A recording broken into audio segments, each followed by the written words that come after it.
Ladies and gentlemen, welcome to a special audio broadcast from MIAA Field at Adrian College's campus for the MIAA Baseball Tournament Championship featuring the Bulldogs of Adrian College and your Kalamazoo College Hornets. Good afternoon once again. My name is Zach Metz. I'm out of retirement for this one, and what a matchup we have. Two programs that since the COVID pandemic have owned this league, the only two teams to have ever won an MIAA Tournament Championship, and that make up for, I believe, 22 of the last 24 MIAA regular season championships between these two. Kalamazoo College, the number 4 seed in the tournament, Adrian College, the number 1 seed, and the hosts of the MIAA tournament. Let's take a look at what we have for you here today and how these teams got here. Adrian went 26-16 in the regular season. We're 10-11 in non-conference play. They always play a tough non-conference schedule.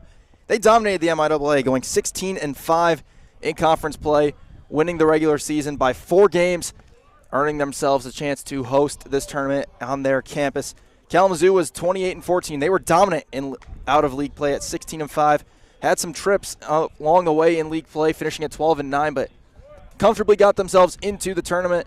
And then once we hit tournament play, these two teams met on Wednesday. Kalamazoo picked up a 5-4 victory over Adrian, then went on to dominate Alma yesterday in Game 2 of the tournament, an 11-0 victory in 7 innings.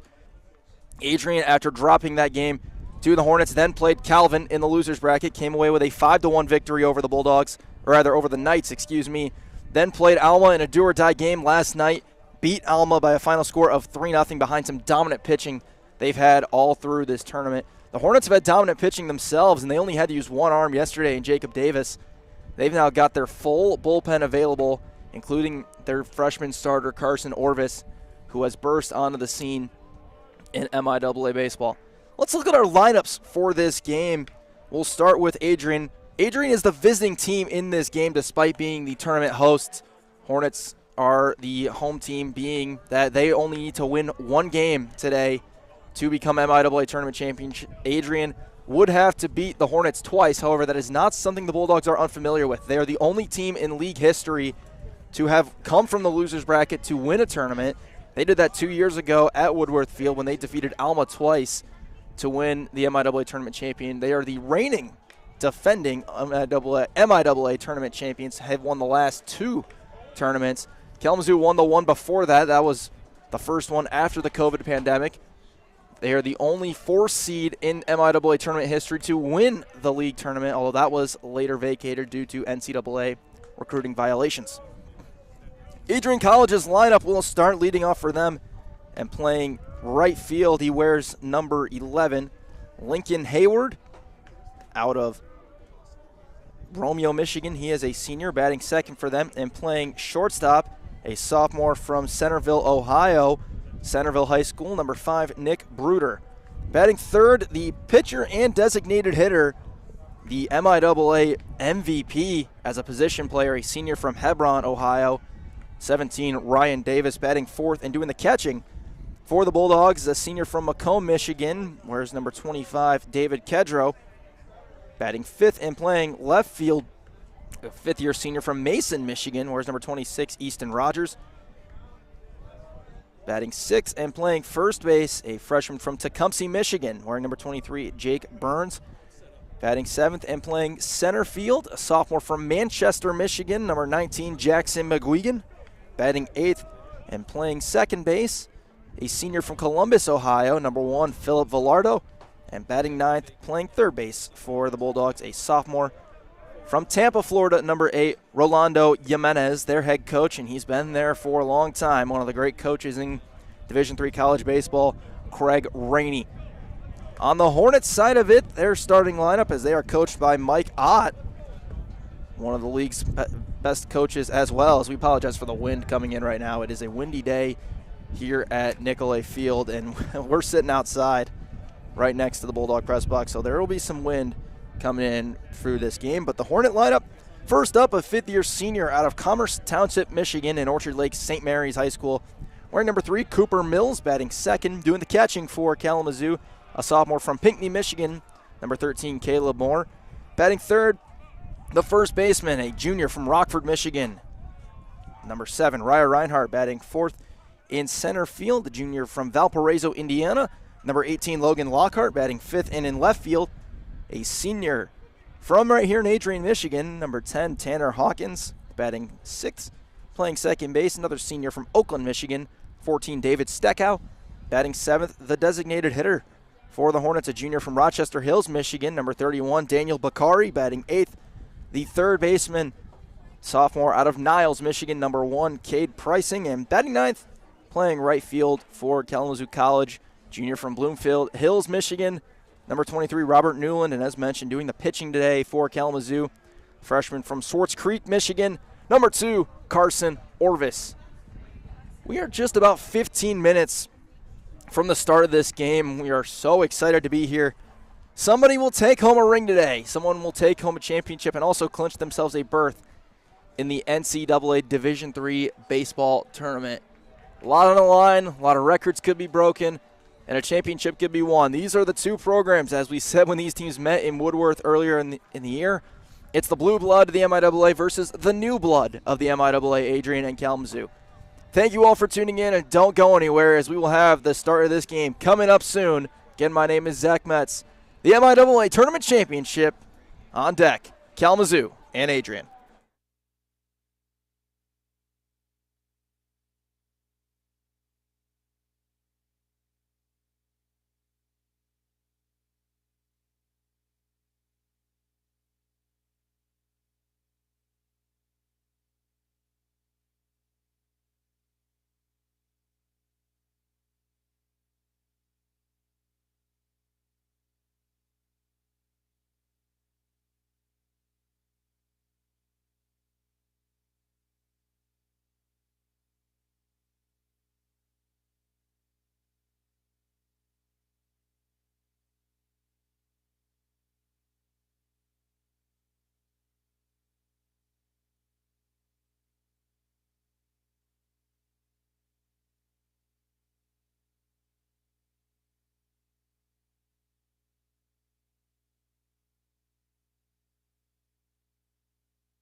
Ladies and gentlemen, welcome back to the place they call the Nicolay Field at the campus of Adrian College.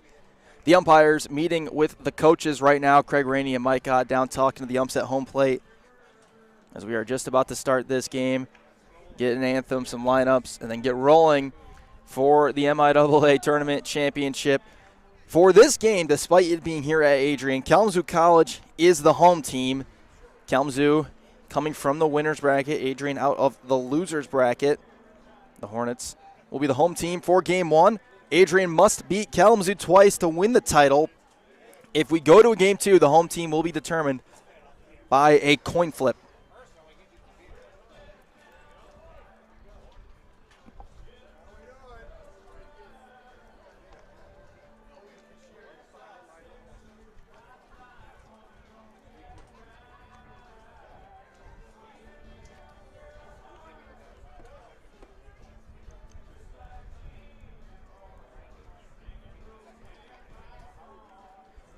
There is one other Hornet athletic team that is in action today.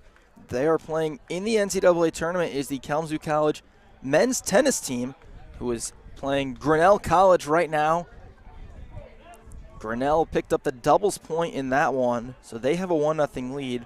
Right now, though, the Hornets do have leads across the board in singles matchups, but still a long way to go in that one before we have any indication who will be moving on in that game. As the umpires and head coaches shake hands, we are going to get the national anthem and the starting lineups announced in just one moment.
There have been 12 MIAA tournaments before this one. This is number 13.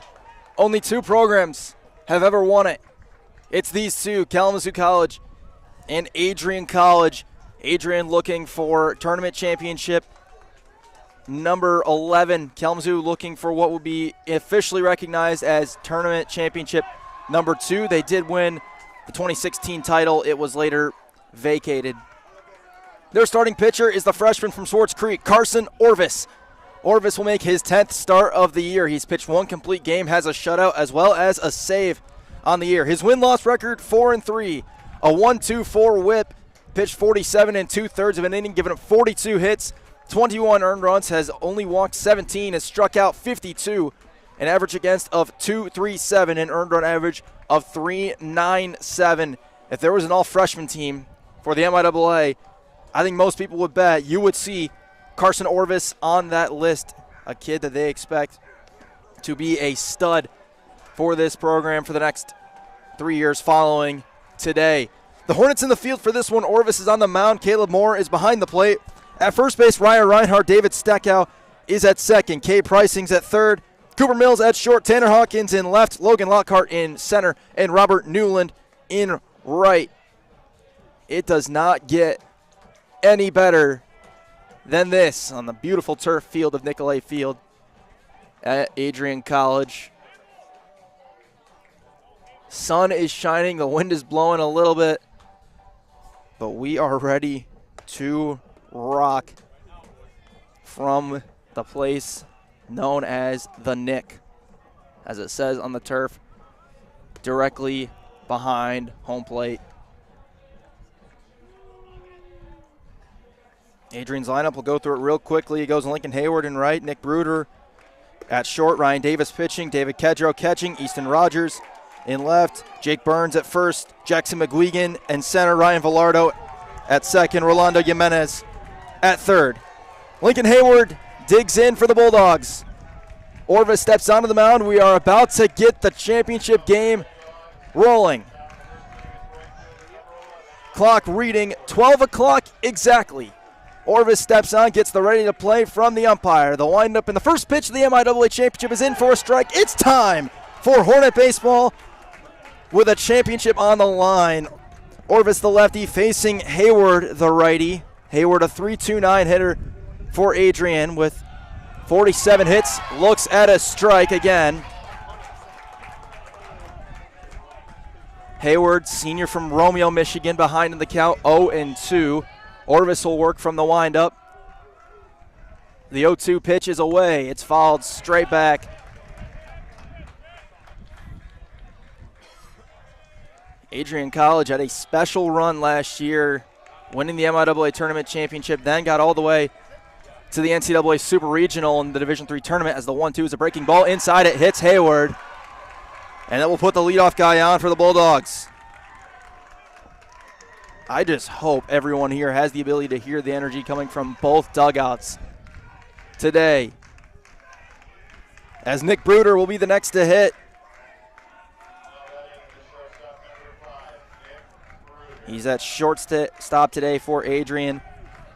He's got a .315 average with 51 hits, started all but 2 games as that one's on the ground to Ryan Reinhardt. It gets right by him through his legs into shallow right. Heading for third is Hayward. The throw is to Kay Pricing. It is in time. They got Hayward out at third. Reinhardt will likely get charged an error at first as Bruder is able to reach and get the second base. Hayward got the second and then got thrown out. David Steckow to Kay Pricing. So there is 1 out in the inning and a runner at second. We'll get official rulings in a moment. But there is 1 out and a runner on second for the MIAA Position Player of the Year, Ryan Davis. And if you remember the regular season series between these two teams, Ryan Davis was the guy the Hornets couldn't get out. Hit 3 home runs in a doubleheader series at Woodworth as he looks at a strike from Orvis. 3 home runs on that Saturday doubleheader. Adrian swept Kalamazoo in the regular season, but Kalamazoo did win the first game of the tournament against the Bulldogs. It is officially an error charge to Reinhardt, allowing Bruder to be on first and then subsequently second after the throw. Next pitch down in the dirt for a ball. 1-1. Our uniforms for today, Adrian goes with the gold jerseys with the letters and numbers in black. They have the white pants with the black and gold stripe, a very thin stripe down the side. 1-1 from Orvis is a fastball inside. 2 balls, 1 strike. Their batting helmets are black. Adrian's with a white bulldog paw. Their hats are white with a black brim and a gold bulldog paw. Orvis from the stretch will try to pick back to second. It's going to go off of Bruder and bounce right to Cooper Mills. David Steckow was covering the bag at second base. The ball bounced to Mills and no damage done in terms of the runners. Everybody stays where they are, the one guy on base. It's 2 balls, 1 strike to Davis, a guy you have to be careful with. He is the starting pitcher today for the Dogs as well.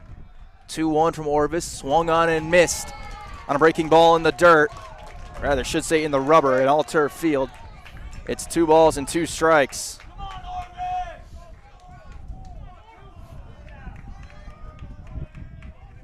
Kalamazoo goes with their new era black jerseys. I'll tell you more about that after the upcoming pitch from Orvis. 2-2 to Davis.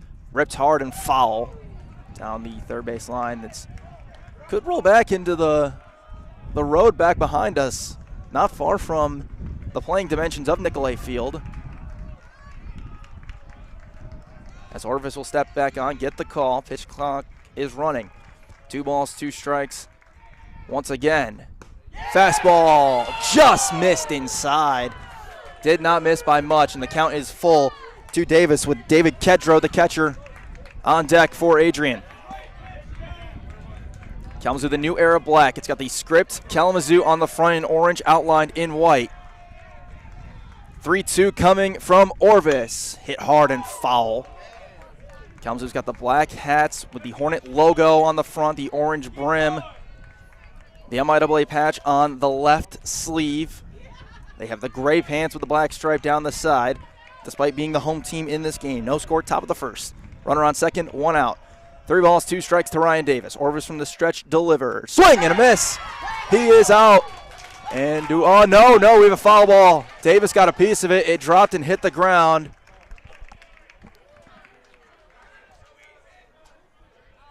And it is ruled a foul ball, so Davis catches a bit of a break, stays alive as Caleb Moore, the catcher, could not hold on.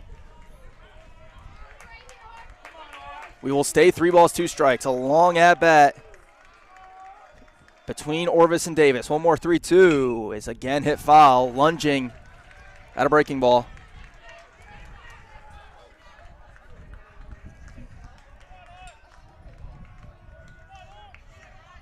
Orvis picked up his first career save a week previous from tomorrow against Alma. He's back in the starting role today. 3-2. Again, roped foul. That one out of play again. Davis forcing a long at-bat. That was the fourth pitch fouled off rather. In the at-bat, another 3-2. Orvis looks back to second, delivers on the ground and foul again. Davis pulling everything right now, battling to stay alive, protecting the plate.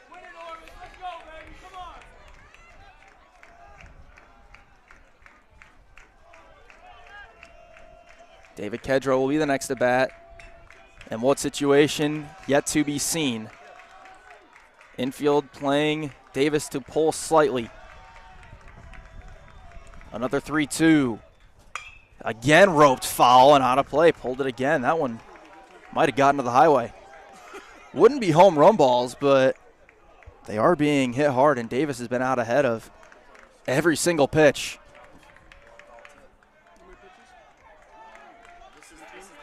Thirteenth pitch of the at-bat between Orvis and Davis. Another look back, and it's in the dirt, ball 4. Davis earned that walk to put 2 on, 1 out. The guy who has 6 home runs on the year and 45 RBIs will take first base. And up comes David Kedro, the catcher. Kedro has started 40 games this year, has played in 41. Adrian is in game number 43. Both teams are. Kedro's a .333 hitter with 53 hits in the cleanup spot today with 2 on and 1 out. First pitch is low and in for ball 1. Orvis had to throw a 13-pitch at-bat against Davis.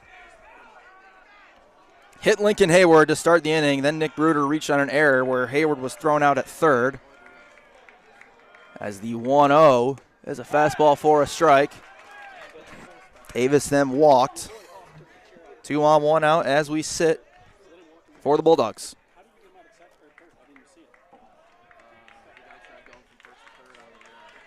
One, Orvis looks back to second. He'll deliver, breaking ball, checked his swing. Did he go? He did. So that makes it 1-2. Orvis gets ahead. Davis has a very short lead off of first as he starts to take it with Orvis stepping back on. Bruder's got a better-sized lead over at second, bouncing around. Middle infield, a double play depth. Pricing even with the bag at third. 1-2, foul tipped. And he will stay alive. Bulldogs, tough team to strike out. Tough team in general. Wire to wire led the MIAA in terms of standings. Had a slip up in game 1 of the tournament. Battled their way back to the championship game. 1-2, Orvis looks back to second. Another look back. Mills bluffs the pickoff. Orvis still holding. He'll deliver. Bruder bluffs the go. Pitch is low. 2 balls, 2 strikes.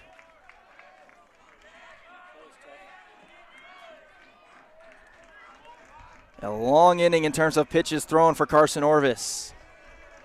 He's at 23 in the inning with only an out so far. 2-2. Slow chopper to short. Mills fields it on a hop. The throw to first is in time. He got him. Both runners move up. Kedro nearly beat it out. But there are 2 away and 2 in scoring position for Adrian. And Easton Rogers will be the next to bat. Rogers, a 5th-year senior from Mason, Michigan in the Lansing area, is a .304 hitter with 42 hits. He's got 41 RBIs. Orvis is trying to escape a jam, keep an all-0 score. First pitch breaking ball, low and in for a ball. The infield plays Rogers to pull.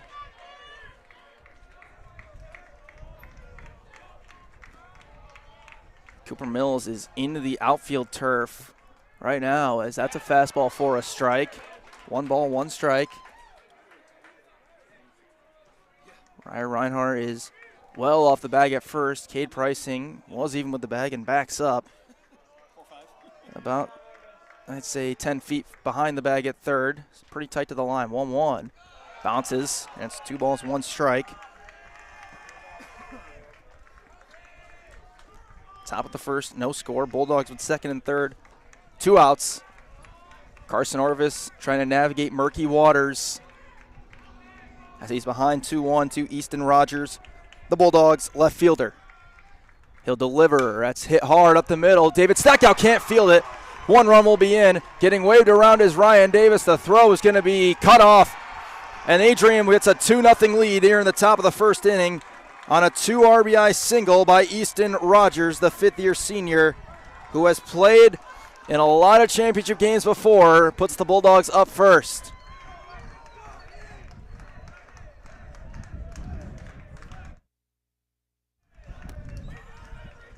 As coming up next will be Jake Burns, a freshman. 383 average for Burns. That ball went right by Steckhouse's glove. It's going to be discussed whether it's hit or error, as the first pitch to Burns is in for a ball. We'll give you the official ruling once it is known.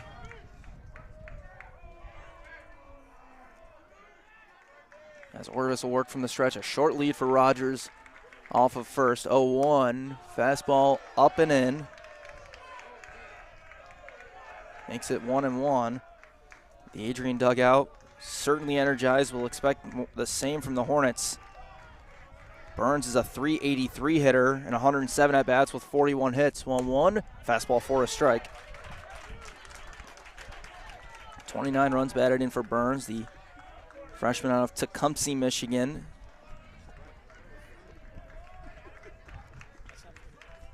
Another look to first from Orvis. Here comes a 1-2. Swing and a miss.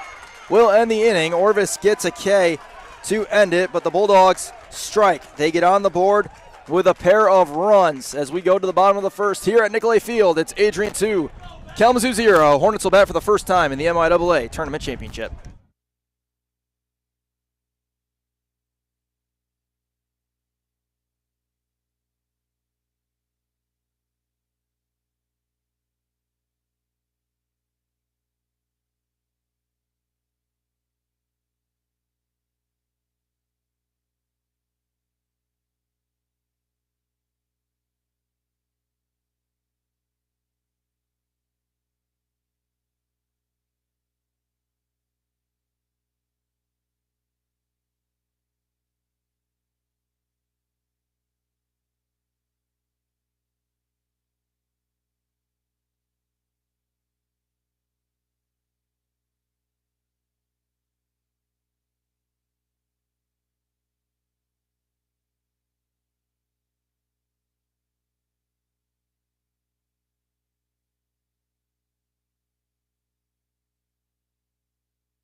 We're back for the bottom of the first here, the MIAA Tournament Championship. Adrian has to win 2 games. They've got a 1-0 lead or 2-0 lead rather, after 1 half inning in game 1, as they will send Ryan Davis, who is usually their closer, to the mound to start the game. And boy, is he a dangerous closer. He's the MIAA Position Player of the Year. He's pitched 27 2/3 innings. He's made 2 starts, has 5 saves. This will be his 13th appearance. Has given up just 14 hits, just 3 earned runs. Has walked 7, struck out 37. Opposing batters hit 149 against him. He's got a .76 whip and a 0.98 earned run average. This kid throws gas, as people tend to say. He will face Cooper Mills first, the 5th-year senior, as the Hornets will get their first chance to answer the Bulldog 2. Mills is a .337 hitter with 163 hits, 55 hits on the year, is a record holder in numerous categories. Looks at a strike on a fastball from Davis. Davis's fastball can just punish you with the velocity it throws. 0-1 to Mills. Is a breaking ball that caught the bottom of the zone, and it's 0-2. It'll be Mills, Caleb Moore, Ryer Reinhardt, Logan Lockhart, Tanner Hawkins, David Steckow, Daniel Bakari, Cade Pricing, and Robert Newland. The lineup for Kalamazoo College. 0-2. Got him. Strike 3. A 3-pitch strikeout, and Mills is retired quickly.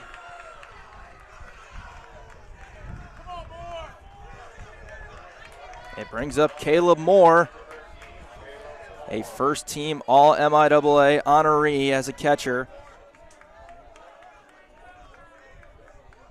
as he waits the first pitch. It's a breaking ball for a strike.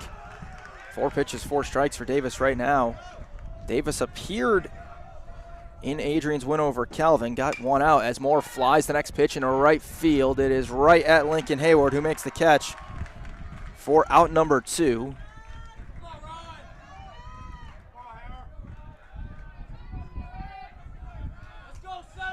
As up next is Ryer Reinhardt, was 2nd team All-MIAA this year as a first baseman. 3rd time he's been an All-MIAA selection, as he looks at a ball. This season,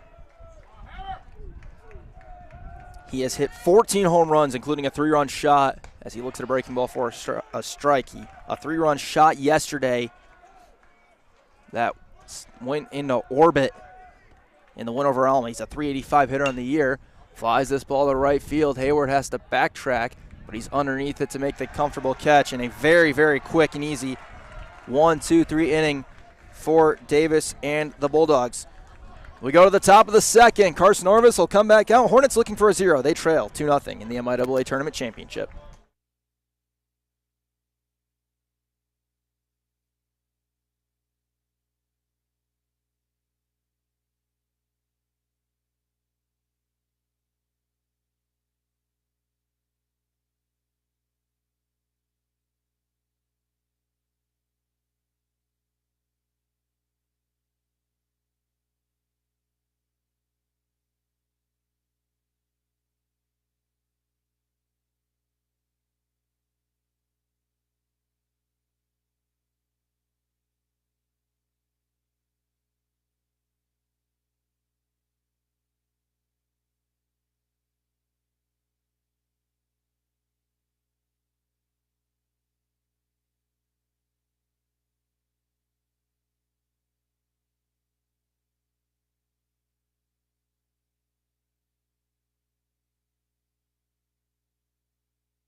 We're here in the top of the second inning for the MIAA Tournament Championship, game number 1 of a possible 2.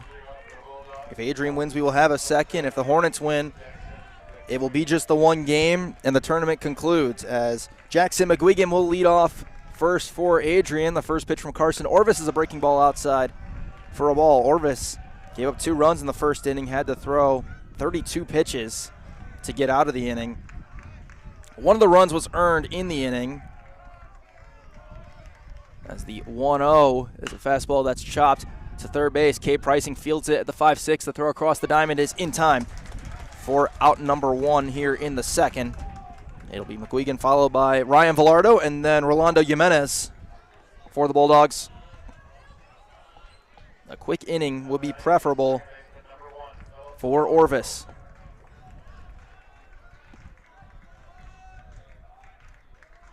McGuigan comes up next. The righty digs in with a wide stance. First pitch is a fastball high.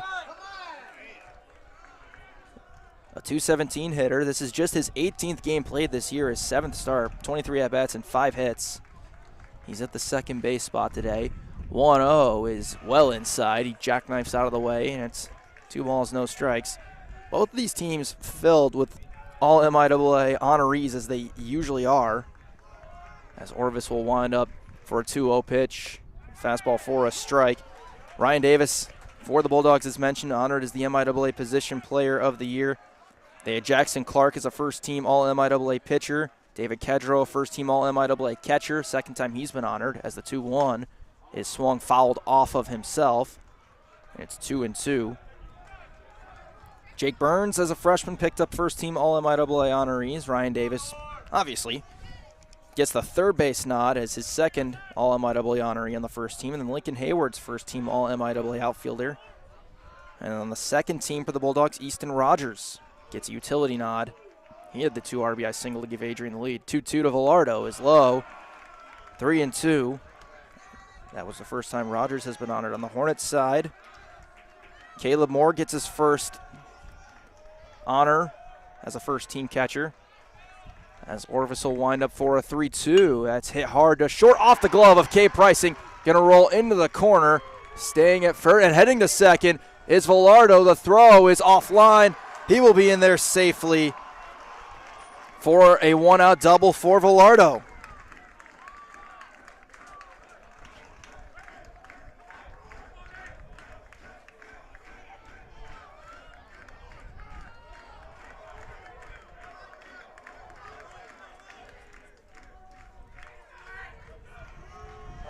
Rolando Jimenez will be the next to bat. The 9-hole hitter for Adrian. Another righty. Orvis from the stretch, the first pitch is a fastball for a strike.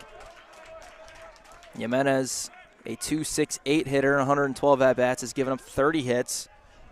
Continue down the list of the Hornets All-MIAA honorees after the 0-1 from Orvis. Breaking ball, just missed.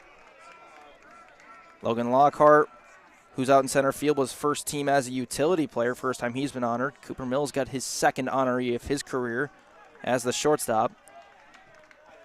As the 1-1 from Orvis, who looks back to second, is a fastball that's blocked by Moore in the dirt. Ryer Reinhardt picked up his third honoree at first base. David Steckow got his third honoree as well at second base. Nick Bruder from Adrian also was a second-team honoree, his second time being honored. They pick back on Velardo. He's in safely at second base.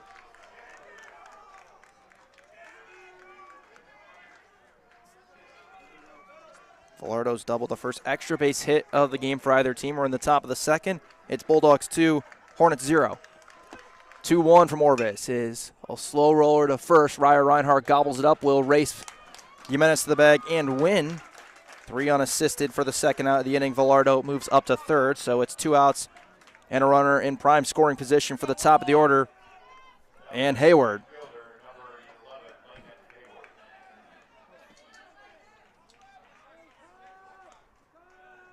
Quick time called by the umpires. They switch out the baseballs. The middle infield for the Hornets is backed way up onto what would be the outfield grass on the all-turf field. here at Adrian College. Hayward was hit by a pitch to start the game in the first, as the first pitch is a breaking ball. That's high. Orvis, his pitch count is climbing. You would like for him to be able to go deep in the game. Good news for the Hornets, they have their full bullpen available after Jacob Davis threw the entire 7 innings yesterday, as that's a fastball for a strike. A 7-inning complete game shutout for JD yesterday. Gave up just 2 hits, walked 5, struck 7 out in 101 pitches. In an 11-0 Hornet rout of Alma, 1-1. Fouled off just to the right of the Adrian dugout. It's 1-2, Orvis ahead. 1 strike away from getting out of this inning.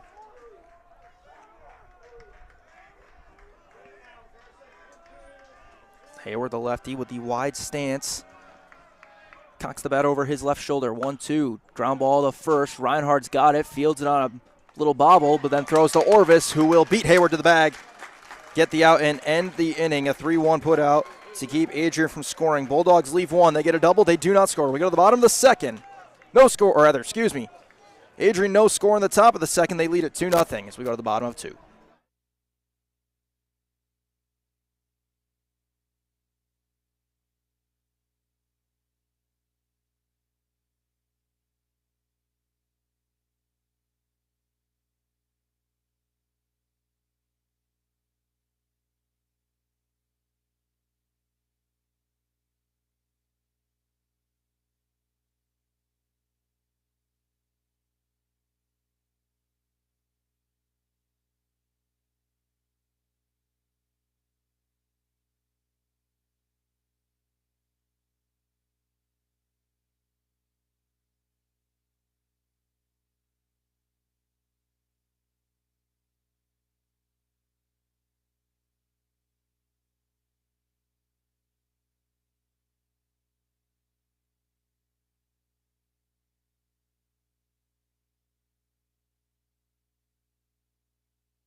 We're in the bottom of the second inning here at Nicolay Field.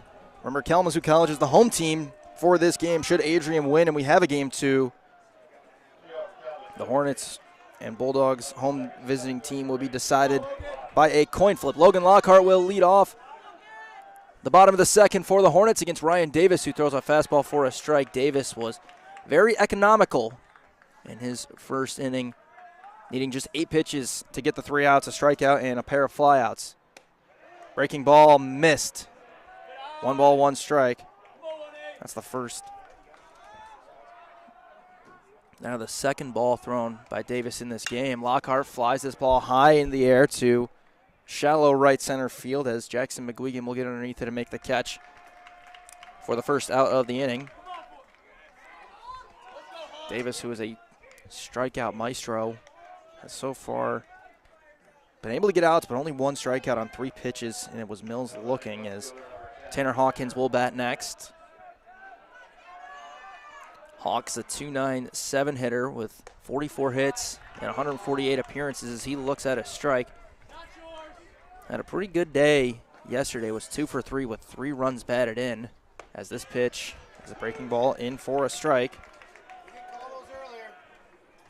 That's 0-2 to the Hornets senior out of Adrian, Michigan. It's the pitch way outside from Davis on a fastball.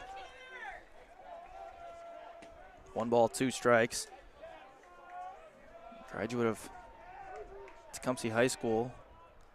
Right around here as the 1-2 is skied in the air in foul territory, and it will get out of play as Jake Burns runs into the fence trying to chase it. Come on, 10, let's go.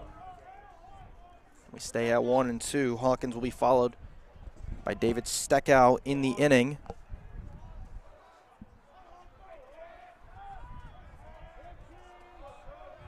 Davis will step back on, works from the windup. A 1-2 is fouled straight back off the top of the bat by Hawkins. Davis, as mentioned in this tournament, has only thrown a third of an inning. Got an out as the pitch misses down low and away, 2-2. 1 out in the finish of the Calvin game for Adrian. As he'll wind up a 2-2. It's hit down the line. Fair ball. That's going to roll into the corner. Could be extra bases for Hawkins. He takes the turn, heads to second. The incoming throw will be well late. Tanner Hawkins with a 1-out double. First hit of the game for the Hornets. Gets a runner in scoring position. Senior doing senior things come tournament time for Kalamazoo.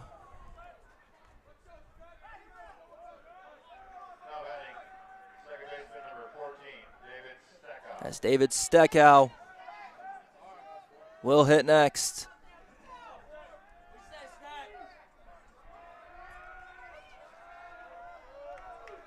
Steckow in his second game of this tournament. As the corner infielders come in, Davis throws strike one.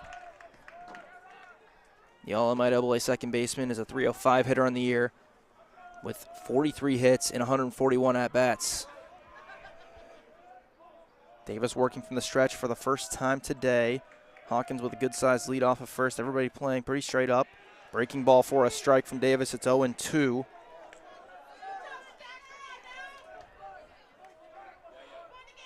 Kalamazoo's first hit has them with a chance to get on the board in the bottom of inning number 2. Long looking from the big senior. 0-2 pitch. He looks back to second twice.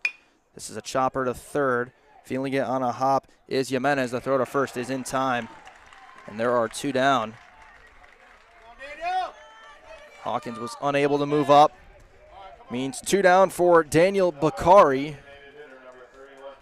Bakari actually has a hit off of Davis in the lone matchup between these two in their respective careers. Bakari is a .350 hitter. He's making just his 9th start. He's appeared in 27 games, has 40 at-bats and 14 hits. First pitch from Davis is a breaking ball for a strike.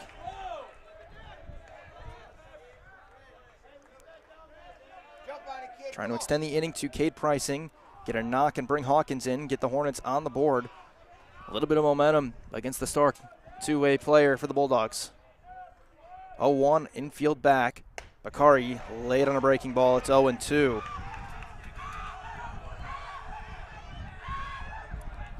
Junior out of Rochester Hills, Michigan, and Stony Creek High School. The right-hander steps back in, behind in the count.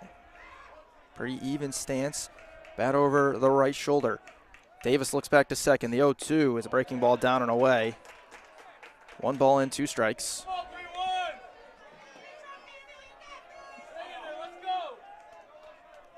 Everybody playing straight up, including the outfield right now for the Bulldogs. Jimenez took a couple of steps back at third. Long look from Davis. He's got 7 to throw the pitch. At 5, he will look back again, throws the 1-2. Bakari puts it straight back. To stay alive, live to see another pitch. You would assume Davis essentially has full go to go as long as he possibly can in a must-win game for the Bulldogs to get a chance at one more. 1-2, breaking ball down and away. 2 balls, 2 strikes to Bakari. Trying to work a little bit of a long at-bat of his own. If you remember, Davis had a 13-pitch at-bat with Orvis in the first to earn a walk. He would later score. 2-2 to Bakari. Davis looks back to second one more time. Fires a fastball that's flied in the air to shallow right field. Hayward drifting towards the foul line. He'll make the catch. And the inning. Hornets get 1 hit. They do not score. We go to the top of the third. Bulldogs with a 2-0 lead over Kalamazoo.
We're in the top of the third from Nicolay Field in the MIAA Tournament Championship. Nick Bruder, Ryan Davis, and David Kedro, the 2, 3, 4 parts of the Adrian lineup, will hit against Carson Orvis, who gave up 2 runs and one of them earned in the first, and then put up a 0 in the first, stranding a runner at third.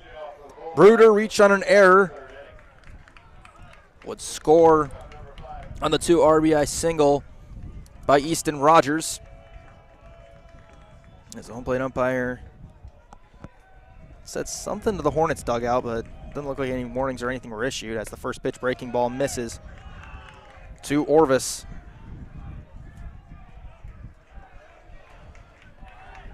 Carson, the young freshman out of Swartz Creek, just threw his 49th pitch, and pitch 50 bounces in. Make it 2-0 to Bruder. Our game time weather is 58 degrees and sunny. A beautiful day with a little bit of wind as the 2-0 swing and a miss. Makes it 2-1. Beautiful day for baseball. Not a cloud in the sky here in Adrian. 2-1 from Orvis. Fastball for a strike. It's 2-2. Our game time weather, as always, brought to you by my phone's weather app. We are not sponsored, in case that needs to be said. From the windup, Orvis a 2-2, down and away on a breaking ball, and it's 3 balls, 2 strikes, count full. Davis on deck. Big pitch early in the third. Orvis with a long look in, and a 3-2 is roped into right center field. It is down for a base hit. Drops twice in front of Logan Lockhart, and Bruder is on for the second time today.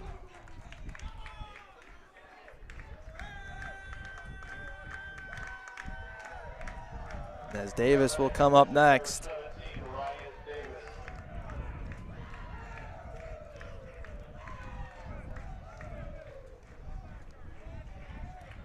The big righty walked in a 13-pitch at-bat his first time up.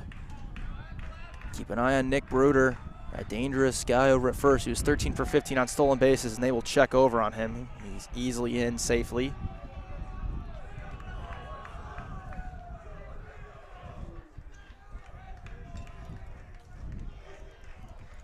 First pitch to Davis coming. Orvis throws a fastball that's hit hard. It is caught by K. Price, and it's going to be a throwback to first, and in safely is Bruder. Line drive right at Pricing, who made the catch for the first out. And there is one down with a runner on first for Kedro. Kedro grounded out his first time up.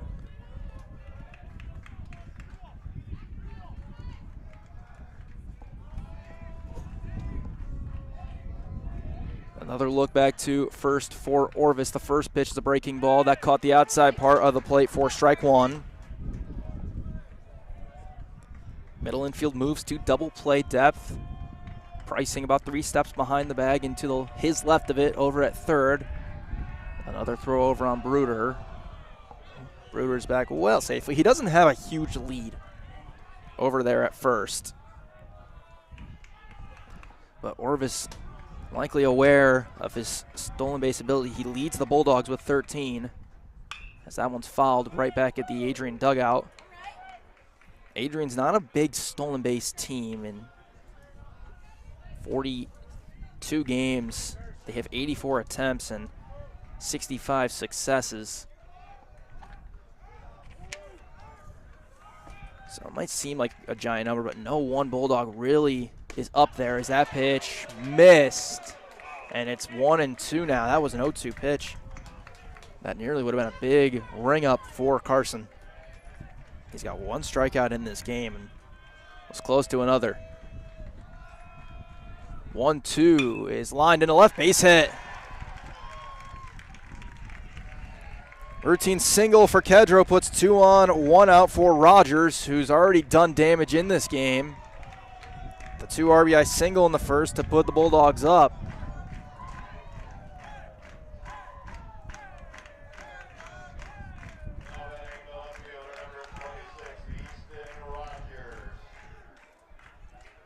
The 5th-year senior picked up RBIs 42 and 43 in his 43rd hit of the year. Pricing is in a little bit tighter. Both runners go. The pitch in for a strike. The throw to third. They got him. What a throw by Caleb Moore to throw out Nick Bruder at second. Kedro will be into second with a stolen base, but they spoiled the double steal. And it's now 2 down and a runner on second. The pitch was a strike. So it's 0-1 to Rogers rather. Orvis looks back to second. 0-1 is low. Those caught stealing outs really have the ability to change innings. As 1-1. Rogers trying to deliver again. He looks at a strike. It's 1 ball, 2 strikes.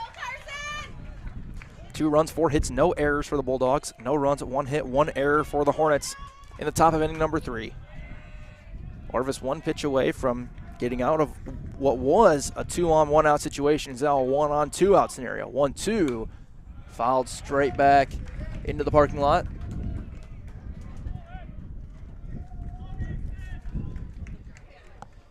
As Carson will step back on. Rogers trying to extend it to Jake Burns. An all MIAA second team utility man for the first time in his career. 1-2 from Orvis. Popped straight back again.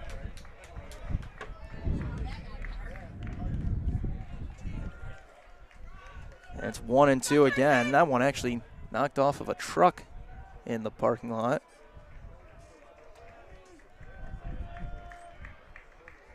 One-two, Orvis looks back, delivers it again. It's outside, 2-2.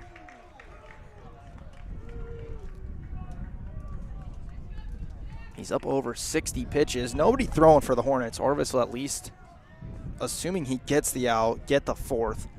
Hornets could really use that, knowing what's on the other side. 2-2. Little liner, David Steckow dives and makes the catch. What a guy by Steckow to steal Rogers of a hit and steal and run away from Adrian. Hornets flash a little bit of leather in the top of the 3rd. Bulldogs do not score despite 2 hits. They leave 1. We go to the bottom of the 3rd here at the Nick. Bulldogs 2, Hornets nothing.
We start the bottom of the 3rd inning in the MIAA Tournament Championship game featuring Adrian College and Kalamazoo College. Hornets had 3 great defensive plays in the top half of the inning. A line-out catch by Cade Pricing, a diving line-out catch by David Steckow, and Caleb Moore throwing out Nick Bruder on the base paths.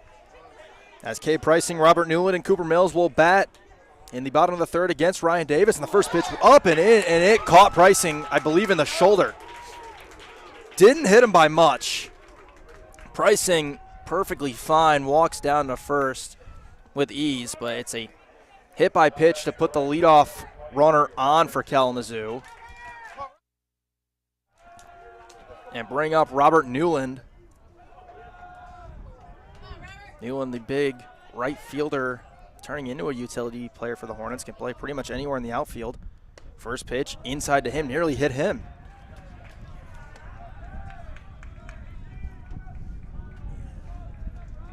Rob is a .239 hitter in the year. Played in every game for the Hornets in some way.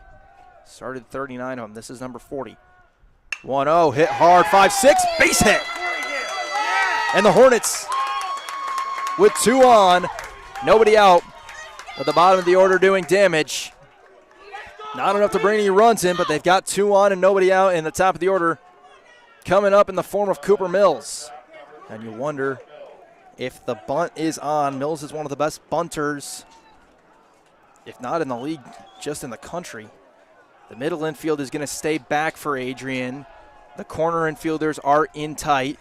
Mills struck out on 3 pitches against Davis his first time up. And Newland and Pricing are both guys who can run. A look back to second. First pitch, bunt showed, laid down. It's a good one. Davis will field it. The throw to first is in time. 1 down, but it's a sac bunt to move 2 into scoring position for Kalamazoo.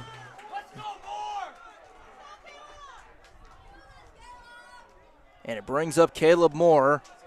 A hit in the right spot could tie this game for the Hornets.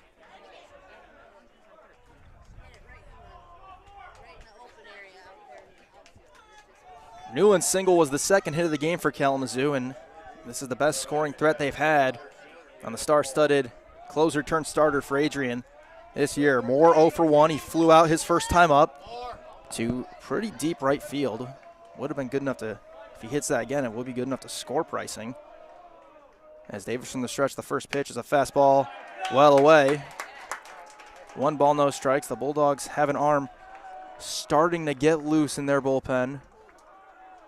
Tell you who it is once we know it's a lefty. As Davis with a long look comes set. He'll look back, look over to third rather. 1-0 to Moore, up and in, ball 2, and David Cadro, the catcher, is going to call time and go talk to his closer. He hit Pricing to start the inning, gave up the single to Newland. Mills with an excellent sac bunt, and now Davis is behind 2-0 to Moore.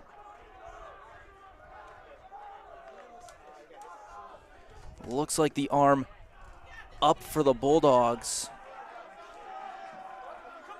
Try and get a number. It looks like it's maybe Jackson Clark. It's tough to tell. I don't think it is. He started on Wednesday. As Davis will go back to the windup for a 2-0. Moore with a little sawed-off shot. It is caught on a dive by Jimenez. What a play to save a run, most likely. And now the Hornets need a hit to bring anybody in. And it's Ryer Reinhardt coming up.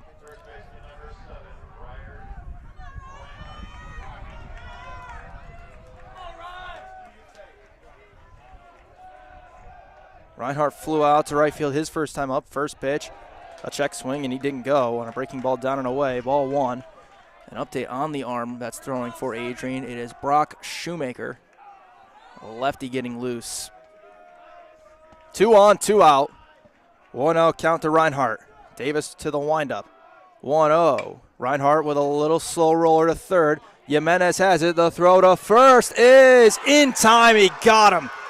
Ryan Davis gets out of the jam. Rolando Jimenez with 2 incredible defensive plays to keep the Hornets off the board. As we go to the 4th, it's Bulldogs 2, Hornets nothing.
We get ready to start game number one's fourth inning.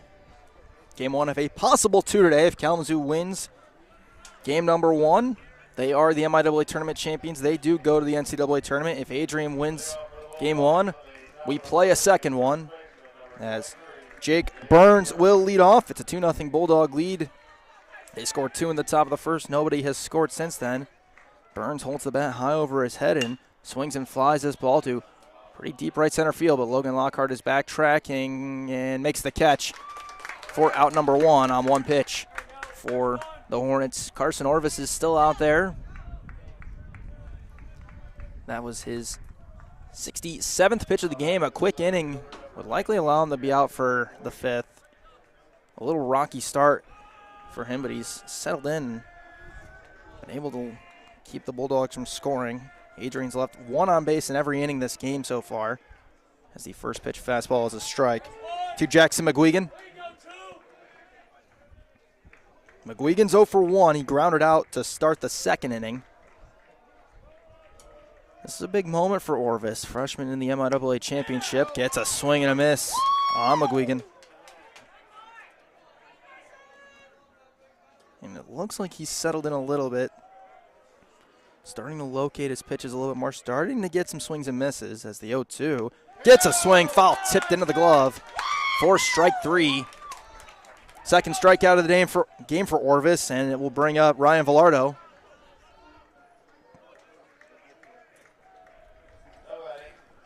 He doubled in the second, was eventually stranded. Looks at a strike. The senior from Columbus, Ohio, and Upper Arlington High School gets the second baseman assignment, making just his seventh start of the year. That pitch outside went by the glove of Moore. Adrian's dugout is along the third baseline. Kalamazoo's is down the first.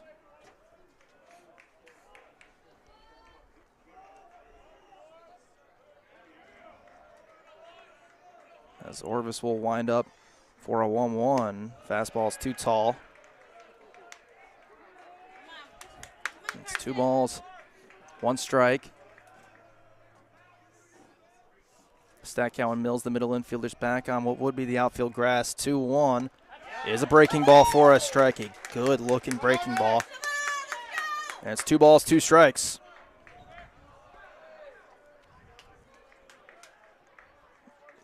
Orvis working quick. 2-2. Breaking ball, swing and a miss for strike 3.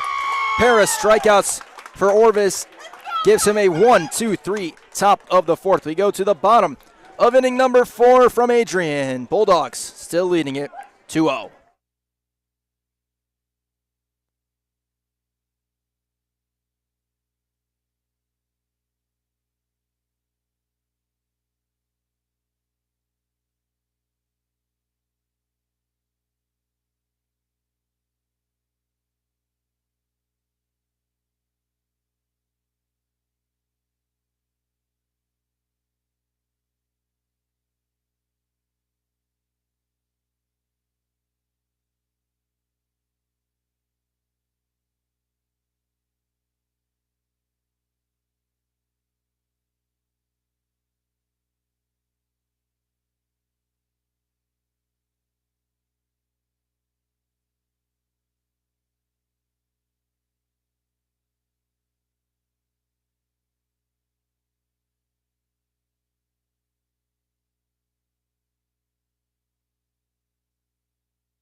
Can the Hornets find a way to crack the scoreboard against Ryan Davis? They came really close. In the bottom of the third, they had 2 on, 1 out, and then a line out and a ground out ended that.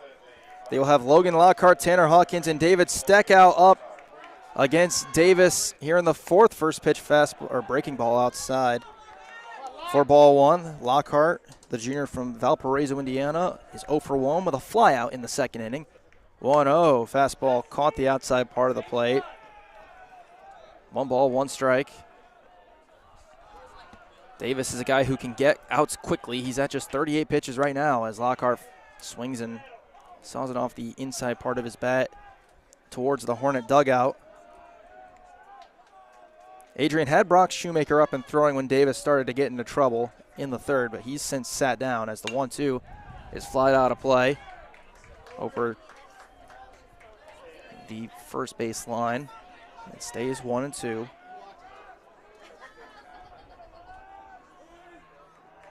Davis will go quickly. 1-2 is high on a breaking ball. Longer at bats can spell trouble. The longer at bats go, it favors Kalamazoo as the 2-2 pitch is down and out. Adrian's had to play 4 games to get here. The Hornets just 2. As the count is full to Lockhart. 3-2 is flied into right field. Underneath it is Hayward dealing with the wind, and he makes the catch.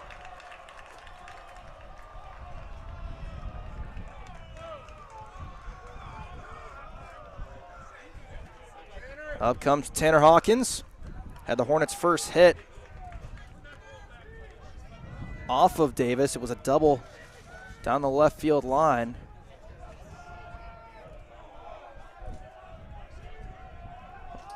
Wind up first pitch to Hawkins is a breaking ball for a strike.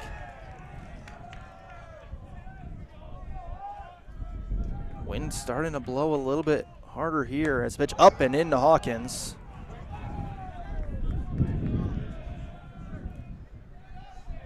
Looks like it's a little bit of left to right wind, tough to tell. As the 1-1 from Davis is flied to center field right at McGuigan, who barely has to move. And there are 2 away quickly as David Steckow will be the next to hit.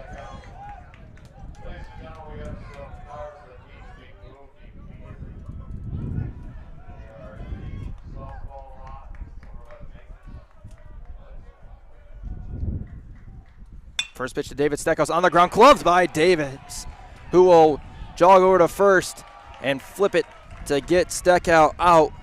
A 1-3 ground out gives Davis a 1-2-3 inning. We go to the 5th. Bulldogs still lead. Hornets still yet to score. 2-0 Adrian as we go to the top of the 5th.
The Wingas are picking up here at MIAA Field as we start the top of the 5th inning, as the Bulldogs will have Rolando Jimenez, Lincoln Hayward, and Nick Bruder to bat in the top half of the 5th, leading 2-0. The righty Jimenez facing the lefty Orvis. First pitch bounces in for a ball. Jimenez out of Tampa, Florida is 0 for 1 today. He grounded out his first time up in the 2nd inning as the 1-0 is low. 2 balls, no strikes. Jimenez followed by Hayward and Bruder. As Orvis winds up 2 balls, no strikes. That pitch flied out of play over the Hornet dugout. Over the overhang here at MIAA Field. All the seating The bleacher seats are elevated above both dugouts. As the 2-1 is a fastball for a strike, 2-2. Then you got some room for, families to set up some lawn chairs down the baselines. As the 2-2 is a breaking ball outside, 3-2. Plenty of people seated on both sides enjoying the game. Game 1 of a possible 2. If Kalamazoo wins, tournament over. If Adrian wins, we have one more. 3 balls, 2 strikes. Jimenez chopped it foul right into the home plate umpire. Might have been off of Moore as well.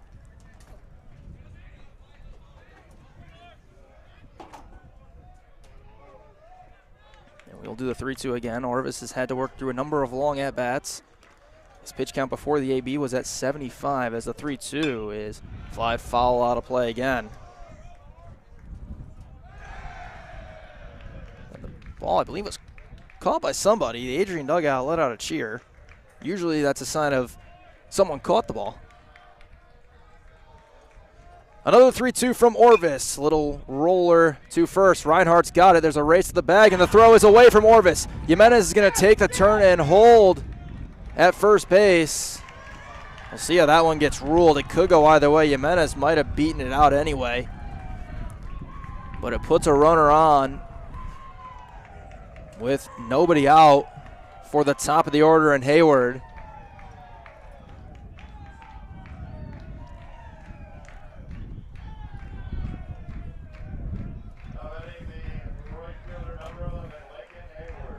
Hayward is 0 for 1. He's been hit by a pitch and also grounded out. They'll check back over, and the throw pulled Reinhardt off the bag.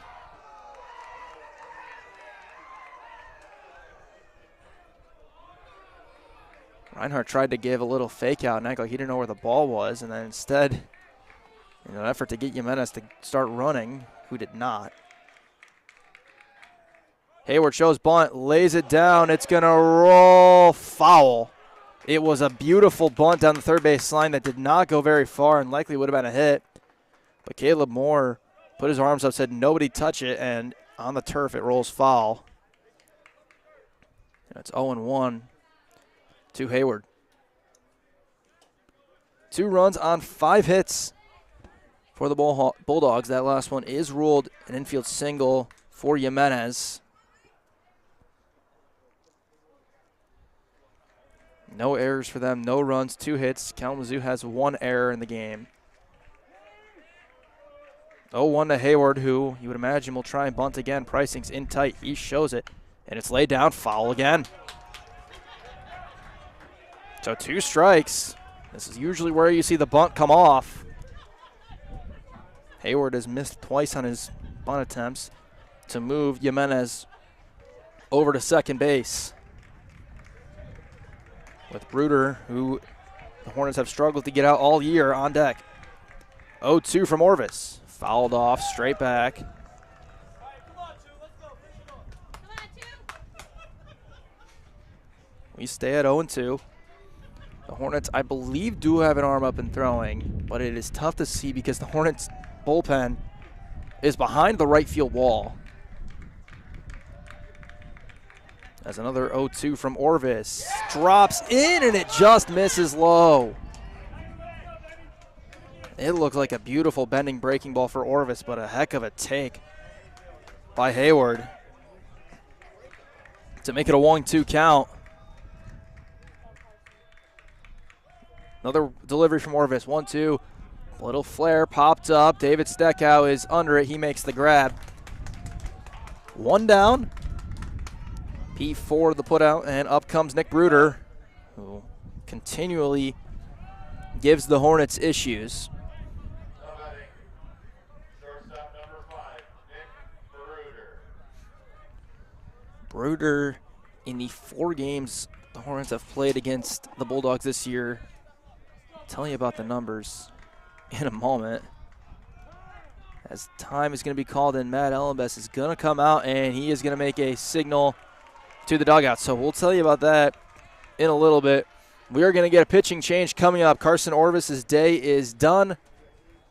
2-0 Bulldogs lead as Orvis exits with 1 out in the 5th.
Kalamazoo's new pitcher is a righty senior from Wixom, Michigan. It's Chase Cummins, making his 12th appearance of the year for the Hornets. He's pitched 19 2/3 innings, giving up 25 hits, 16 earned runs, 18 walks, 13 strikeouts, a 309 average against, a 2-1 win-loss record, 219 whip, and a 7.32 earned run average.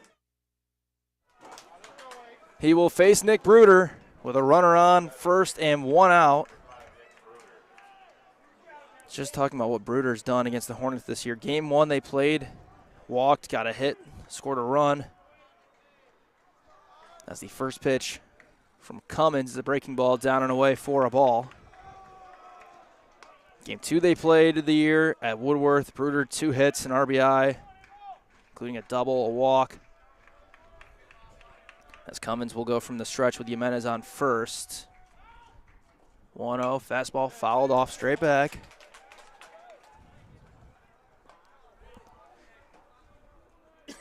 Game 3, Bruder 1 for 3, pair of walks. Has given the Hornets all kinds of issues this season. Runner goes, pitch in for a strike, the throw down, a little bit offline. Jimenez nearly came off the bag, but stays on. Stolen base for Rolando Jimenez.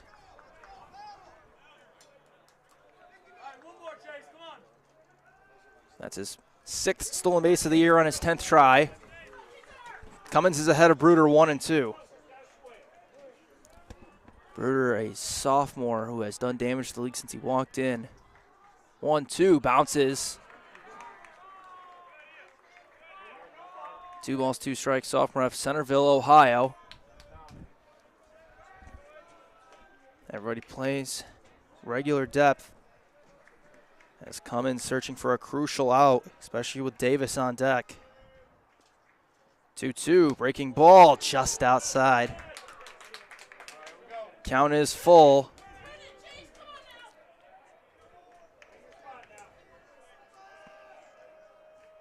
Big pitch coming, 3-2. Everybody playing straight up to Bruder. A look back to second, 3-2. Slow roller past. Pricing at third. This is going to bring Jimenez in and be extra bases for Bruder. It rolls all the way into the corner, and the Bulldogs take a 3-0 lead.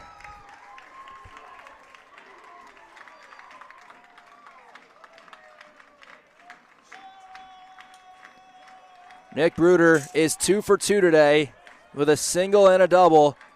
as he continues to do damage to the Hornets with his 26th RBI of the year. And up comes Ryan Davis, runner on second and one out.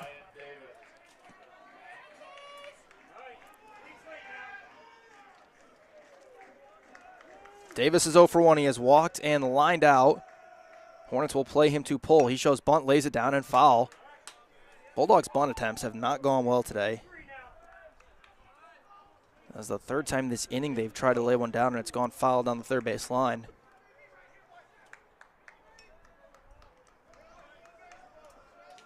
As the wind dies down a little bit here at MIAA Field. Sun continuing to shine. 0-1 to Davis. Swing and a miss on a changeup.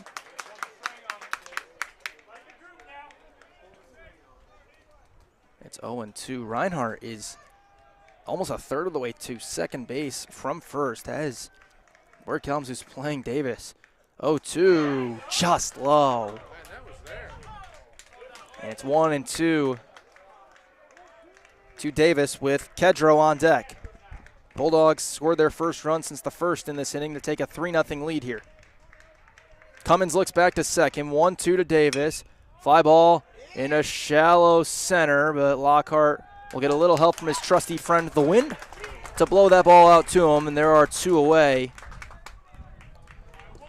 That last run was charged to Orvis, so his line for the day is final at 4 1/3, giving up 5 hits, 3 runs, 2 of them earned. Walked 1 and struck out 3. In line for the loss as we sit. Kedro has a hit today, looks at a strike from a fastball. Is 1 for 2, ground out and a single.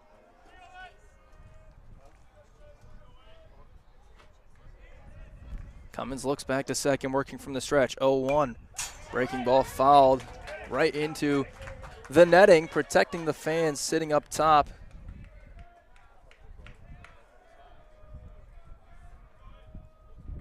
Makes it 0-2. Cummins has been able to get ahead of everybody so far. Got Davis to fly out. Gave up the double to Bruder. 0-2. Fly ball to the left.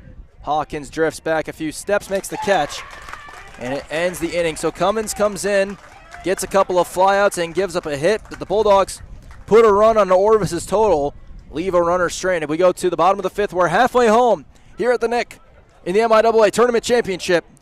Adrian leads it 3-0.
Bottom 5, we start the second half of this game. Adrian with a 3-0 lead over Kalamazoo College in the MIAA Tournament Championship. Zach Metz here bringing you all the action.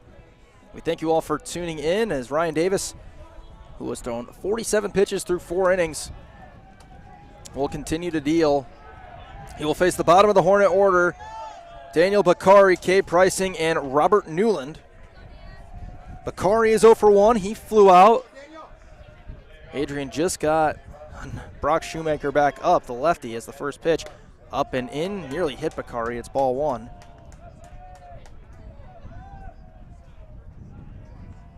Bakari, the junior from Rochester Hills is an 0-1. Is flied the other way, shailing away from Hayward, and it's going to get out of play.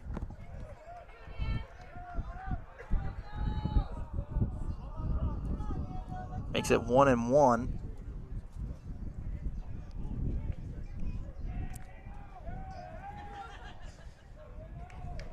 You always wonder with Davis's pitch count, how far did they let him go? He's been a closer essentially his whole career when he's pitched, and he started his motion, and the umpire wasn't ready.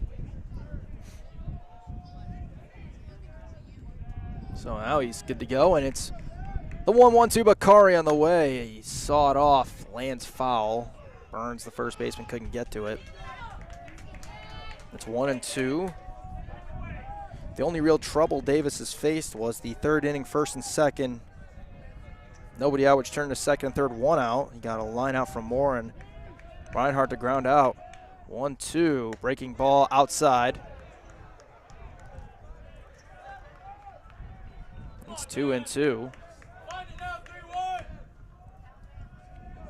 The longer you can make Davis work at this point, the better. Make Adrian use more arms. 2-2. Outside, 3 balls, 2 strikes. With Pricing in the on-deck circle. Newland in the hole.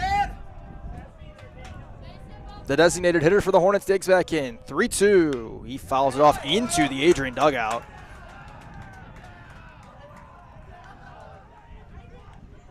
That was hit hard. And it looks like everyone's okay, as the ball's going to get thrown back into the dugout.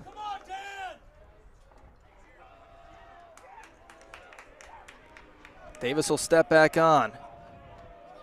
Full count pitch to Bakari. Breaking ball fouled off again. That one hit Kedro in the foot. He came up a little limp, but he's okay. Perfectly good to go. We'll do the 3-2 again. Bakari working a bit of a long at-bat of his own. Trying to get the Hornets going in the bottom half of inning number 5. Remember, Kalamazoo the home team in this one. Should we go to a game 2 today? It will be a coin flip to decide who the home team is. 3-2 from Davis is on the ground towards the middle. Bruder's got it. Couple shuffles and a throw in time. And there's one away. 6-3 the put out, and up comes K. Pricing.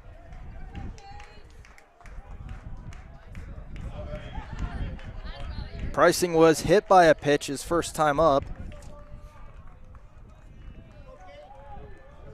Corner infielders come in against Pricing. First pitch fastball, caught the outside corner for a strike.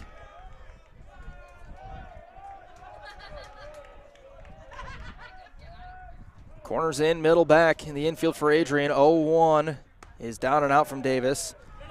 The sophomore from Niles, Michigan, Pricing.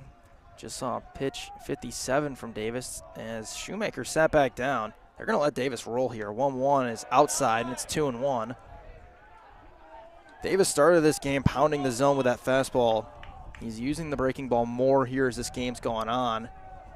It slowed the rhythm a bit as the 2-1 is on the ground sharply to short. Bruder has got it. And the throw to first is in time. 2 ground outs to short. 2 outs in the inning for Adrian. As Newland will bat. The last 8 Hornets have gone down against Ryan Davis. That includes Mills, who was a sac punt. Newland 1 for 1, single today, as one of the 2 Kalamazoo hits. The first pitch is a fastball. That's inside for a strike.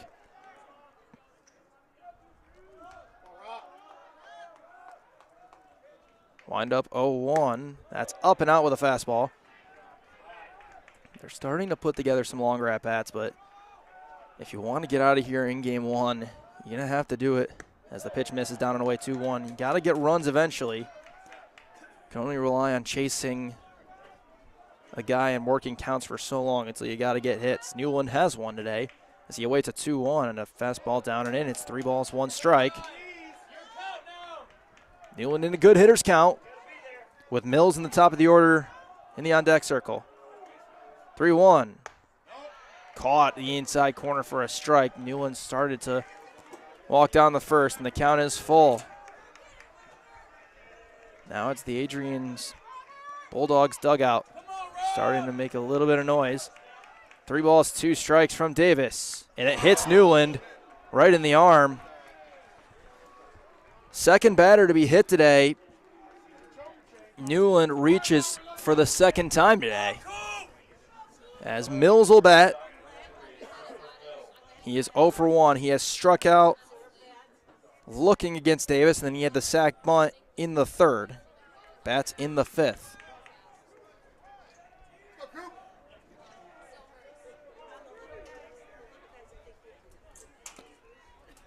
He has seen a total of 4 pitches from Davis. They've all been strikes. Newland is a great base stealer, and Davis will throw over to first knowing that.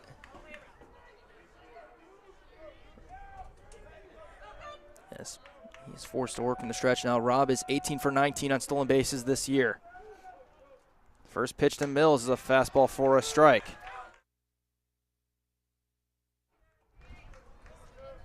Davis has been able to get ahead of Mills, but as of late, he hasn't gotten ahead of as many Hornets versus how he was early in the game.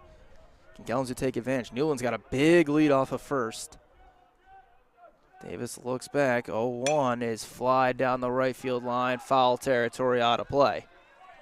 And it's 0-2 to the Hornet shortstop. He 5th-year senior, captain of this team, former state champion at Orchard Lake St. Mary's in that Story baseball program.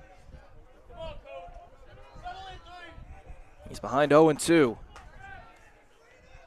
Has seen nothing but strikes from Davis so far. Kedro setting up way outside. 0-2 rather, shot out of play again. Down the first base line, and well, out of play once more.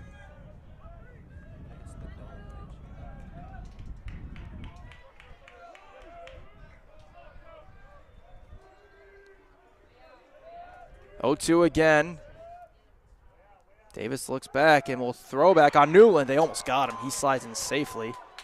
Newland took a bounce towards second right as Davis went to the pickoff move, and he's got a quick move.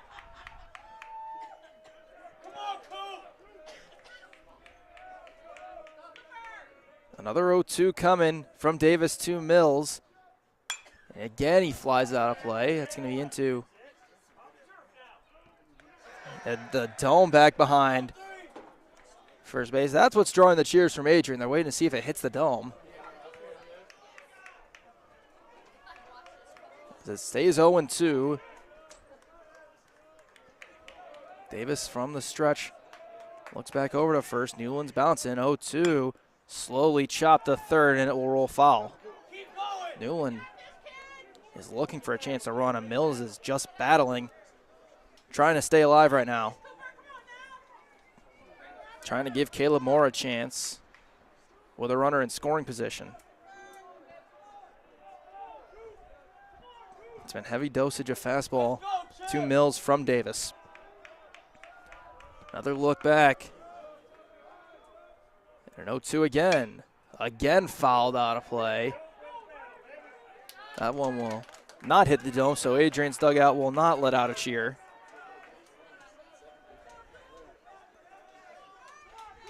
I believe it's a 7-pitch at bat. All strikes or fouls. As we are still at 0-2. Davis set from the stretch.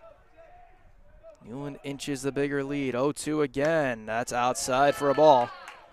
First ball of the at-bat on what I believe is pitch number 8. Let's go,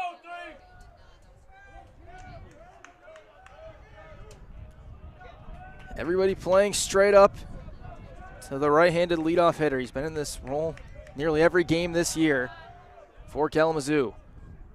1-2. Slider down and away. Mills thought about biting and stayed back. It's 2 balls and 2 strikes. The long at-bat continues. Similar to what Davis did with Orvis in the first inning. just work a long at bat.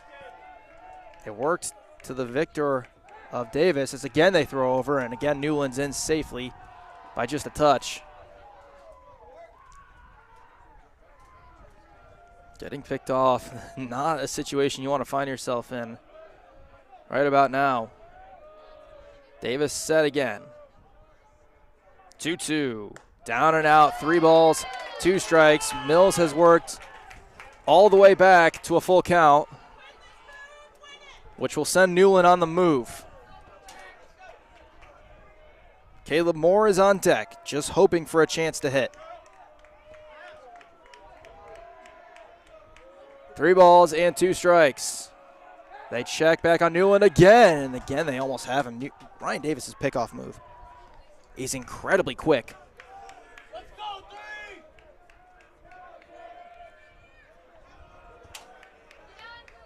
3! Another look to first by Ryan Davis. Cooper Mills in the right-handed batter's box awaits a 3-2 with 2 outs, and he fouls it off again. Continuing to battle and stay alive. That was the 10th pitch of the at-bat. Come on, Coop! Davis steps back on. Newland will be on the move once again. From the stretch, he comes set. 3-2 again on the ground to short. Bruder's got it. A shuffle and a throw to first in time. Davis is able to get the out and win the long at bat, and the Hornets leave a runner. Come up scoreless again. All 3 outs, 6-3 in the inning. No runs, no hits, no errors, 1 man left. We go to the top of the 6th. Adrian leading it 3-0 in the MIAA Tournament Championship.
We move to the 6th inning here at Nicolay Field in the MIAA Tournament Championship day. Adrian with a 3-0 lead over Kalamazoo. The Bulldogs would have to win 2 games to pick up a 3rd straight tournament championship.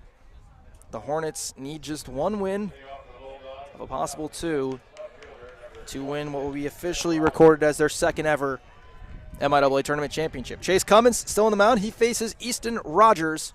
First pitch is inside, ball 1 from Cummins. Rogers is 1 for 2, a 2 RBI single that put the Bulldogs on the board in the 1st. Cummins came in relief of Carson Orvis as that pitch bounces for ball 2. 2-0.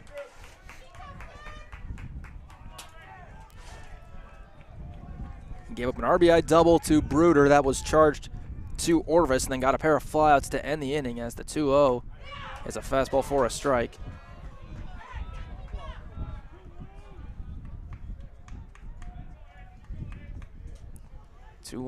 Everybody playing where they've played all day on the turf field, which changes the dimensions a little bit. 2-1 is chopped foul above the Bulldog dugout by Rogers.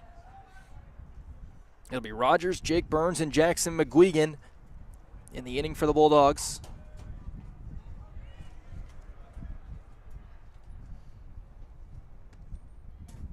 As Caleb Moore retrieves the ball.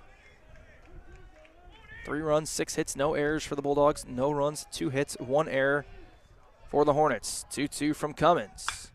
Off the end of the bat and foul, and a Barehanded play by the Bulldogs' third base coach. Craig Rainey and his staff looking for what would be Adrian's 11th MIAA tournament championship.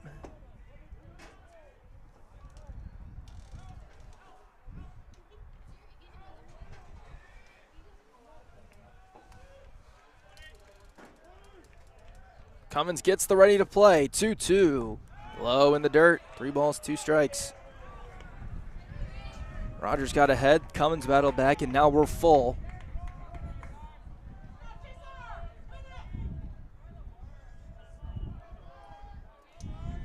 That's a 3-2 from Cummins. On the ground, foul. Just to the left of the bag. Would have been potentially an extra base hit. The field dimensions of Nicolay Field are a little bit unique in the sense where there's maybe about a foot of space in between the fences and the foul lines in left and right field. It slants in from the dugout towards the foul pole as another 3-2 from Cummins. Hits Rogers. Puts a runner on. Leadoff guy on once again for Adrian.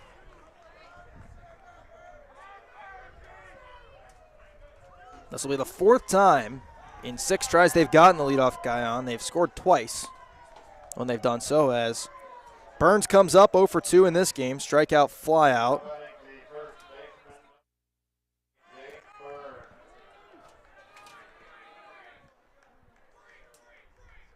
High hold of the bat as the first pitch to Burns misses outside for a ball.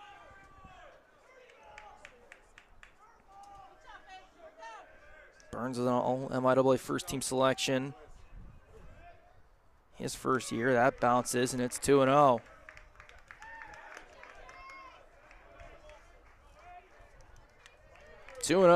Middle infield moves to double play depth. Cummins looks back to first, delivers. That one is fouled off of Burns, which will rule the play dead.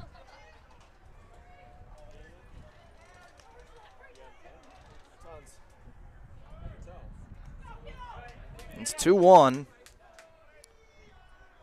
McGuigan waiting.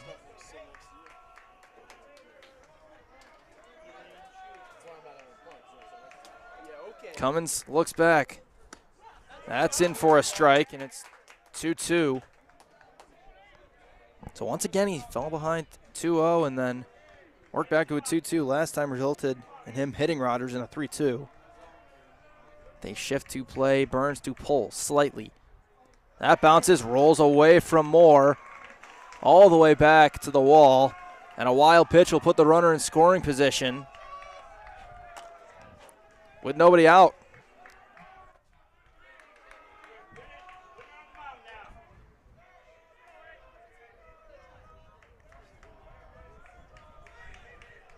The infield shifts back to a regular alignment. Now playing Burns to go up the middle. 3-2 from Cummins. Fouled off over the Adrian dugout.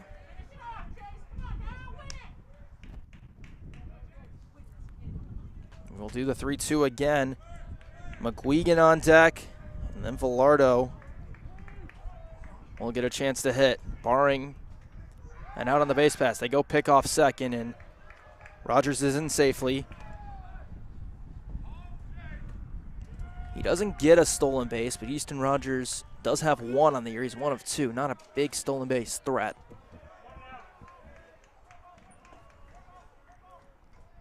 It's a 3-2 again. Got him, strike 3, outside corner. He bent in a breaking ball for a massive strikeout for Chase.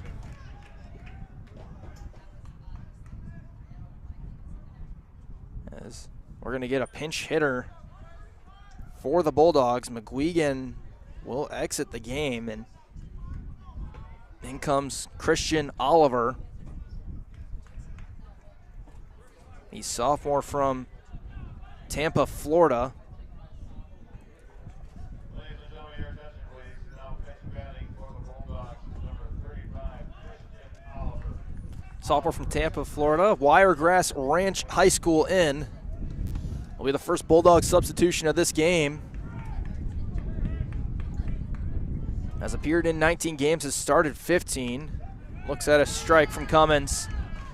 50 at-bats, 14 hits, gives him a .280 average. He's got 10 RBIs on the year. Listed as an infielder, McGuigan was in center field, so now the Bulldogs are going to likely do some shuffling around as the 0-1's a breaking ball just outside. Makes it 1-1. Cummins steps back on, looks back to second. 1 ball, 1 strike, and Oliver went after the pitch outside. Makes it 1-2 with the top of the order, or rather, excuse me, Velardo on deck. He wears number 1, but he's in the 8 spot. That can be confusing at times. 1 ball, 2 strikes. Cummins kicks, delivers, breaking ball just outside. He didn't miss on it by much. And it's 2-2. Cummins is starting to really locate the slider. Infield still playing Oliver to pull. As he looks back to second. 2-2. Little sawed off right field. Newland makes a running catch. And there's 2 away.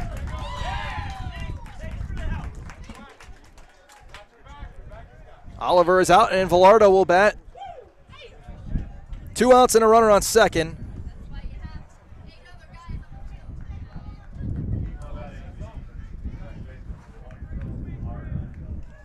Velardo is 1 for 2. He ripped a double down the third base line his first time up and then struck out in the 4th. He bats here in the 6th and what is going to be a critical AB for both teams right now. Velardo with the wide stance steps into the right-handed batter's box and looks at a fastball high for a ball.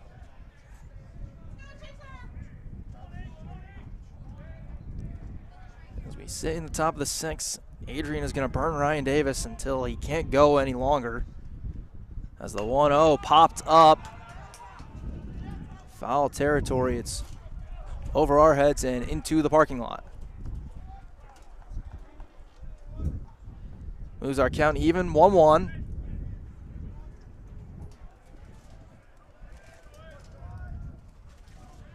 Velardo digging back into the right-handed batter's box and umpire telling Cummins, wait a second, not quite ready.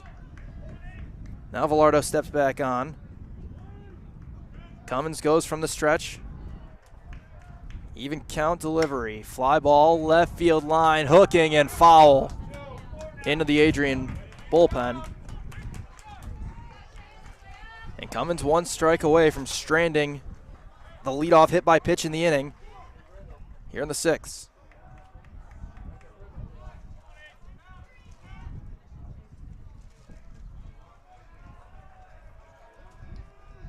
Righty here in the top of the 6th. Hornets in the bottom. We'll have more Reinhardt Lockhart. 1-2. Fouled off the end of the bat. Moore just couldn't hold on to it. It will stay 1-2. Velardo looking to give Rolando Jimenez a chance to bat in the inning.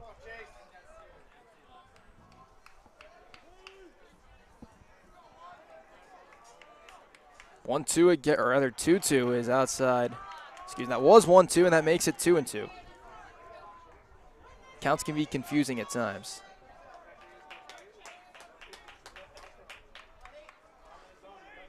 Cummins back on, it's a 2-2. Rogers stands at second. He got there because he was hit by a pitch and then a wild pitch. 2-2. Swing and a miss on a pitch down low. Moore tags him out. Chase Cummins with 2 strikeouts in the inning to strand the hit by pitch. In the 6th inning, no runs, no hits, no errors. 1 left on base. We go to the bottom of inning number 6. Bulldogs 3, Hornets nothing.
Bottom of the 6th inning, 3-0 Bulldogs lead.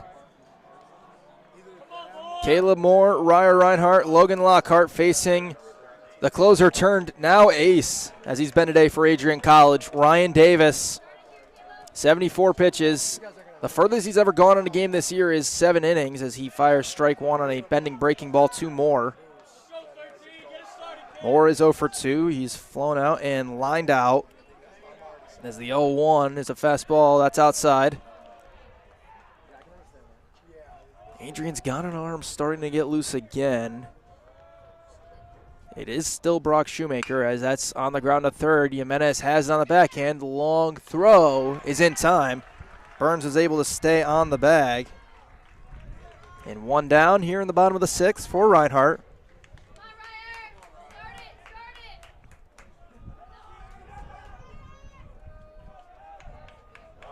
Reinhardt, 14 home runs on the year. He hits 4 more between now and the end of Kalamazoo season, would break an MIAA records. That pitch up and in near the helmet of Reinhardt. Had the 3-run home run yesterday in the 11-0 Hornet win over Alma. As the 1-0 to Reinhardt is a breaking ball. Again, that misses.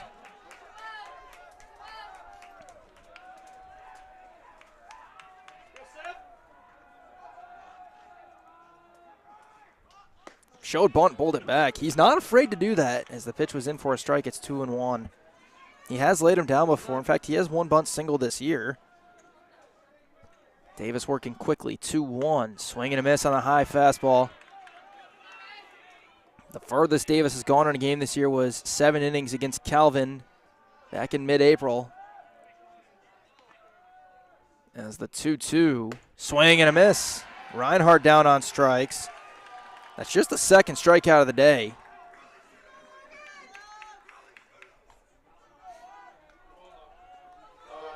Davis threw 100 pitches in that win over or it was a loss to Calvin, where he threw 7 innings. That was the furthest he's gone this year. As he will face Lockhart. The first pitch is high for a ball with a fastball. Lockhart's 0 for 2 with a pair of flyouts. 1-0 fastball, that caught the outside corner. Shoemaker's getting loose. Davis's pitch count is up over 80, as the 1-1, a good-looking breaking ball, drops in for a strike. You would imagine Ryan Davis is going to go till he can't anymore. As the 1-2 is hit up the middle, base hit for Lockhart. First Hornet hit since the 3rd inning. Gives them a 2-out base runner for Hawkins. 3rd knock of the day for Kalamazoo. Hawkins had the double off of Davis. It was the Hornets' first hit that came in the 2nd inning. That was the 86th pitch thrown by Davis.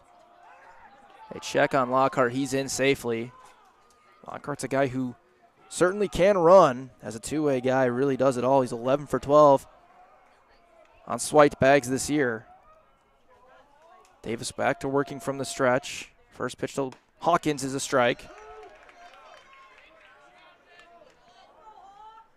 Adrian's 7th will go Jimenez, Hayward, and Bruder, likely against Chase Cummins. As Davis looks back to first. 0-1 is fouled over our heads.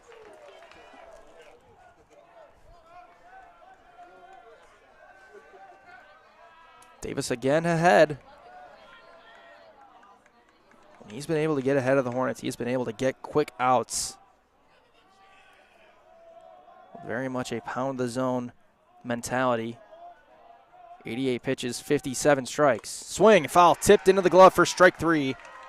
On the following pitch, ends the inning, and the Hornets still scoreless through 6. They get a hit. They leave 1. We go to the 7th in the MIAA Tournament Championship game. Adrian leads it 3-0.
Start the 7th inning, and Kalamazoo makes a pitching change. Into the game comes Reese Omadillo for the Hornets. Another righty, sophomore from Southgate, Michigan, and Trenton High School. Relieves Chase Cummins, who went an inning and 2/3 without giving up a run of his own. Struck out 2 guys. First pitch from Omadillo to Rolando Jimenez is high with a fastball 4. Ball 1, Omadillo is making his 12th appearance. He is 1-0 in the win-loss column as he goes from the stretch consistently. 1-0, flied in the air. Won't leave the infield. It's a pop-up. Steckow is under it. He's got it 1 away. The number's a little bit inflated for Reese. He's only pitched 10 innings this year. He's given up 9 earned runs, but that was really 2 appearances in Florida that he struggled. Gave up 5 of those 9. Other than that, he's been pretty solid. 11 strikeouts, 7 walks on the year. His ERA sits at 8.10, but he's given up just 1 earned run in his last 4 appearances. Throws ball 1 to Hayward. Top of the order back up for the Bulldogs. Hayward is 0 for 2 officially. He was hit by a pitch his first time up. Has grounded out and popped out. 1-0 is a fly ball to left field. It's tailing away from Tanner Hawkins, but he is still going to get there in plenty of time to make the catch. And there are 2 down quickly for Reese. And up comes Bruder.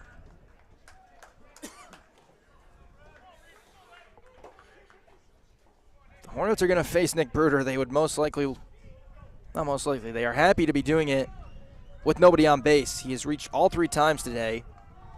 Reached on an error, a single, and an RBI double that pushed the game to 3-0. He's going to show bunt, pull it back, and look at a strike on a fastball from Reese.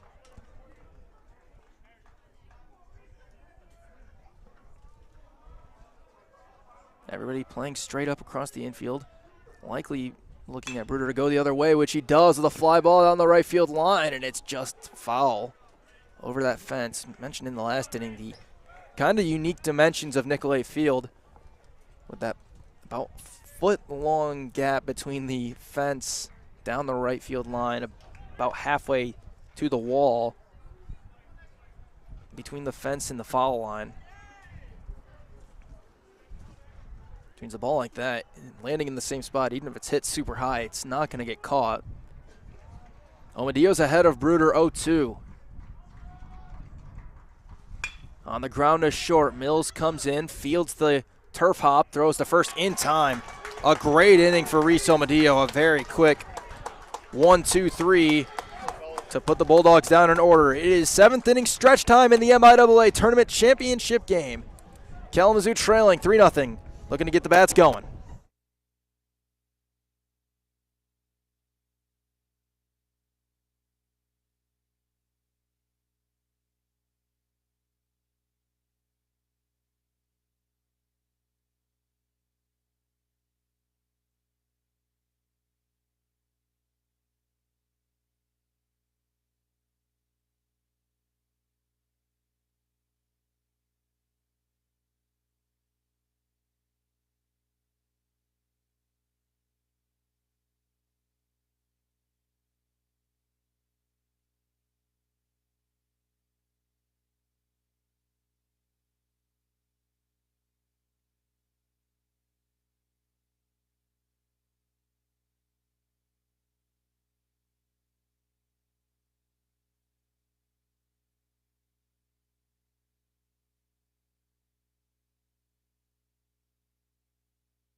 We're in the bottom of the 7th, and the Hornets needing runs trail 3-0 in game 1 of a possible 2 in the MIAA Tournament Championship game.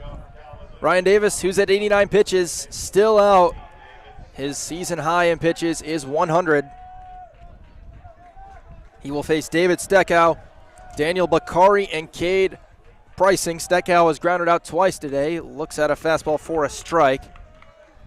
Brock Shoemaker, who is kind of that other closer type of role for the Bulldogs, has been up and down. As Steckow flies that ball to right field, it is right at Lincoln Hayward, who was able to make the catch. One away. Shoemaker's been up and down in terms of getting up and sitting back down. He's down right now as Davis just eclipsed 90 pitches, and you would imagine Craig Rainey and the Bulldog staff going to let him go as far as he can go. As Bakari comes up next. 0 for 2 today for Danny. Is flown out and grounded out. Chops the first one foul right behind him.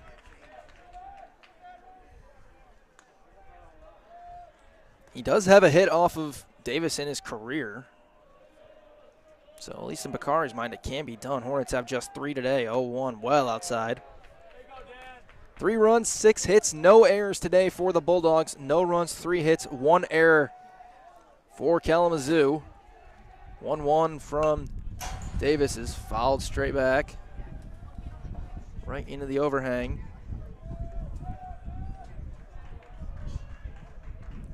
One ball and 2 strikes. Shoemaker still down, so as that one, oh, it's in, strike 3. A late call from the home plate umpire rings up Bakari, and there's 2 down. Looks like a touch of hesitation, and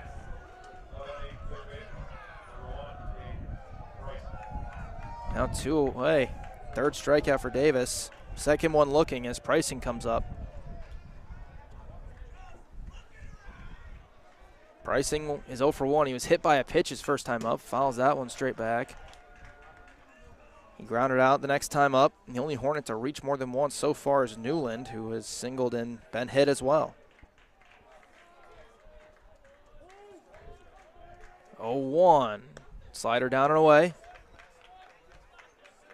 1-1. Getting through this inning would tie the season long in innings pitched in a single game for Davis. Going anywhere into the 8th would be his most. 1-1. Swing and a miss. Pricing went after. Looked like a slider outside. And it's 1-2.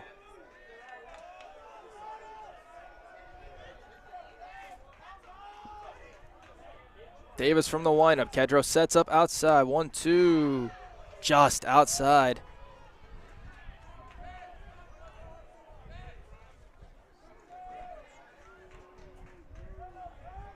It's 2 balls, 2 strikes to Pricing. Davis from the windup, 2-2. That's well outside, no question on that last one. And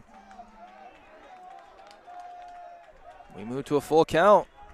Pricing's been able to battle back. Trying to get Newland up, a runner on, 3-2.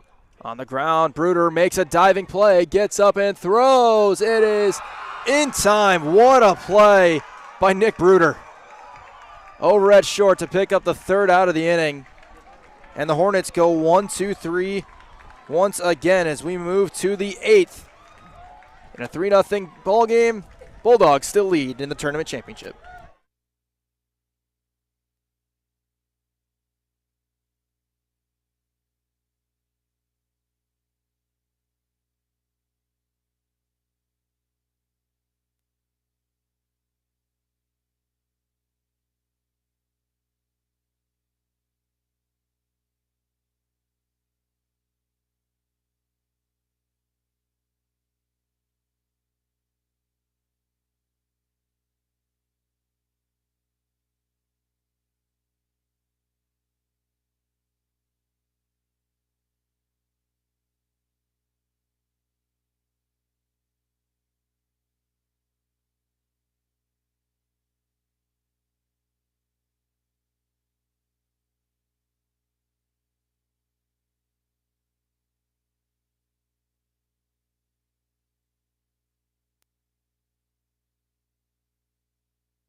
We're in the top of the 8th in the MIAA Tournament Championship, game 1 of a possible 2. Reese Omadillo is still on the hill for Kalamazoo. He is facing Ryan Davis, David Kedro, and Easton Rogers in the 8th. First pitch breaking ball for a strike as Omadillo, who had a quick 7th, back out for the 8th, facing Davis, who was looking to help his own cause as he has been unblemishable in this game. Puts that one out of play.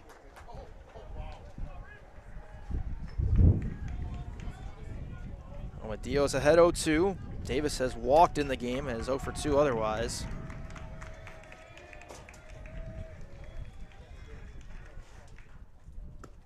(0-2) down and away, 1 ball and 2 strikes. The Hornets would guaranteed at bats the remainder of this game. Newland and then Mills through Hawkins at the top of the order. They need 3 runs, and a comeback effort it would be as that pitch misses 2-2. Omadillo will slide off the hill.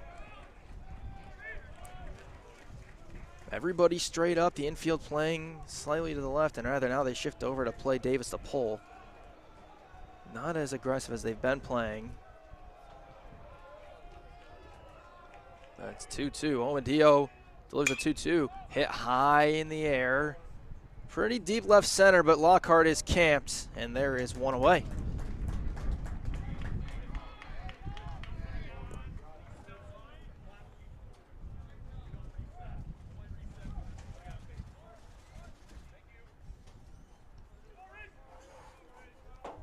Now Kedro. The umpire was reminding the press box about the pitch timer rules. Kedro is 1 for 3 today. He is grounded out, singled, and flown out. The first pitch is strike 1. Hornets would like to try and get into the Adrian bullpen. The way Davis has been dealing, they would have to start to rough him up as the 0-1's on the ground up the middle. Steckow fields it right behind second base. The throw to first, pulls Reinhardt off the bag, and then the tag, there's no signal, and Kedro's going to be safe as Reinhardt couldn't hold on to it through the tag. So that'll be an error, a throwing error on Steckow.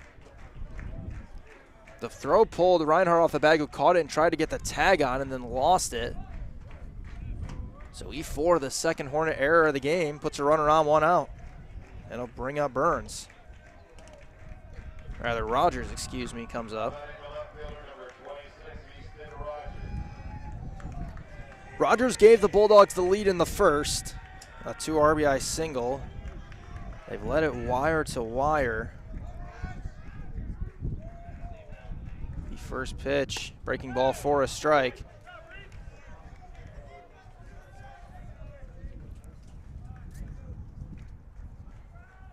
He was hit by a pitch his last time up in the 6th.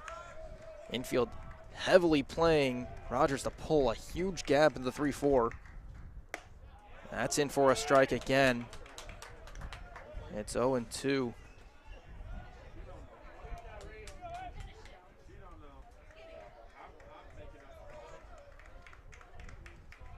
Omadillo from the stretch. Goes fastball just low. Makes it 1 ball, 2 strikes. Kedro over at first. Does have a stolen base in this game. It was on a double steal where Bruder was thrown out. As the 1-2 is lined over the head of Steckow, and this could be trouble. It's cut off by Lockhart. Kedro goes first to third, and the Bulldogs have 2 on with 1 out at the corners.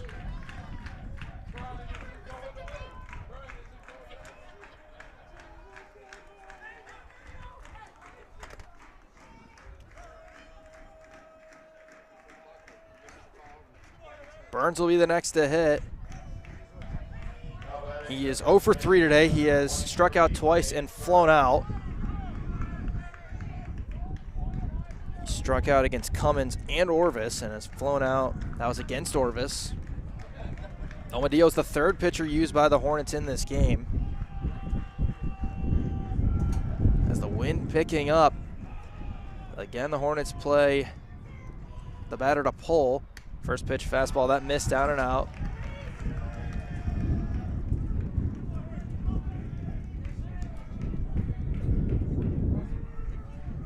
ball, no strikes. Mills and Steckow are at double play depth, and Pricing is in tight to the bag at third. Breaking ball is in at the top of the zone for a strike. That's 1-1. A ground ball here, probably the best thing the Hornets could ask for right now.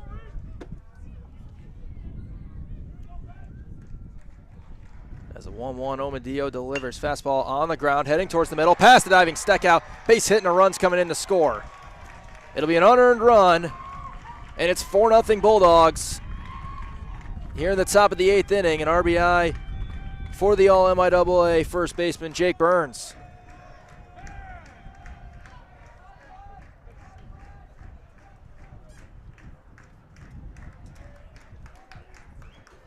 And now time's going to get called. Craig Rainey's going to make another sub.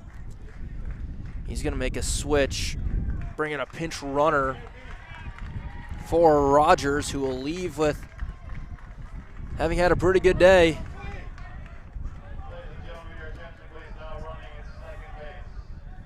It's going to be Joe. Joe Casal will run in place of Easton Rogers. Casal is a pretty good runner, as Jack Boyke, who came in for Christian Oliver after he pinch hit for McGuigan in the last inning, comes up. It's a lefty. They go to pick at second, and Casal's in comfortably.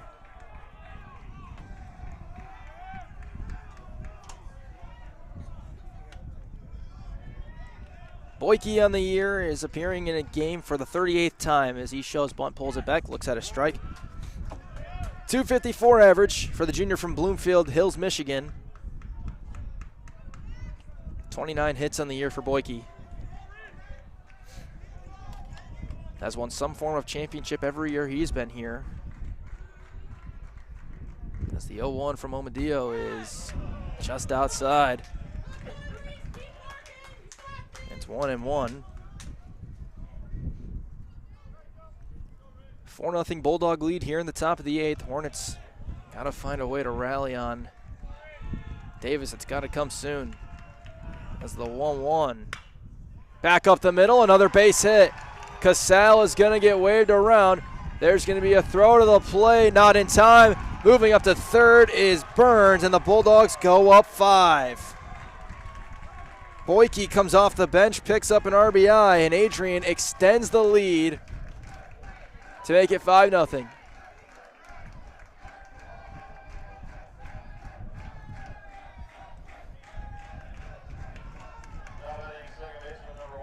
As Velardo will be the next to bat. Corners with 1 out. And time is going to be called. Are we going to get a pitching change here? I believe we are. Or is Matt Allenbest just going to come out and talk to Omadillo, the pitching coach? Looks like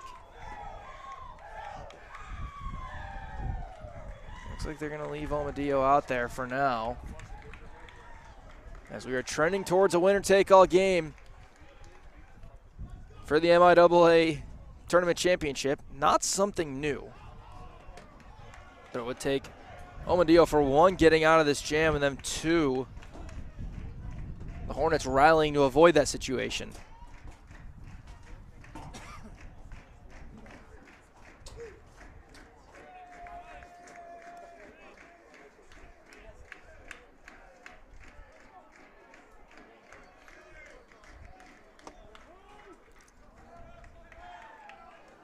Velardo is 1 for 3 today, doubled and struck out twice.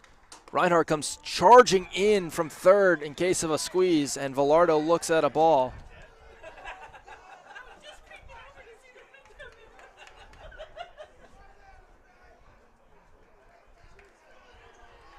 As it's a 1-0 count, Boyke is a very, very capable runner. At first, 4 of 6 on steals this year. Fastball for a strike from Omadillo. Velardo doesn't like it.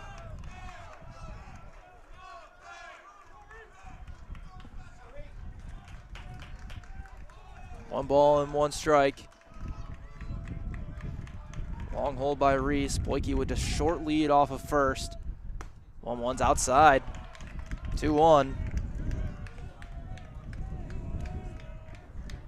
Adrian has struck for 2 in the inning. 1 earned, 1 unearned, charge to Omadillo. Here in an inning in the third. 2-1 from Reese. Bunt showed. It's going to be pushed to first. Omadillo's got it. He will just tag Velardo out at first, and coming in to score is Burns. To make it a 6-0 game, Velardo picks up an RBI.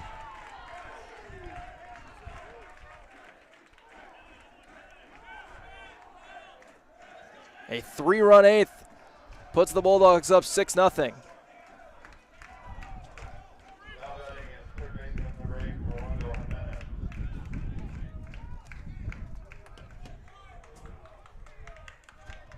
Jimenez is the 7th Bulldog to bat in the inning. It's the first one out of play, foul.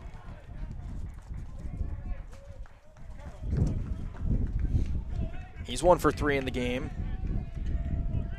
Every Bulldog now has reached every slot in the order, rather. McGuigan did not, and Oliver had a 1 at bat, did not. As that one misses, 1 ball, 1 strike.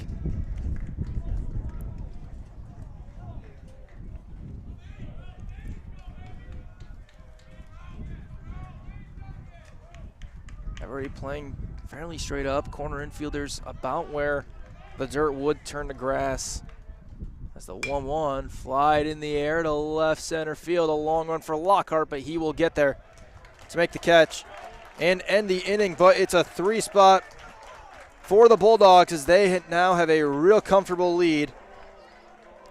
6-0. Adrian leads it halfway through 8.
We're in the bottom of the 8th, and Adrian's lead's gotten a bit more comfortable. They lead it 6-0 after a 3-run top of the 8th inning. Ryan Davis still out. He gets an out. It will be officially his longest appearance of the year. He's at 101 pitches, facing Robert Newland. First pitch, fastball, strike 1. Newland 1 for 1, single hit by pitch. Hornets will complete the 3rd time through the order as the 0-1 swing and a miss on a changeup.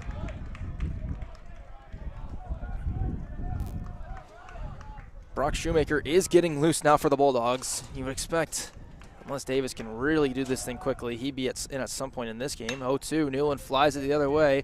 Hayward's got to drift back. He's there. He makes the catch, 1 away. Now the top of the order for the Hornets, Mills and Moore, as they try to avoid a shutout. Make the Bulldogs staff throw a little bit more.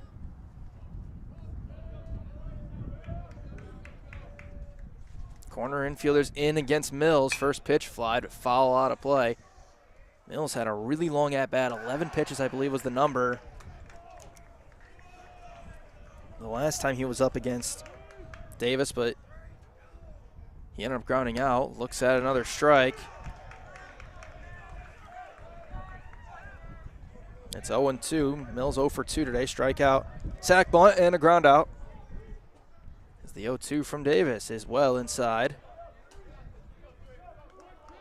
Brock Shoemaker is up throwing for Adrian. As the 1-2 fought off the end of the bat into the screen above the Hornet dugout. We'll stay at 1-2. Mills will be followed by Moore, and then they'll give Reinhardt, Lockhart, and Hawkins a chance in the game. 1-2, down and out. 2-2. At 110 pitches for Davis in this game. 2-2. Shallow right center.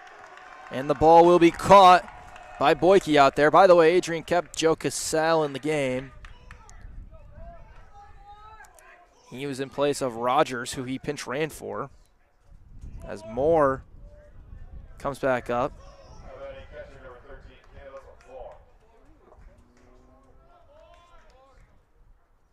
First pitch breaking ball in for a strike. Moore is 0 for 3 today. Fly out, line out, and a ground out. Hornets have really only had one good scoring chance. It came in the third. As Moore grounds this ball to third, Jimenez backs up. He's got it, throws across in time, and a 1-2-3 eighth inning for Ryan Davis. If he's coming out of this game, it's an incredible outing. And who knows, we may see him in the ninth. We go to the ninth. Bulldogs in control. They lead it 6-0.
We're back for the top of the ninth, and what is looking more and more like it's going to be game one of two in the MIAA Tournament Championship, as Lincoln Hayward will lead off for Adrian against a new Kalamazoo pitcher. It is Blake Parpart, fifth-year senior out of Farmington Hills, Michigan, and Southfield Christian High School, making just his 7th appearance of the year. Pitched 6 2/3, giving up 6 hits, 4 earned runs, walked 4 and struck out 5. He will face the top of the Bulldog order, Lincoln Hayward, Nick Bruder, and Ryan Davis. First pitch low for a ball.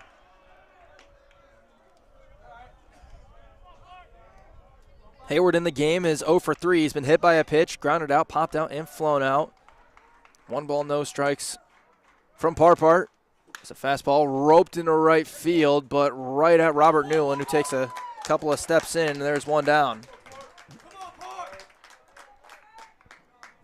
Out comes Bruder. 2 for 4 day rather. Reached on an error. Singled, RBI double, and a ground out. As we are 5/6 of an inning from a winner-take-all game in the MIAA tournament. First pitch, breaking ball, ball one.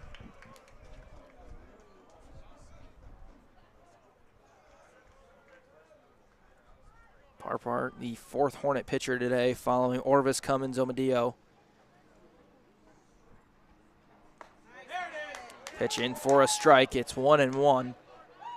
The presumed starter for Kalamazoo in Game 2 today would be Robert Algren. No way of knowing that for sure as of now. As the 1-0 is hit sharply in a right, base hit. 3rd hit of the game for Bruder, and the Bulldogs have a runner on with 1 down, and up comes Davis.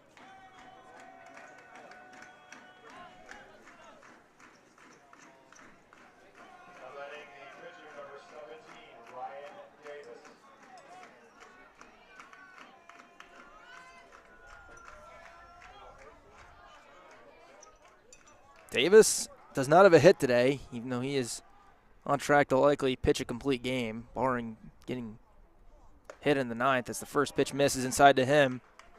Walk, a lino, and a pair of flyouts for the senior from Hebron, Ohio.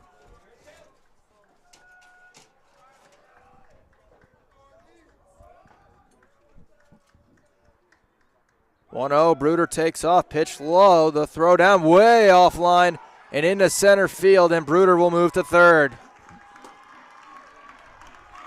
Throwing error against Moore. It's the 3rd Hornet error of the day, and it moves the runner to prime scoring position, and a 2-0 count with 1 out.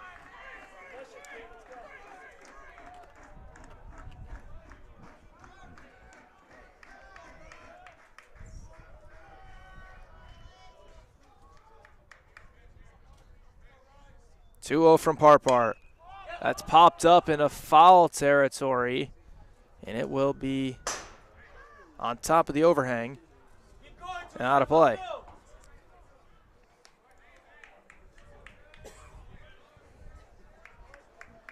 Kedro to follow Davis in the inning. Hornets will have Reinhardt, Lockhart, and Hawkins in the bottom of the 9th, and needing an incredible rally if they want to get it done now. That's flied into right field. Should be deep enough to score the run. Newland slides, and he can't make the catch. It's off the glove. In to score with ease comes Bruder, and it is now 7-0. Bulldogs lead. That'll likely be ruled a double as Newland had to slide out in right. We'll get the official ruling soon enough. It is an RBI double for Ryan Davis, so he gets his first hit of the game. It's the 11th hit of the game for the Bulldogs. 7 runs on 11 hits, and a lot of the damage done later. Now Kedro with a runner on 2nd, still 1 out. First pitch outside for a ball, 4-7 for the Bulldogs in the 2nd half of the game. And the final 2 innings. Looks like they're going to be content to just let Davis run out the rest of this game pitching-wise and have essentially a full staff, as that's in for a strike. Essentially a full staff for Game 2.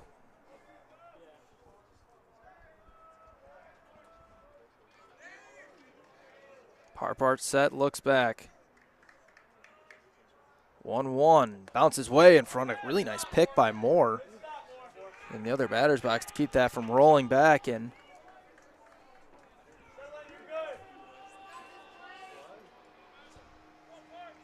that's a 2-1 count. That ball could have rolled all the way back, moved Davis up to 3rd, and put the Bulldogs in business again in the inning.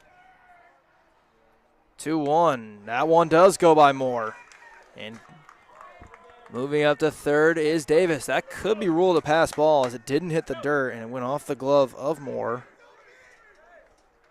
And it will be ruled a pass ball.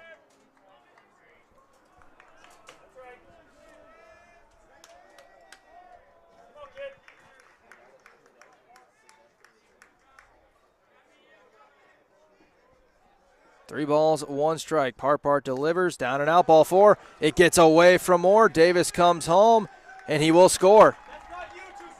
Keep going. That's good.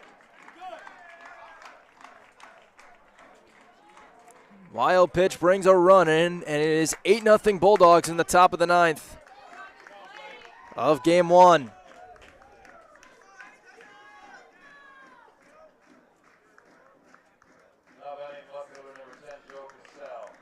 Now Casal will get his first at-bat of this game. He came in running for Rogers in time called. Matt Ellenbest is coming out.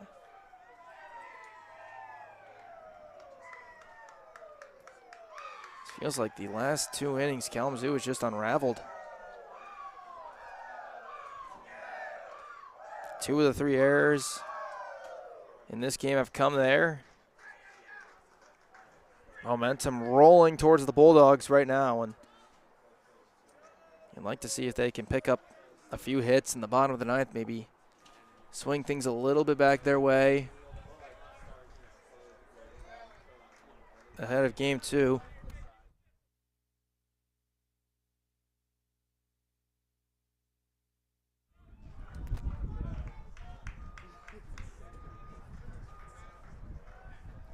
Casal ran for Rogers in the 8th.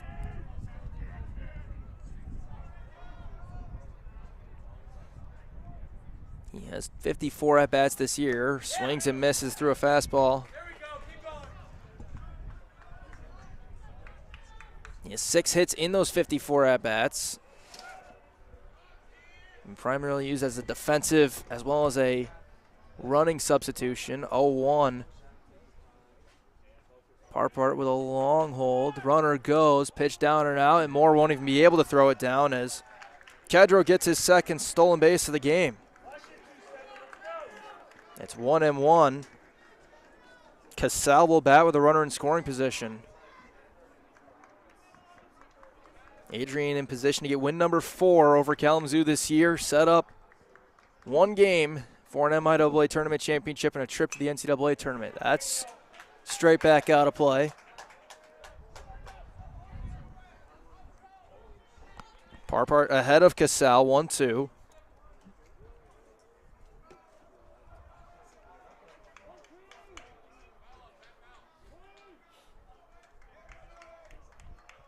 Look back from Blake.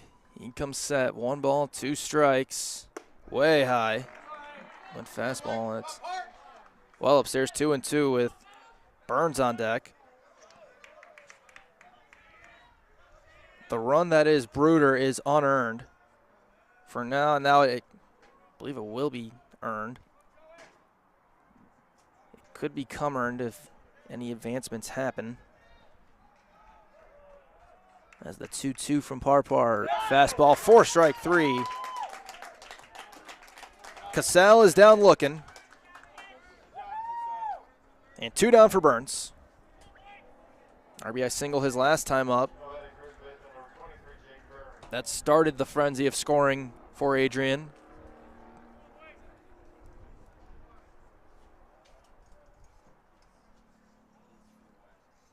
And that pitch flied into right. Going to drop down in front of Newland. Getting waved around is Kedro. Throw to the plate, not in time. RBI single for Burns. And it is 9-0 Bulldogs.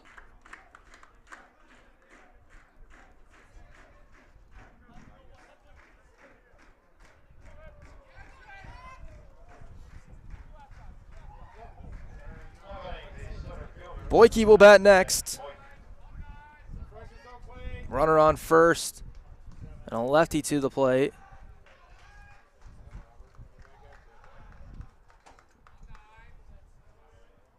RBI single off the benches. Last time up, that pitch in the dirt rolls away. Another wild pitch.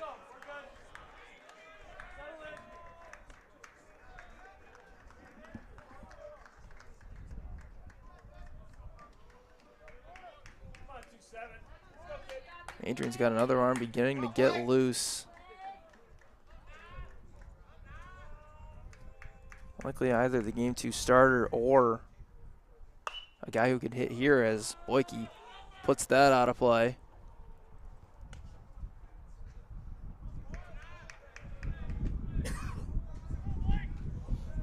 Two guys stirring. Actually, one of them's returning to the dugout. It's Shoemaker. Beginning to get loose is Ben Bates. That's a 1-1. In for a strike. 1 ball, 2 strikes to Boyke. Parpar trying to just get out of the inning.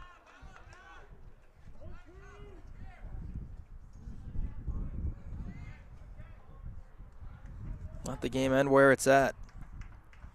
A look back and a 2-2. Boyke pops this up. Right field, Newland is in, he's under, he grabs it. It will end the 9th, but the Bulldogs get 3 more runs. They've scored 6 of their 9 today in the final 2 innings. Bottom of the 9th, Ryan Davis back out.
You're ready to start the bottom of the 9th. Ryan Davis aiming for the complete game shutout in game 1 of 2 today in order to set up a winner-take-all scenario, and the Hornets are going to make some subs, get some other guys some at-bats in this game.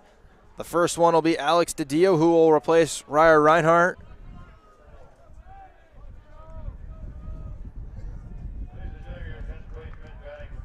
DiDio, a sophomore from Whitmore Lake, Michigan.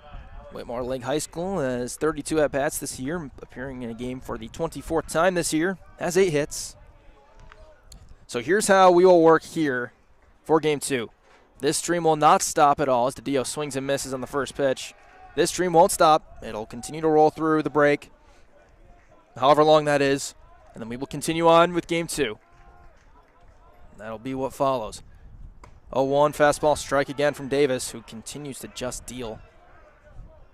114 pitches in this game, and majority of them, vast majority of them for strikes. That'd be 77. 0-2 to DiDio is a slider that misses. Adrian's got Ben Bates getting ready. He's not a regular arm, but just in case Davis is a little too much. DiDio chops it foul.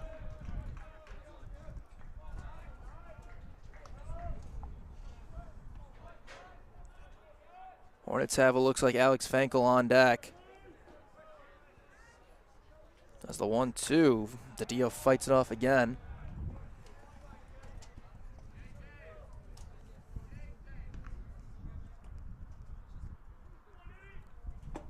We'll give you plenty of history on the MIAA tournament and how often a second game happens on the day of the championship. It has happened plenty of times, but only one team as the pitch misses inside to make it 2-2 to DiDio. Only one time as the team from the loser's bracket actually won it, and that was the Bulldogs in 2023. DiDio fouls the next pitch straight back. He's working a long at bat against Davis.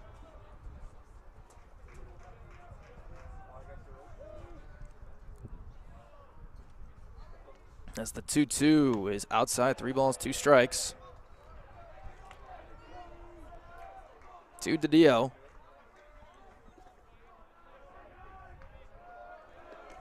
No work from the windup. 3-2 to DiDio is out of play.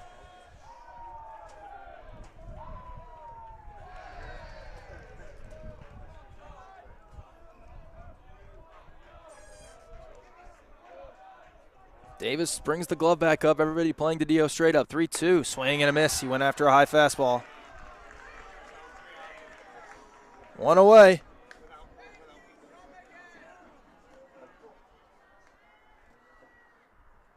Fifth strikeout of the game for Davis, and out comes Craig Rainey, and I believe this will be it. For an incredible performance for Davis. Maybe not. He's talking with him.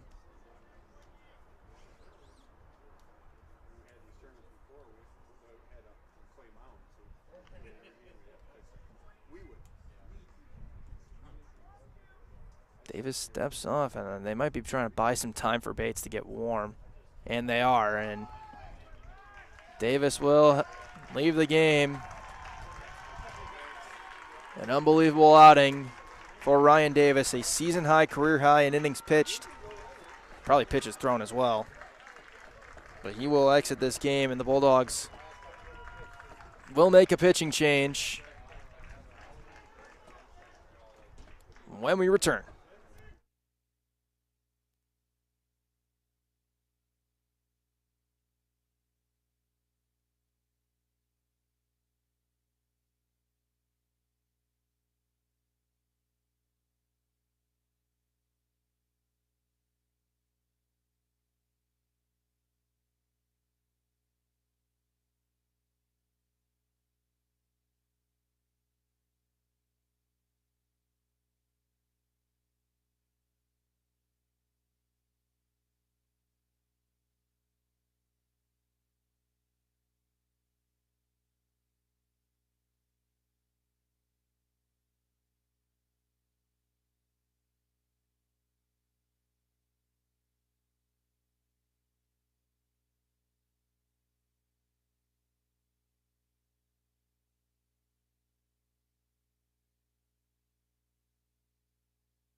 The new Adrian pitcher is Ben Bates. He comes out of the bullpen to relieve Ryan Davis.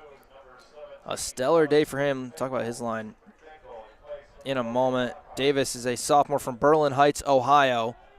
6-foot righty will face Alex Fenkel, who is hitting in place of Lockhart. First pitch misses, a fastball outside. Fenkel for the Hornets, getting his 32nd at-bat, appearing in his 25th game. He's got 6 hits. As the 1-0 pitch from Bates is a fastball for a strike. Bates has pitched 11 innings this year, making his 10th appearance. Give him 20 hits, 13 earned runs. 3 walks, 8 strikeouts. Fankel shoots that foul.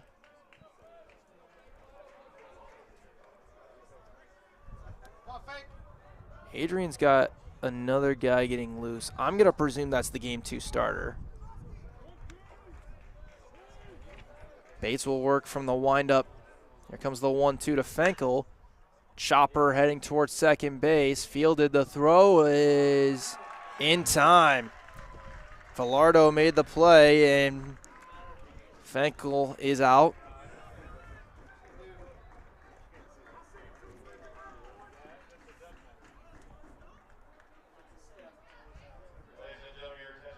As the Hornets will make another sub as Clay Cook will get the chance to hit.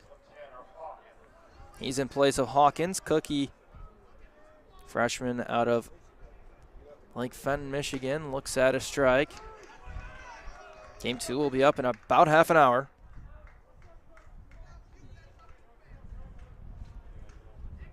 Cook has appeared in 18 games this year as that one misses. 11 at-bats and 5 hits. Trying to extend it for whoever would be in Steckow's spot.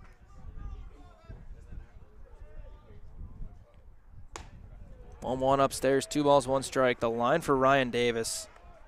126 pitches, 8 1/3, gave up 3 hits, didn't give up any runs, didn't walk anybody, struck out 5, did hit 2 batters, but an unblemished day as he will send Adrian onward as Cook fouls it off. 2 balls, 2 strikes.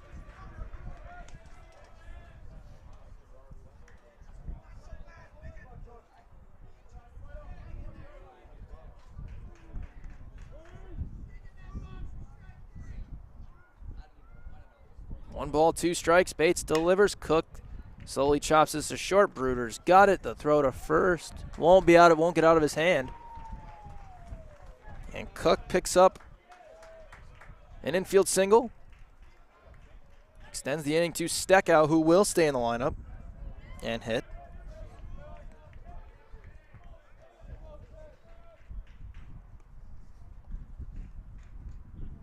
Fourth hit of the day for the Hornets. Cook gets a single. He presumed one of the future infielders for this team. First pitch to Steckow, swing and fouled off of the hand of Kedro. He is in some pain. It looks like I'll have to try and walk that off.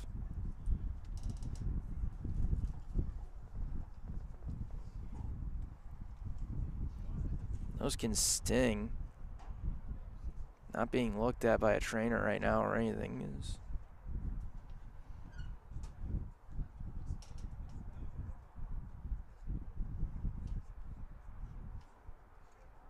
One will come out now. I hope he's okay. He's a huge piece for Adrian.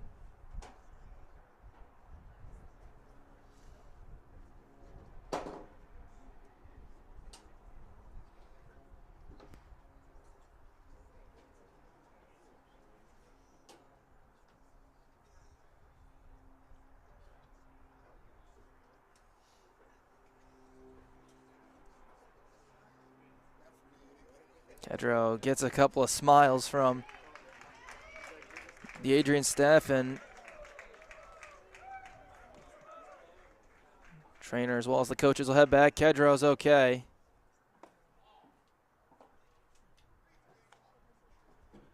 Tests out a throw with his throwing hand, and Steckow will come back up.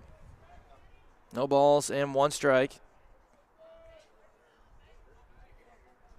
It'll be about, as we sit now, the presumed start time will be about 3:15. Could be a little sooner, could be a little bit later. Steckow flies this ball into right field, tailing away and out of play. And it is no balls and 2 strikes. Steckow's 0 for 3 today.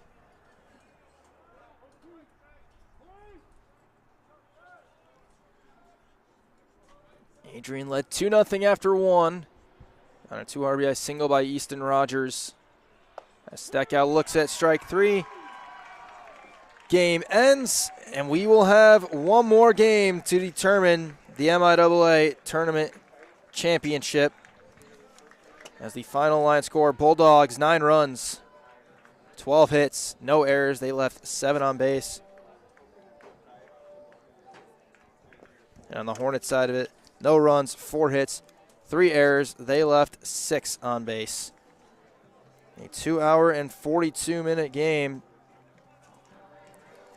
puts us in a winner-take-all situation for both of these teams. As the next game will get underway, presumably at about 3:15-ish.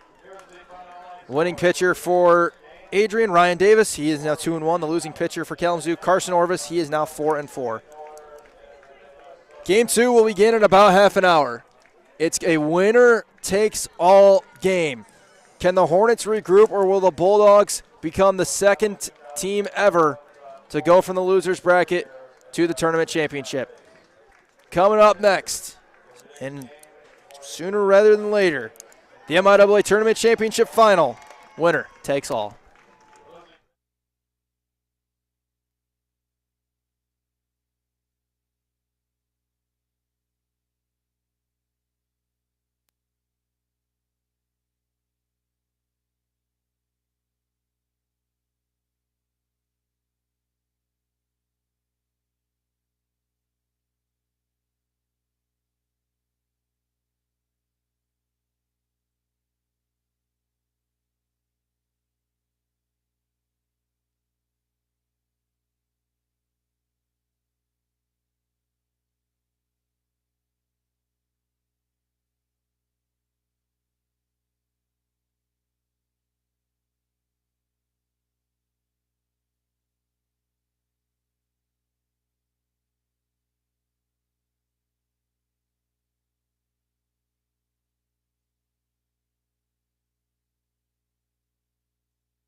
Ladies and gentlemen, welcome back to the MIAA Tournament Championship Day and Game. We have gone through 6 games so far in this tournament. It is down to one final game. The winner takes all between Kalamazoo College and Adrian College. The Bulldogs won Game 1 today to force this game by a final score of 9-0. And now we get one more game, one more opportunity for both of these teams to take a tournament championship. Adrian will be the home team for Game 2. Kalamazoo was for Game 1. Now the Bulldogs will get their shot to try and win a title. The umpires meeting with the head coaches right now. And it is time to get this one just about underway. Adrian's starting pitcher for Game 2 is going to be Brock Shoemaker. Shoemaker out of the bullpen. Usually he's a junior left-handed pitcher from Onstead, Michigan. Onstead High School. Making his 15th appearance, his second start of the year. He's pitched 3 1/3 innings of a game. 31 hits, 8 earned runs, 6 walks, and 22 strikeouts. A .310 average against a .159 whip, a .309 earned run average. His lone start this year came at Trine, where he pitched 5 innings, gave up 5 hits, 2 runs, and 1 of them earned. The Hornets starting lineup in this game will go Cooper Mills leading off playing short, Caleb Moore batting second and catching, Ryan Reinhardt batting third playing first, Logan Lockhart playing right, hitting fourth, Tanner Hawkins hitting fifth and left, Robert Newland DHing, hitting sixth, David Steckow is hitting seventh at second, Kay Pricing hitting eighth in the third base spot, hitting eighth, and Cam Kelly will play center field and be batting ninth. The Adrian defense will be Schumacher on the mound, David Kedra behind the plate, Jake Burns at first, Ryan Davis will play second, Orlando Jimenez at third, Nick Bruder the shortstop, the outfield from left to right, Daniel Shipman, Jack Boyke, and Lincoln Hayward.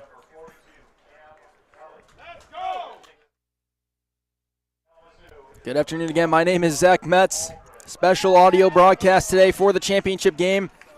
And now it's time. One more game for the MIAA championship. A spot in the NCAA tournament on the line. Cooper Mills, the fifth-year senior, will dig in for the Hornets. Can they regain the energy they had all tournament so far? Mills digs in. My clock reading 3:27. Shoemaker winds up. It is time for Hornet baseball, and Mills sends the first pitch foul. 3:27, our first pitch. We are underway in the final MIAA game of 2024-25 in terms of baseball. Our game time temperature, 64 degrees, not a cloud in the sky. 0-1 to Mills is down and in for a ball. Our air quality sits at good. Feels like 65 degrees actually. Feels warmer than the actual temperature. UV index is high. The wind blowing about 7 miles per hour to the south as that pitch in for a strike to Mills. Makes it 1-2. 0% chance of precipitation in this game. Weather brought to you by my phone's weather app as always. 1-2 to Mills. Is outside for a ball. 2 balls and 2 strikes.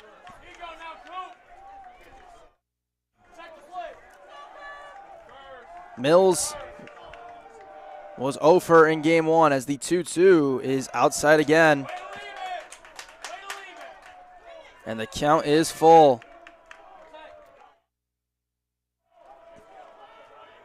Three balls, 2 strikes to the fifth-year senior, whose average moved to 331. 3-2, hit 3-4, base hit. Hornets start the game off with a leadoff single from Mills. They get the leadoff guy on, and he's going to try and fire up his dugout. Hornets trailed 3-0 up until the 8th inning in game 1, and it felt like all the life got sucked out of them when Adrian scored 6 runs in the final 2 innings. And here's the story to keep an eye on. Cooper Mills is at 36 stolen bases. He is 2 away from tying the single-season record in Kalamazoo College history. First pitch to Caleb Moore is in for a strike. Moore's average has dipped down to 403 on the year. The sophomore catcher from Pinckney, Michigan, and Cheryl Stockwell Academy. 139 at-bats and 56 hits as they check on Mills. It's a little tough to hear, but it's starting to feel like the Hornet dugout's got a little bit of juice back, as it felt like Adrian sucked it out of them by dominating the latter stages of game one. That misses for ball one. Shoemaker, the lefty, one of the few left-handed bats that, or left-handed arms that the Bulldogs will consistently throw. They've got plenty, but he's one of the few out of the pen. That misses up and out, and it's 2-1 to Moore.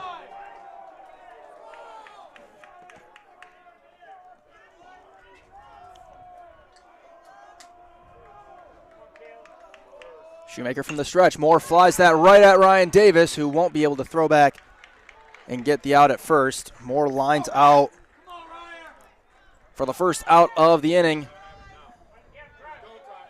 as Ryer Reinhardt comes up. The updated numbers for Ryer: .378 average, 62 hits, 14 home runs.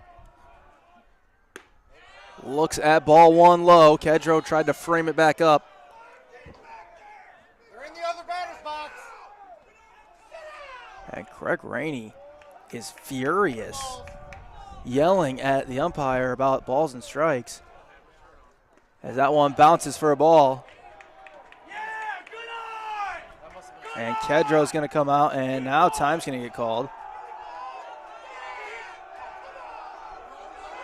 And now, yeah, there's some furious words between the Adrian coach and the umpire as he's going to walk out and talk to his pitcher.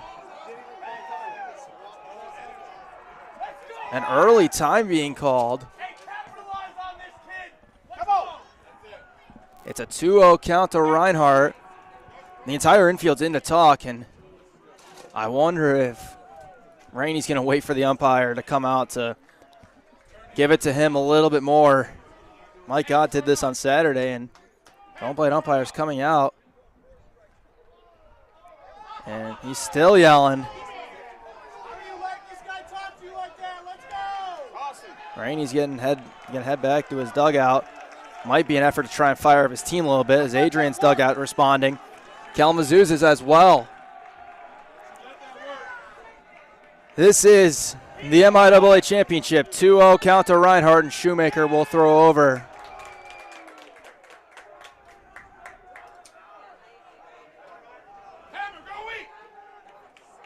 Kalamazoo was just coming off of a game that ended with a little bit of umpire controversy. Now Adrian's unhappy with it there. That one misses. And it's 3 balls, no strikes to Reinhardt. Lockhart's on deck.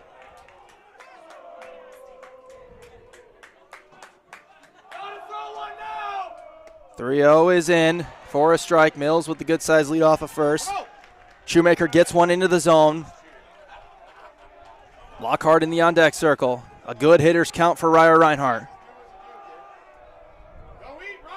3-1. Reinhardt fouls it out of play. Just a touch behind it. And a count full, 3-2. Shoemaker battled back to a full count. He goes from the stretch. 3-2 to Reinhardt. Mills goes, pitches low, ball 4. 2 on, 1 out for Logan Lockhart.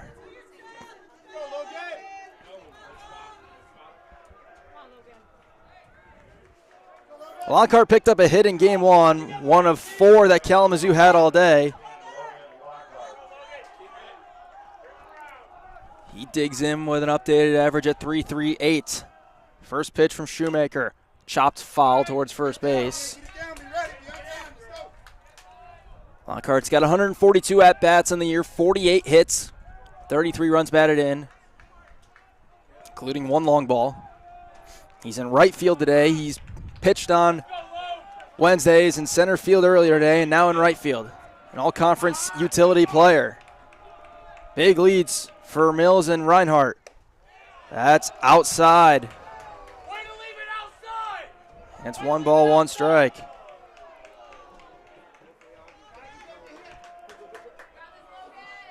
Robert Algren is going to be the starting pitcher for Kalamazoo, and boy, would the Hornets like to get him a little bit of a lead early. 1-1. Slow roller to Davis. This could be 2. He'll go 4, 6. The relay throw not in time. Reinhardt's out. Mills to third. Lockhart's safe on the fielder's choice, and now it's Hawkins.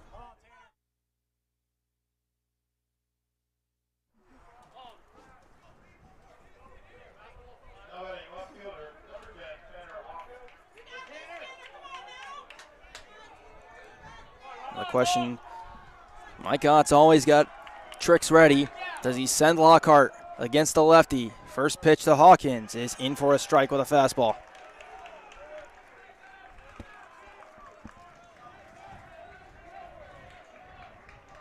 Corners for the Hornets. The middle infield playing up the middle, pretty straight up. 0-1 from Shoemaker. Slow chopper to third. Jimenez has it, a shuffle and a throw, and the Bulldogs are able to escape the jam. Shoemaker does what he is intended to do. We go to the bottom of the first. Hornets leave 2. They do not score. Bottom first coming up.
Bottom of the first, Hornets left 2-1 in the top of the first, and now Robert Algren gets the nod in the tournament finale. Augie, who is just coming back from an injury, has pitched 29 2/3 of an inning this year, making his 11th appearance and 6th start. 2-2 win-loss record, 1.42 whip, 4.85 ERA. He's given up 34 hits, 16 earned runs, 8 walks, 32 strikeouts, 2.91 average against. He will face Lincoln Hayward first for the Bulldogs. Hayward updated a .320 hitter. Was hit by a pitch to start game 1. Looks at a fastball low.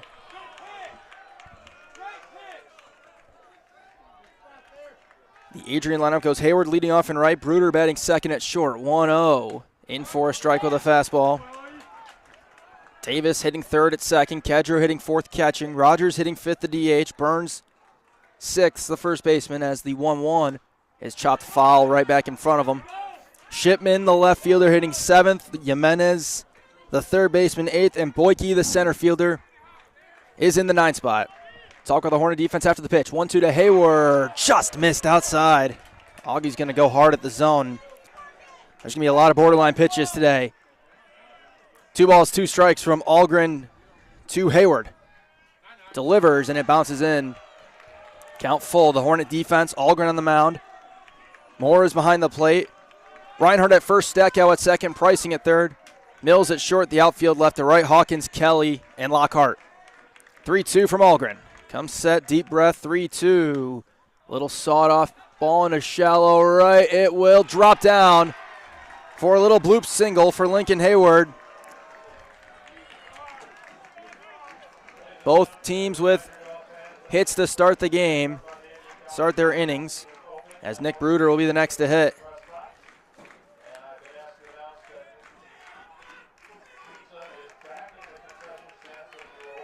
Bruder dominant in game 1, 2 hits, including an RBI double. First pitch is a breaking ball in the dirt for a ball.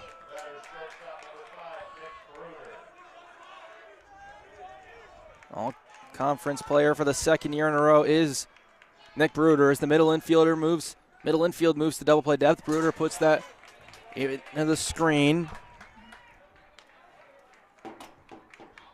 Evens the count at 1. The MIAA tournament a number of times has gone to game 3, most recently 2023. Take you through each occurrence, as the 1-1 is out of play. In 2013, Trine forced a game 2 against Adrian before the Bulldogs won 3-2 and 10. 2015, Hope forced a game 2 against Kalamazoo before the Hornets won it. That would later be vacated as the 1-2 is on the ground. A third pass to diving Cade Pricing. Moving up to third is going to be Hayward. Bruder will head to second. The throw goes to second. Bruder's in safely. And it is a double and a single to start the game. Bulldogs have second and third with nobody out. And up comes Ryan Davis.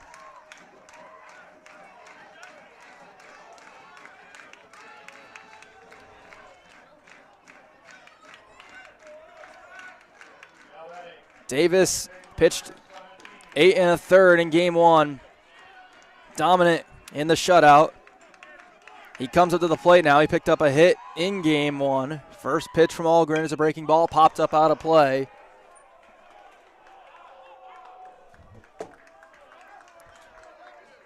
Some more MIAA tournament history. Kalamazoo forced a game 2 against Adrian in 2017 before the Bulldogs picked up that one. As the 0-1 from Algren is a fastball that misses.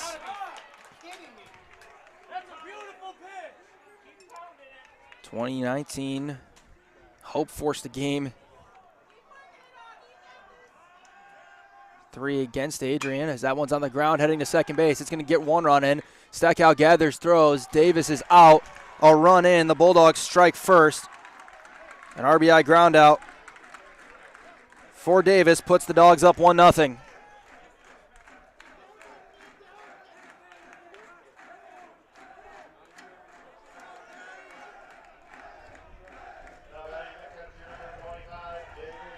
Now David Kedra will hit. 1 out, 1-0 Adrian. First pitch, breaking ball for a strike.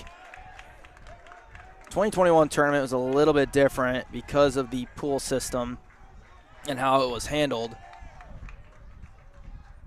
So that one really isn't one worth discussing, as the next pitch from Algren is outside for a ball. But in 2023, Adrian became the first team to ever come from the loser's bracket to win the tournament, beating Alma twice. As this is a chopper off the plate. Pricing's got it, only has one play to first, does so. Kedro is out, but again, a run scores. Bruder comes in, and Bulldogs take a 2-0 lead. So 2 outs, nobody on for Easton Rogers.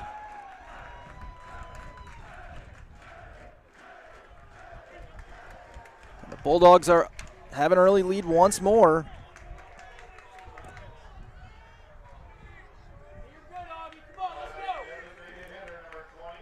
Rogers gave Adrian the lead in game 1, a lead they would never relinquish. It was in the top of the first. It was a 2 RBI single as the first pitch misses low. A single, a double, and then a pair of RBI groundouts have Adrian up 2-0 in the bottom of the first inning. 1-0, breaking ball for a strike.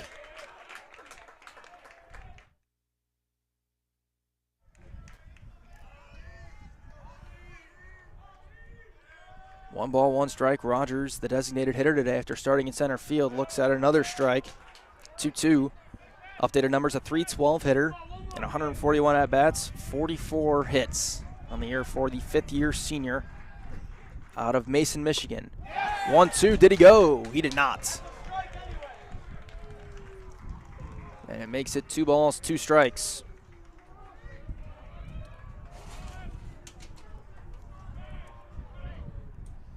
Algren works consistently from the stretch. He comes set on the mound, 2-2 to Rogers. Low and away with Jake Burns on deck.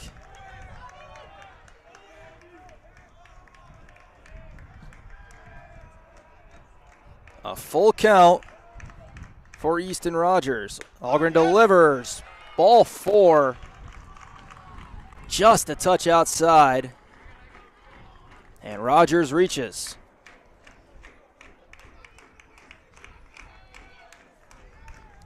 As Jake Burns will be the next to hit. Burns did some damage in game 1, had a pair of RBIs. As the first pitch is fouled straight back.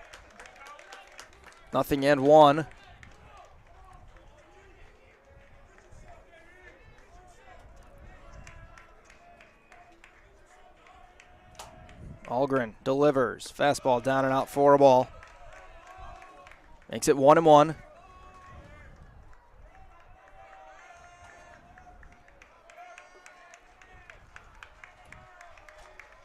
From the stretch again. 1 ball, 1 strike. Breaking ball. That's in.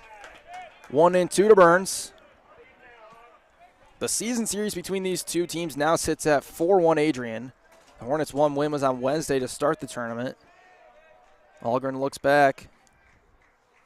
1-2. Fly ball to center field. That's going to be down. A base hit. Holding at second is Rogers. That's the 3rd hit of the inning for Adrian.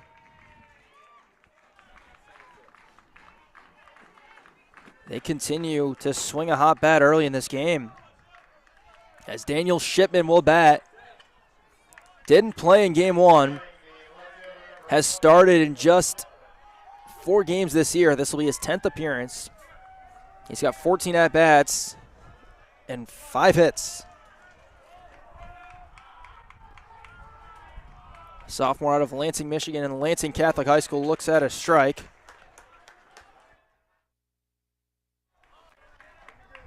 Had at-bats in both games yesterday, didn't play Wednesday.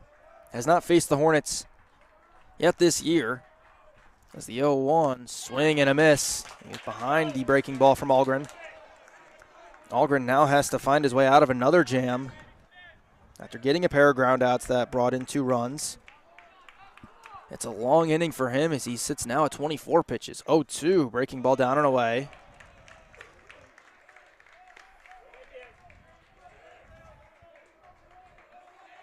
Algren appeared on Wednesday in relief. Helped keep the Hornet lead where it was at that time.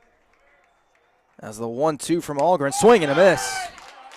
To end the inning, Augie gets a strikeout, but the Bulldogs put 2 runs on the board behind 3 hits. They leave 2. We go to the top of inning number 2 in the MIAA championship game. Adrian with a 2-0 lead over Kalamazoo.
Top of inning number 2, Hornets trail 2-0. Got to find a way to get the runs back as it'll be Robert Newland, David Steckow, and Cade Pricing to bat in the inning. As Newland looks at a ball inside, he jackknifes out of the way of the first one. Newland's numbers are updated to 244 in the year. He had a hit and was hit by a pitch in game 1. 1-0. He's on the ground slowly to short. Bruder's got it. Throws to first in time. A little help from his friend, the turf at Nicolay Field. The Nick, as it says behind home plate. David Steckow, the next to bat.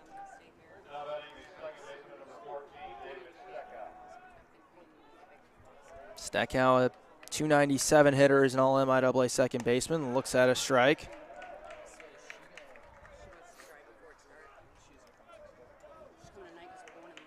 Shoemaker, the lefty, stays out. Adrian only had to use 2 pitchers in game 1. As the 0-1, swing and a miss on a changeup.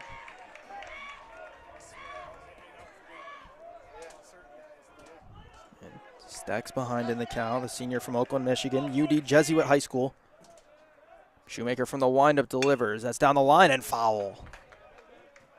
Very close to being what could have been an extra base hit for Steckow as it was hit right down the third base line. We'll stay at 0-2. Steckow with the wide stance. 0-2 is up and out. Kedra was setting up outside on the last one. Infield playing back against Steckow. Outfield straight up. Kedro sets up down the middle. 1-2. Fly ball to left field, pretty shallow. Shipman is under it. 2 away.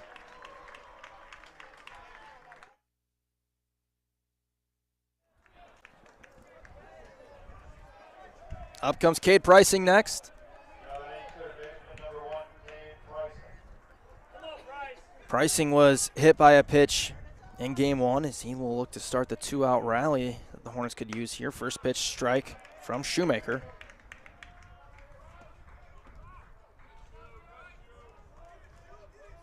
I would imagine both teams, the majority of their pitching staffs are available.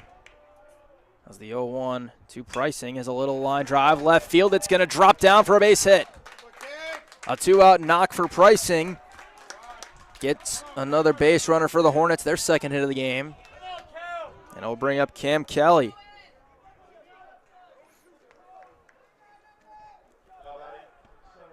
Kelly, the junior from Gladstone, Michigan, has been kind of in and out of the lineup, but he has played in 40 games, only started 12. First pitch he fouls straight back. Has 56 at-bats on the year and 15 hits. He ended the regular season really hot. Up until the last game of the year, he had hits in 9 of 11 games. He's 0 for 3 in this tournament so far. 0-1 from Shoemaker is in for a strike. It's 0-2. He looks to extend to the top of the order.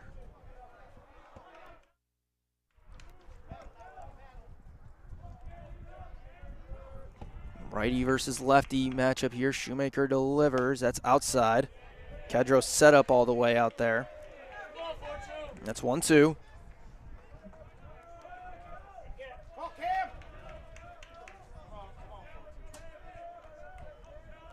Close stance for the center fielder. That pitch just up and out. 2 balls, 2 strikes to Kelly. Pricing, you wouldn't expect him to see go here, but he's got 9 stolen bases on 10 attempts. You wouldn't expect it, especially against the lefty. As a 2-2 is high and the count is full. Now Pricing will be going no matter what. Kelly's brought himself back to a full count.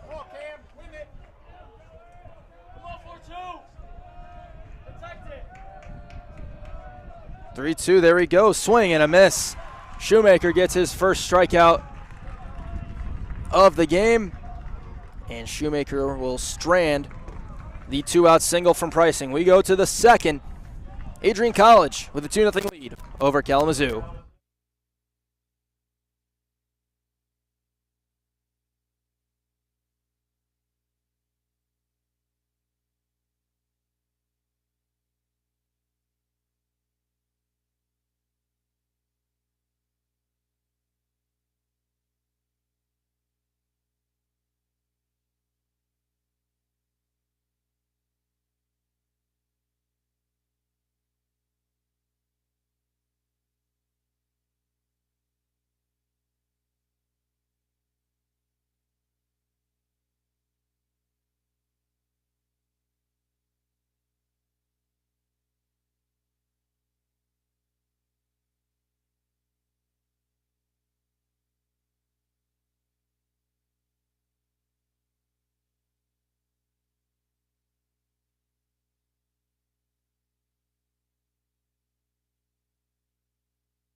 We're in the bottom of the second. It's 2-0 Bulldogs. It will be Rolando Jimenez, Jack Boyke, and then Lincoln Hayward to face Robert Algren. Faced 7 Bulldogs. Gave up 3 hits, walked 1, and 2 runs in the bottom of the first.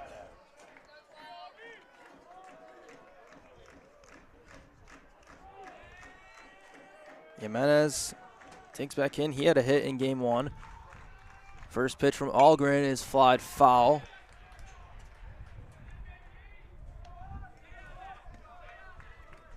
His updated numbers are .267 average and 116 ABs, 31 hits. 0-1 from Algren as a fastball on the ground to second. David Steckow gobbles it and throws Jimenez out. 1 up, 1 down.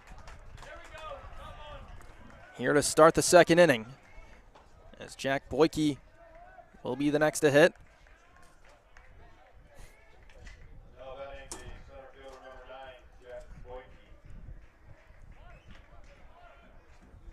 Boyke came off the bench in game 1. Picked up a hit. Looks at a ball high. He's got a .259 average on the year. 116 hits, or rather 168 bats, 30 hits, excuse me. 1-0 from Algren's up and out, one of 2 lefties in the Bulldog lineup for game 2 along with Hayward. They will bat back to back. As the 2-0, Algren, who will stay from the stretch, misses down and in. 3-0. Algren steps off the mound and will reset.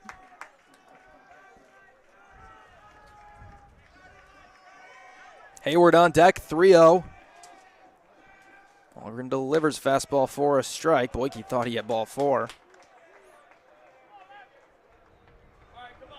And so Algren gets 1 back, 3-1. Pricing is on the infield grass at third. 3-1, fastball for a strike. And Boyke again thought he had ball 4.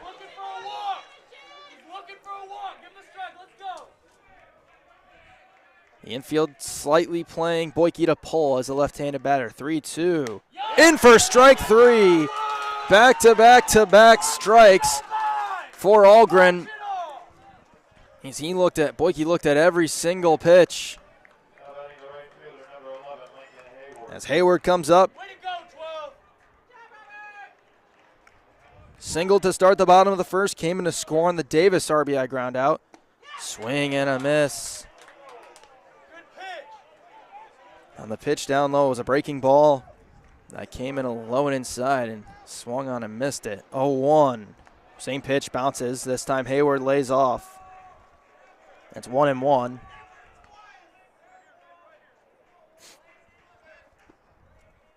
Infield position the same way, slightly playing Hayward to pull. The outfield, similar positioning. 1-1. Fastball low and in. 2-1 to Hayward.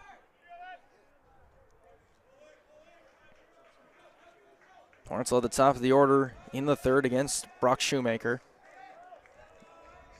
2-1. Fastball for a strike, and it's 2-2.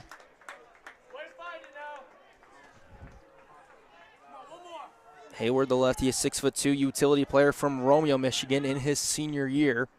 Awaits a 2-2 breaking ball. He fouls it off towards Kalamazoo's dugout. We'll do a 2-2 again. Algren's a sophomore out of Garden City, Michigan. Went to Salem High School. That's the 2-2. Fastball roped on the right field line. It is foul, out of play. Ball was hit very hard by Hayward. Wouldn't have had home run launch angle. The walls in here at Nicolay Field are pretty tall. Both in left and right field. As the 2-2 is a little jam shot off the glove of Algren. It's going to get through center field.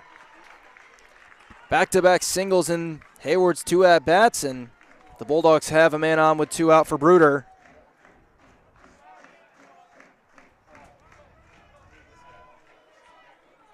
Now batting the shortstop, number 5, Nick Bruder.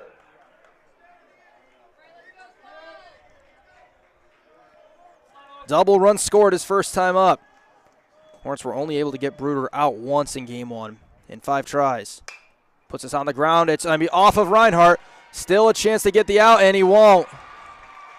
Bruder is safe. Hayward is safe. It bounced off of Reinhardt, rolled away, and Reinhardt couldn't quite get to it in time. We'll see if they rule hit or error here. I believe it's going to be hit. It is. An infield single for Bruder brings up Davis with 2 on and 2 out. Both Bruder and Hayward with 2 hits. Davis at the ground out, his first time up in an RBI. Ball 1 high.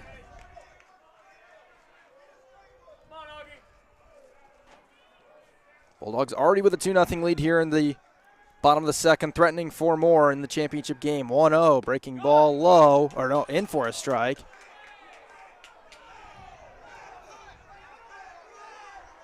And Craig Rainey's still upset. Don't take that from them.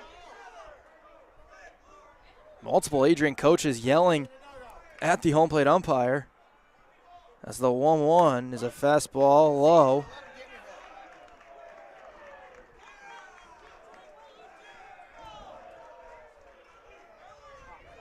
It's 2 balls, 1 strike.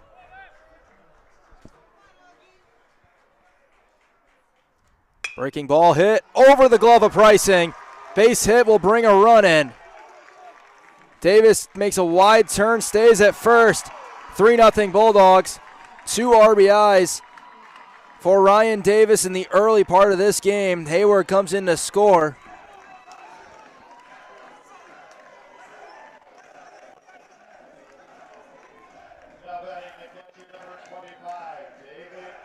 As Kedro's coming up next.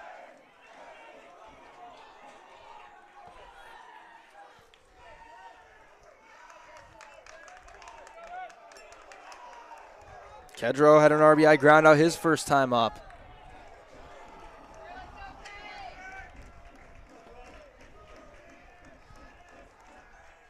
First pitch to Kedro is a fastball for a strike.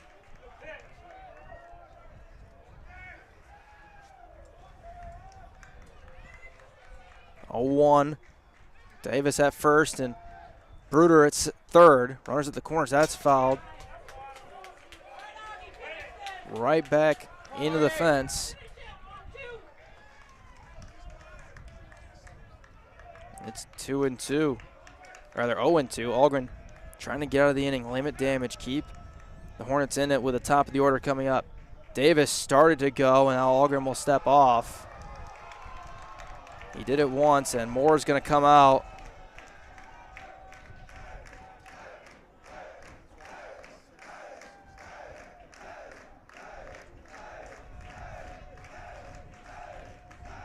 Adrian's dugout as loud as ever right now. Algren searching for an answer to get out of it. Moore went out to talk to Algren. Mills came in to join the conversation.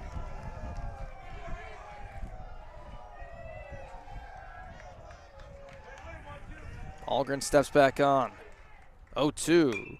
Jammed off the top of the Hornet dugout. And foul by Kedro.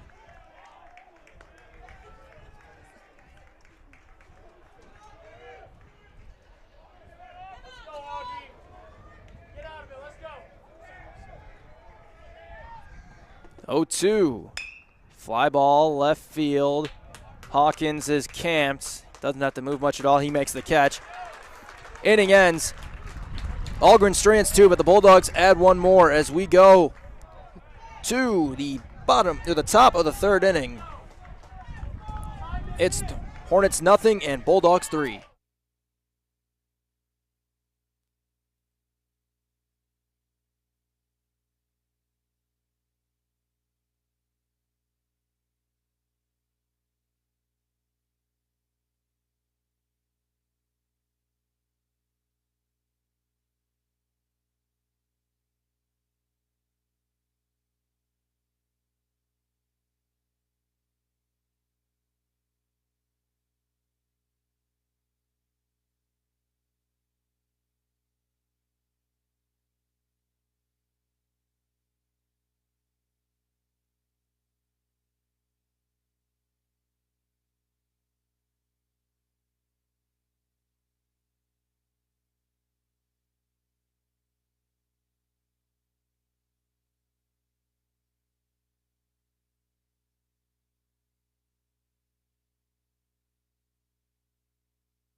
Top of the third, 3-0 Bulldogs.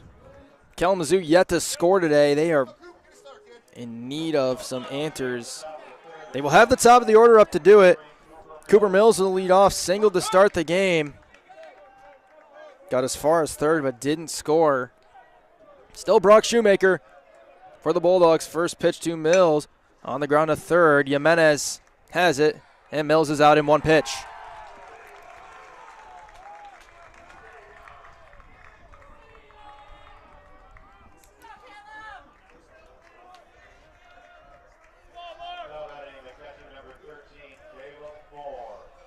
Now Moore lined out his first time up. Hits this one. It's going to take a bounce in front of Bruder, who bobbles it, gets it back. Throw in time. 2 pitches. 2 outs in the inning. Bruder with a very nice play to recover after the bobble, and there's quickly 2 out for Reinhardt. Reinhardt walked on a long at-bat with Shoemaker. Needing something to spark the Hornets. Looks at a ball outside. So that ruins any chance of a 3-pitch inning. That's the 36th pitch thrown by Shoemaker here in the top of the third. 1-0 is in for a strike.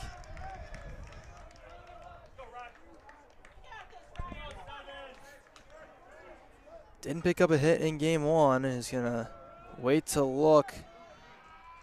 Waited until he absolutely had to, based on the pitch clock, to look at the pitcher. Flies it out of play. Looking to throw off the rhythm of Shoemaker. Did for the moment. He's behind 1-2 now after he fouled that last pitch out. 1-2, fought off. He got a piece of it.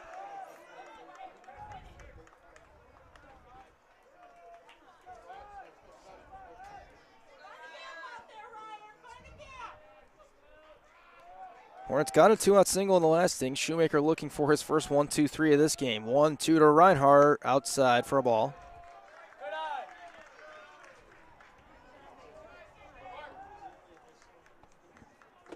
And once again, Reinhardt's going to wait to look until he absolutely has to. Till 10 on the clock. 2-2. Down and out. Count is full. 3 balls, 2 strikes. Lockhart will be next. If Reinhardt can extend it to him. He's going to do it again. Takes a look at the pitch timer. Comes ready. 3-2. Back up the middle. Base hit. He was able to throw off the rhythm of Shoemaker a little bit, and it worked to his advantage.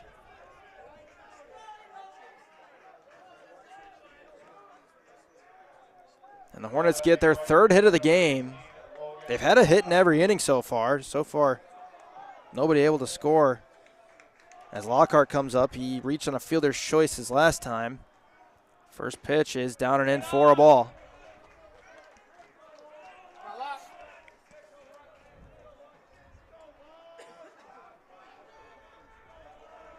Shoemaker from the stretch now. Short lead for Reinhardt. Going to bounce around at first. Lockhart with a half swing. He went around.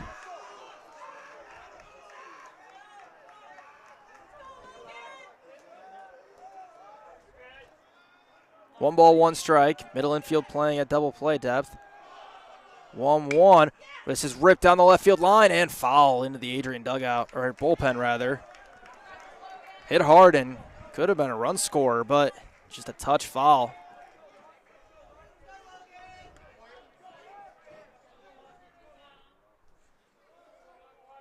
One ball, 2 strikes. Lockhart back into the right-handed batter's box. Bat over his right shoulder with a stance with his feet just outside his hips. 1-2. Swing and a miss. Another strikeout to end the inning for Shoemaker. And the Hornets get another 2-out single, but do not score. A hit in every inning, but no run so far. Bottom of the 3rd. Bulldogs 3, Hornets nothing.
Hornets make a pitching change as they start the bottom of the third. Robert Algren out after 2 innings, allowing six hits, 3 earned runs.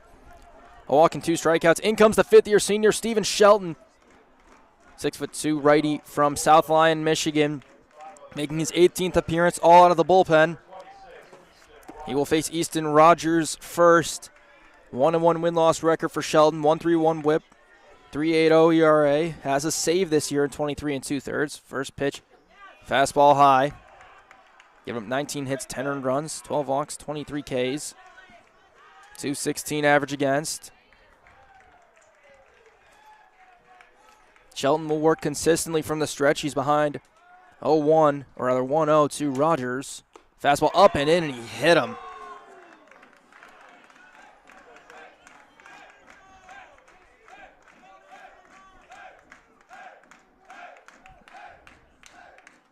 Rogers will take his base.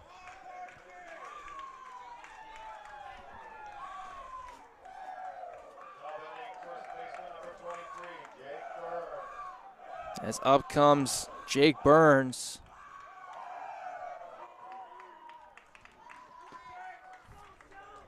Burns singled his first time up, was stranded in the top of the first. As the first pitch from Shelton is a breaking ball that's blocked by Moore. Rogers won't move anywhere, so Rogers has reached twice on free passes, a walk and a hit by pitch. It's been talked about by many people, the importance of limiting free passes in this tournament. So far in this game, it hasn't bit Kalamazoo yet, but it certainly could right here.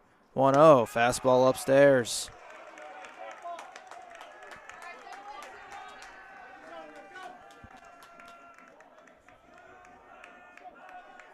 Short lead for Rogers.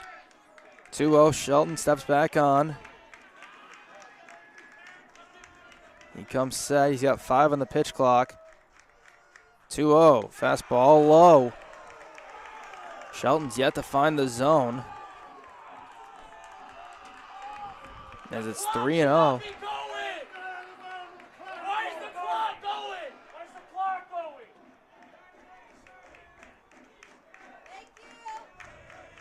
3-0, Shelton needing a strike. High bat hold for Burns. 3-0 from Shelton is a fastball for a strike. And it's 3-1. They'll calm Shelley back down a little bit. Get him back into the game a little bit. Broke the streak of 5 balls to start the outing. Shipman is on deck.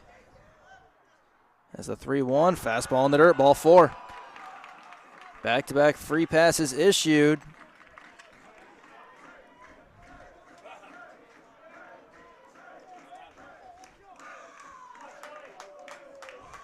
It's 0-2. Now batting the left fielder, number 20, Daniel Shipman. Up comes Shipman, who's 0 for 1. He struck out against Algren in the first, and time's going to be called, and Matt Ellenbest is going to come out. The corner infielders were coming in. Ellenbest will come out. The infield will all come together.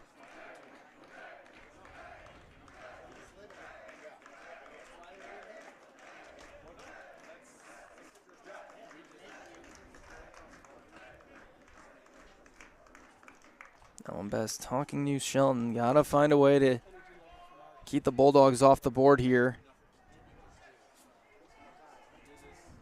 Can't afford to fall behind by too much.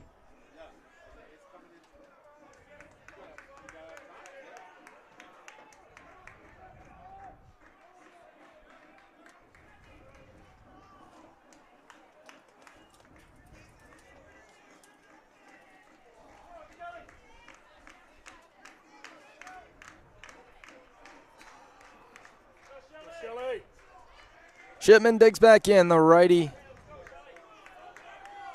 As mentioned, struck out his first time up. That was against Algren. In at third tight is Pricing. Shipman shows bunt, lays it down. Back to Shelton, who will throw to first, get the out. Shipman does his job. Moves the 2 into scoring position.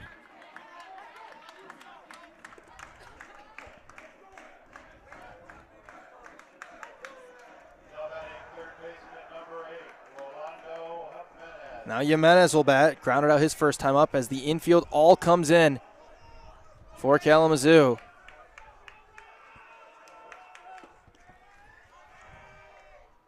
First pitch fouled. Back into the parking lot. Shelton's able to get ahead. He's got the ability to get strikeouts, and boy, could he use one here.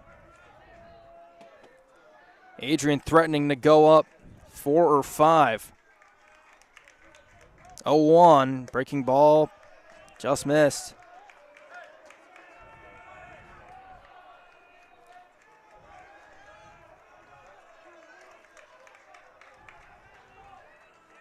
Clock should not be going. It's 1-1. Shelton leans in, comes set.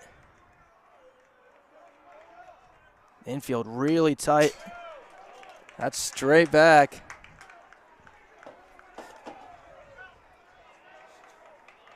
It's 1-2.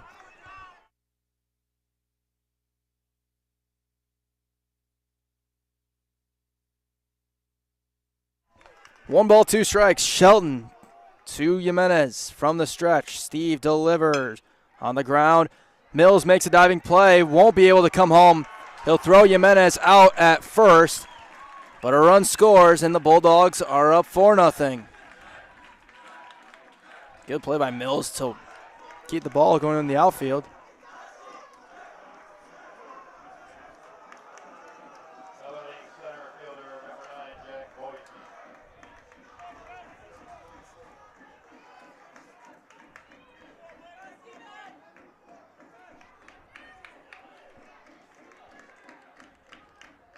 Boyke up 2 outs and a runner at second. First pitch is high. Looks at ball 1. The infield's able to back up.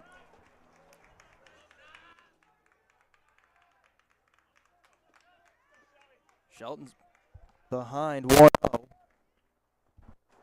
Swing and a miss. Makes it 1-1.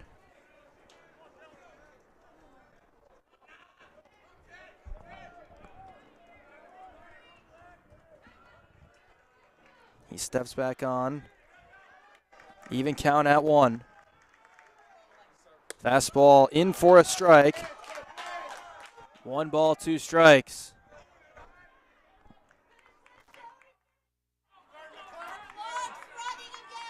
Figure out the clock. Long look in from Shelton.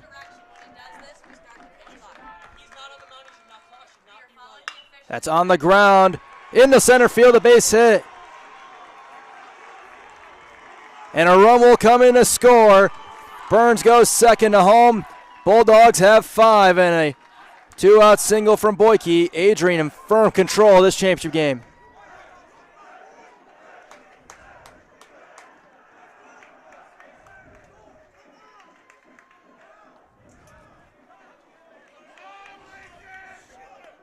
And the top of the order back up with Hayward.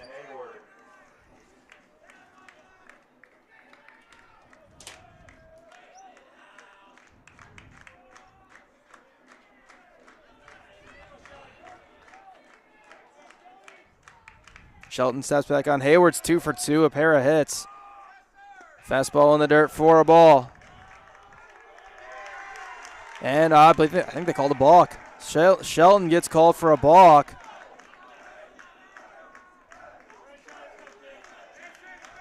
And the runner moves up. Right now, Shelton and the Hornets just look rattled.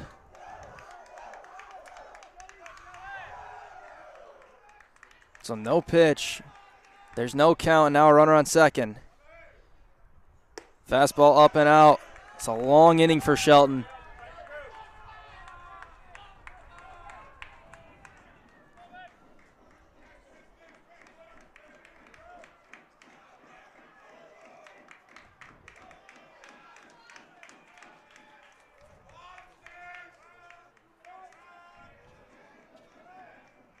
One-zero.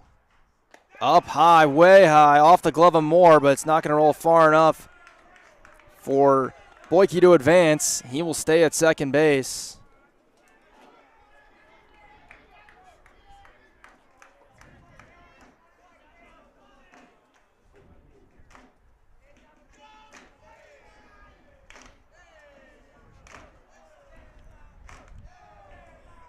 Two balls, no strikes.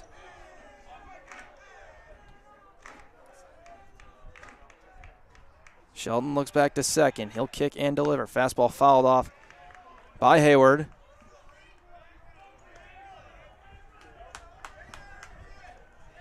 Shelley gets a strike back. It's 2-1.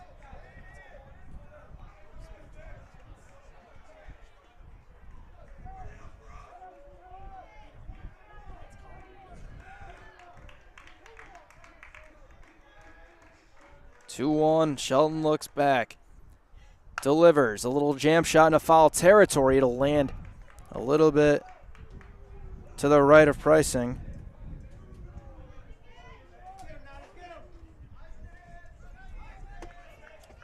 It's 2-2. Shelley's back to an even count. Bulldogs have scored in every inning. Hornets with hits in every inning, but held off the board.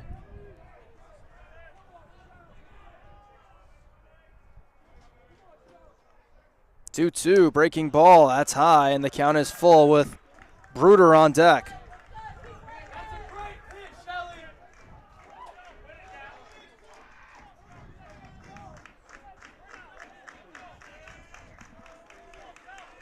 Shelton steps back on, looking for an answer, trying to get out of it.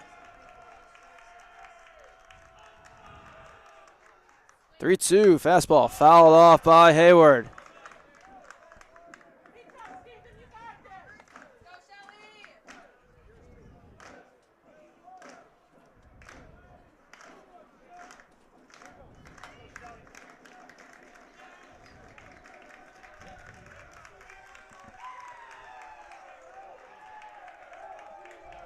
Another long look in infield playing. Hayward to pull. Mills about 2 steps to his right of second base as the shortstop. 3-2 from Shelton. Hit hard in a right. Base hit. Another run in. Reinhardt cuts off the throw to the plate. Boyke scores with ease. Right now it is Bulldog domination as Hayward gets his third hit. And another single and an RBI for Adrian. Second hit of the inning. They've been productive in every AB so far. Rogers was hit. Burns walked. Shipman sack bunt. Jimenez RBI ground out. And out comes Matt Allenbest. And we are going to get a change. Steven Shelton's going to leave after less than an inning. We are in the bottom of the third. It's Adrian 6. Kalamazoo nothing.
The new Hornet pitcher is Ben Van Ness, the junior out of Traverse City, Michigan.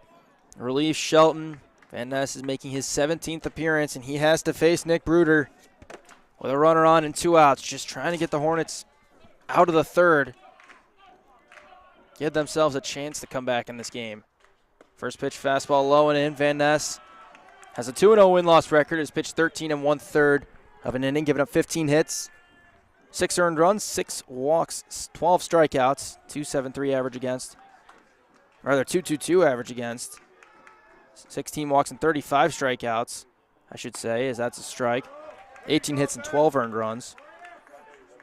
3-0 win-loss record in 20 1/3, 1.67 whip, 5.31 ERA.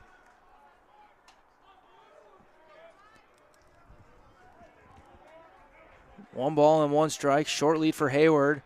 Off of first. There he goes. Breaking ball low. The throw down is not in time.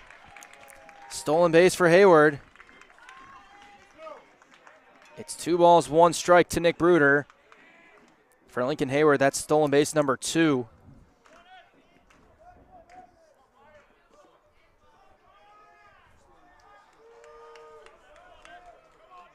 Look back to second for Van Ness. 2-1. Fastball for a strike. Counts 2-2. Just searching desperately to get the Hornets out of the inning. Can they get anything going? 2-2 from Ben. Breaking ball. He rings him up. Or no, he doesn't. Looks like I saw the right arm move, and it was called the ball 3-2 with Davis on deck.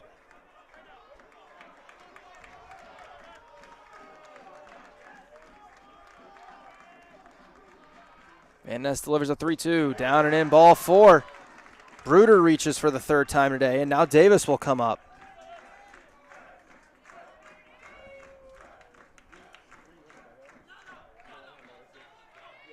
Now batting second baseman, number 17, Brian Davis. So far in this inning, anything that can and will go wrong for the Hornets has. First pitch to Brian Davis is a strike. Righty-righty matchup here. Davis is 1 for 2. He grounded out, brought a run in the first, single, brought a run in the second.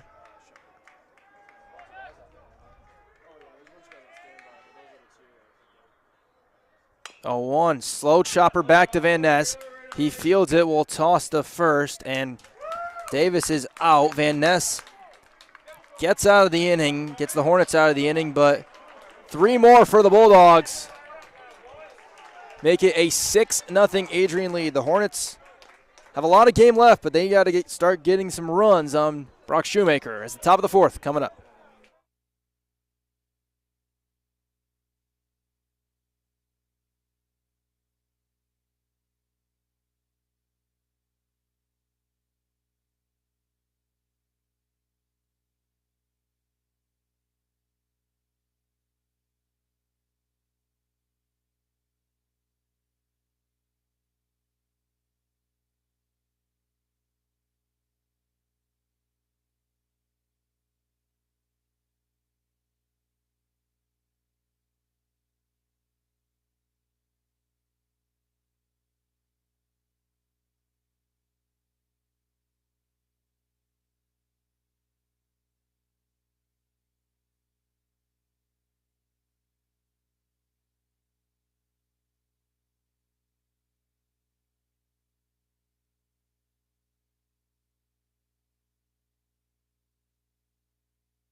Top of the 4th, 6-0 Bulldogs after 3 here at Nicolay Field at Adrian College. Adrian, who has been dominant all day, has a 6-0 lead. In the top of the fourth, Brock Shoemaker will face Tanner Hawkins, and the first pitch is a strike with a fastball. It'll be Tanner Hawkins, Robert Newland, and David Steckow in the inning for the Hornets. Hawkins is 0 for 1, grounded out to end the first as the 0-1 is high. It's 1 ball, 1 strike. First, the Hornets really had a scoring that they have first and third as that one's on the ground. Past the glove of a diving Jimenez. Base hit for Hawkins, and the Hornets now continue their streak. They have a hit in every inning. Can they find a way to get a run? Preferably more than one, but you got to start somewhere to cut into the Bulldog deficit. Newland grounded out his first time up. Middle infield moves to double play depth, tries to lay a bunt down, and it might come back fair. It doesn't. Jimenez came charging in case it did.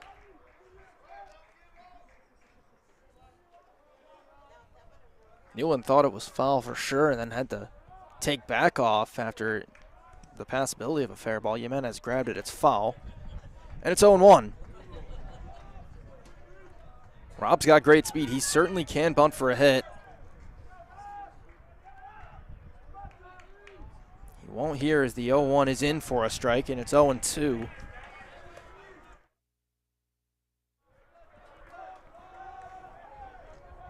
Six runs, 8 hits, no errors for the Bulldogs. No runs, 4 hits, no errors for the Hornets. 0-2 to Newland, down and out. It's 1 ball, 2 strikes. Hawkins, certainly a guy who can run, standing over at first base. Shoemaker working from the stretch. Hawkins is 7 of 9 on steals this year. You don't expect it against a lefty. 1-2 is hit sky high in the left. Shipman is drifting back. He gets underneath it, and he makes the catch, and there is 1 away.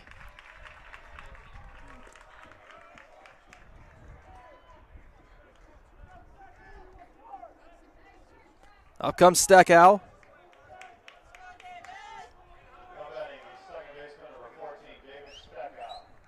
He flew out his first time up to left field.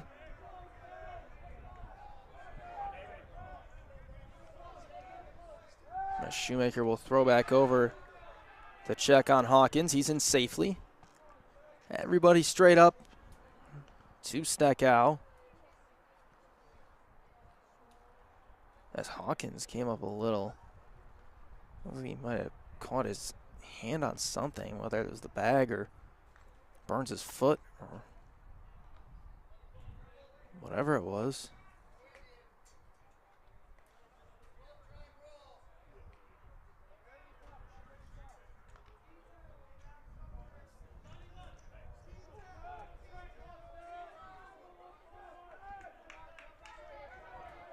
Big lead for Hawkins. Pitch in for a strike to Steckow.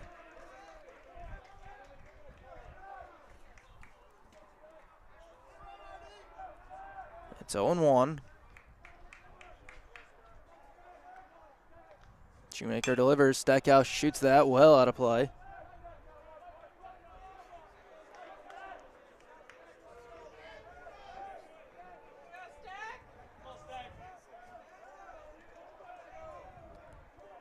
Shoemaker ahead 0-2. Pitch is outside. It's 1 ball, 2 strikes with Pricing on deck. Barring double play, he'll hit in the inning.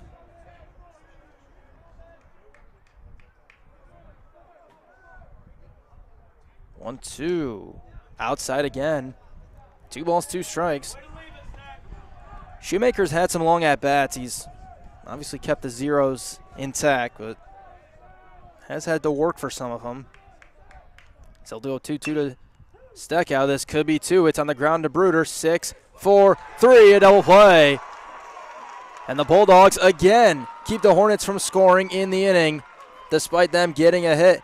A double play ends it. We go to the bottom of the 4th. Adrian 6, Hornets nothing.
Bottom of the fourth, it's Ben Van Ness still on the hill for Kalamazoo. He will face 4, 5, and 6.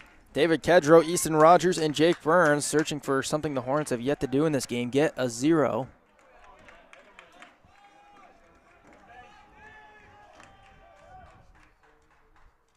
First pitch fastball inside to Kedro, who is 0 for 2 today. Does have an RBI. He had an RBI ground out in the first. He flew out in the second. The lone Bulldog not too bad in the third. First team all MIAA selection as he looks at a strike along with Moore. Both catchers in this game are all MIAA players.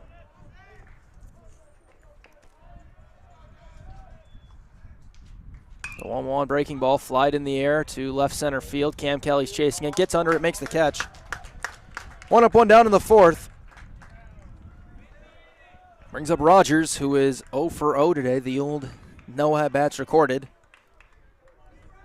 Walk hit by pitch in this game.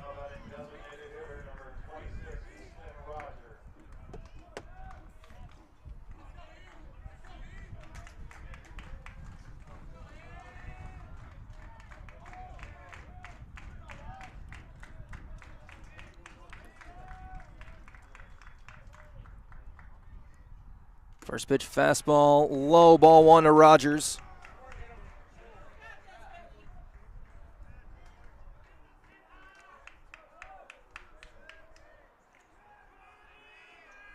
Winner of this game to the NCAA tournament. As Van Ness delivers a 1-0 ball low.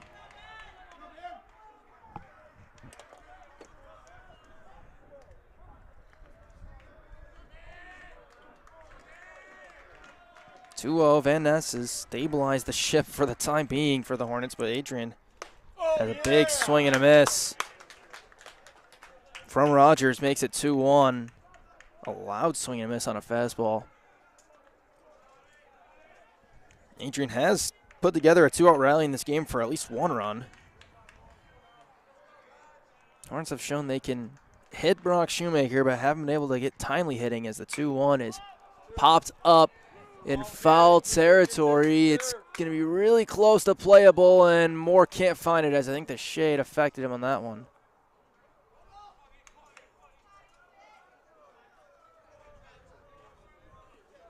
Right in front of the Adrian dugout, that ball dropped.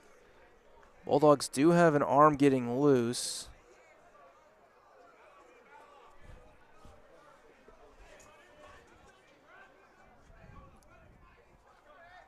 The arm is Lincoln Lipinski.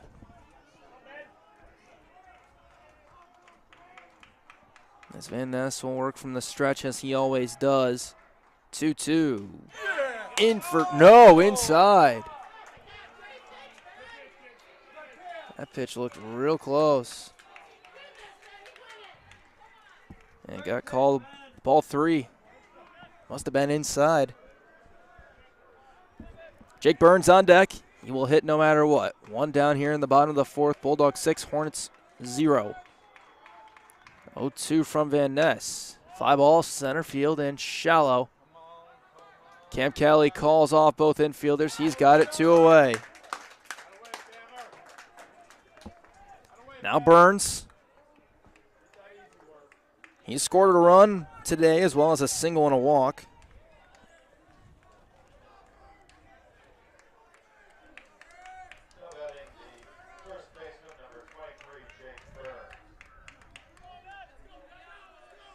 Adrian's left 6 guys on base. When you've got 6 runs, that's usually okay.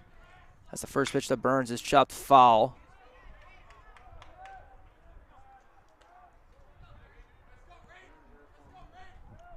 It's 0-1 to Burns with Shipman on deck. And that's 1 out away from the Hornets' first 0 of this game. That's the 0-1 fastball in for a strike.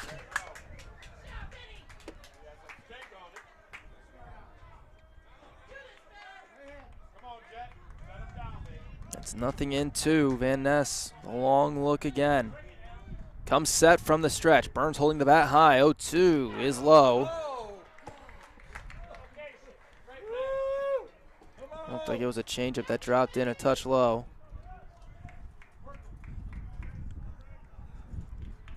And we stay at 1-2. Burns staying alive. Trying to extend it to Shipman. 1-2. He rings him up. Burns was trying to say it hit him.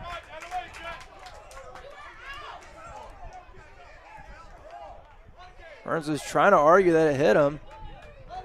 Now Craig Rainey's coming out. Strike 3 is the call, is the ruling. And now they're going to bring the umpires together. Rainey, I think, asked for the umpires to be brought together.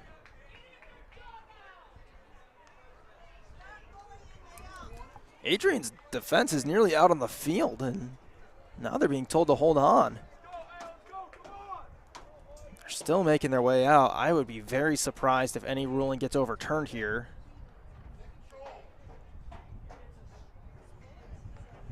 Burns was trying to say it hit him.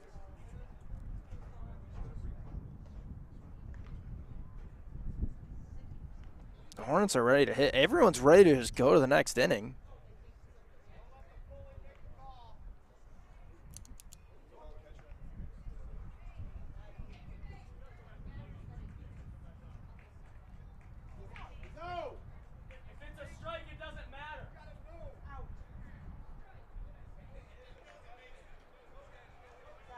And they will keep the ruling as strike 3. So the inning ends. Van Ness gets a 0 in a 1-2-3 inning for the Hornets. Maybe a little bit of desperately needed momentum. We go to the 5th. 6-0. Adrian leads.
We're in the top of the 5th. Hornets still searching for their first run. Cade Pricing will lead off, followed by Cam Kelly and Cooper Mills. Brock Shoemaker's first pitch from Pricing is a little flare to center field. It'll drop. Base hit.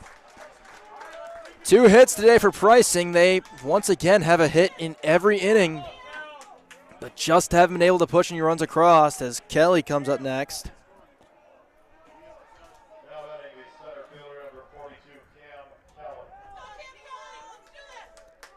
Kelly struck out his first time up against Shoemaker.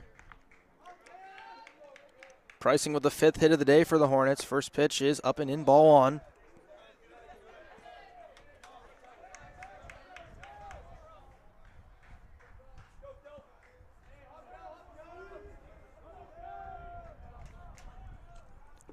One ball, no strikes. Shoemaker delivers. Kelly flies this ball left center field. It will drop down. Base hit. A little bloop single for Kelly. 2 on, nobody out for the Hornets. Back-to-back singles. Bring up the top of the order. Now batting shortstop, number 3, Cooper Mills. Corner infielders come in. You would expect this to be a bunt situation for Mills usually, but down 6, and Mills has a hit today. What will Mills and Ott go to? Shoemaker from the stretch. Hornets looking for their first run of the day. First pitch, up and out, ball 1, and time is going to be called by Kedro. He's going to go talk to Shoemaker. Adrian did this in the first, and it worked well. They got out of that jam. The only other time the Hornets have had 2 on Right now is the first time they've had 2 on and nobody out.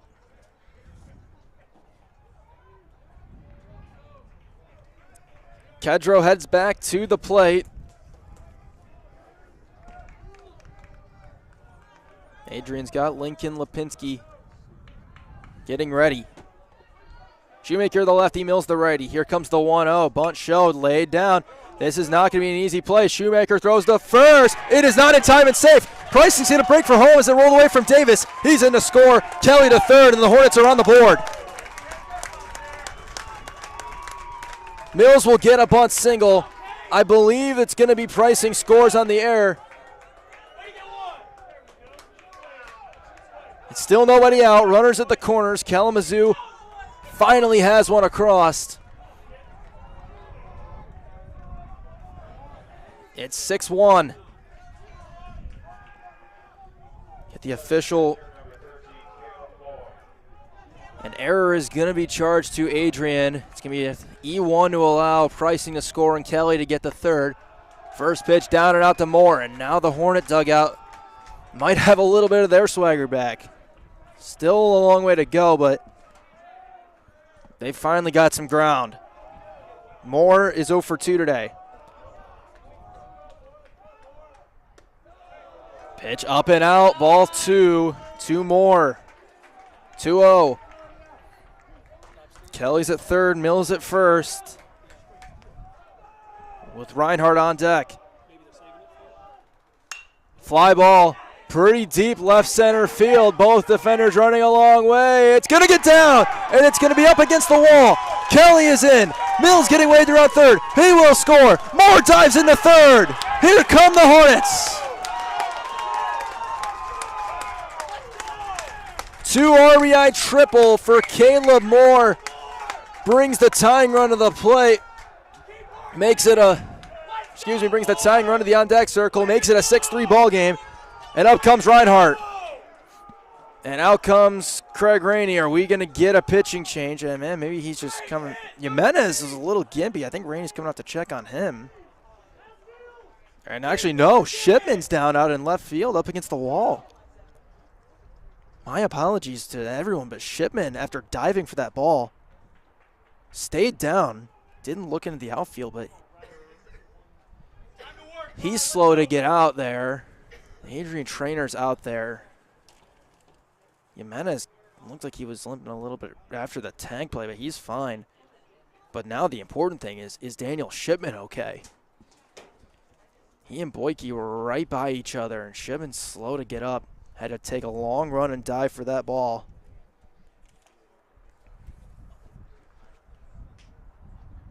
And you just hope he's okay. Sophomore from Lansing Catholic.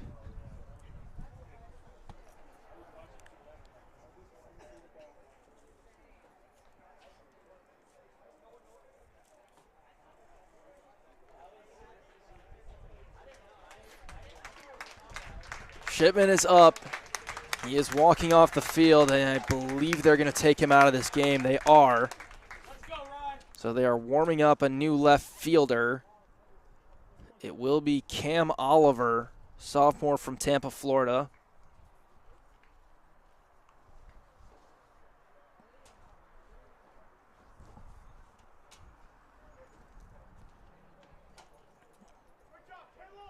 Oliver gets loose. The Hornets finally with some life.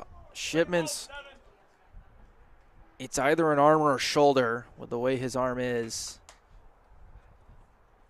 He made it a phenomenal effort to try and get to that ball. Couldn't get to it. Moore got a triple out of it.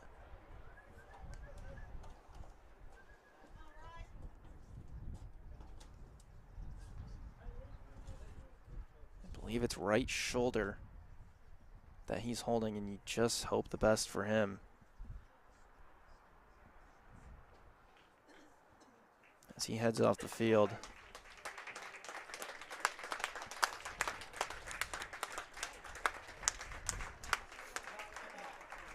Yes, he'll get applauded, not just for his efforts in this game as a whole, but his efforts today. Ladies and gentlemen, your attention please. Now playing left field for Adrian College is number 4, Cam Oliver. So Oliver comes in, and now Craig Rainey's going to come out. And are we getting a pitching change now? We are.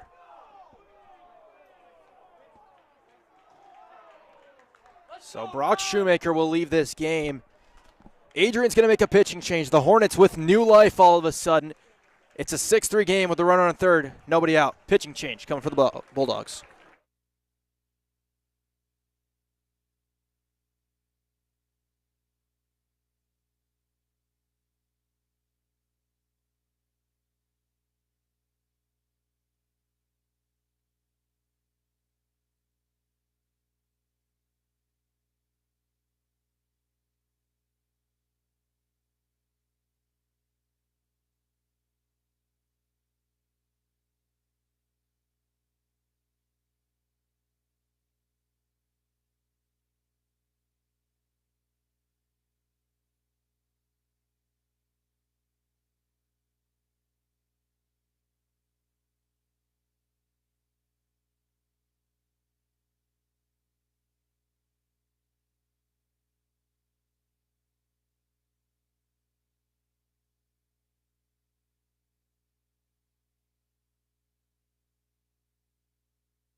The new pitcher for Adrian is Lincoln Lipinski. He will face Ryer Reinhardt with a runner on third and nobody out.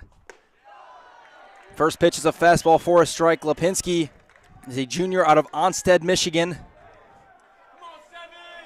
Making his 6th appearance of the year. He's pitched 6 innings, has a save as the 0-1 is a breaking ball down and out for a ball.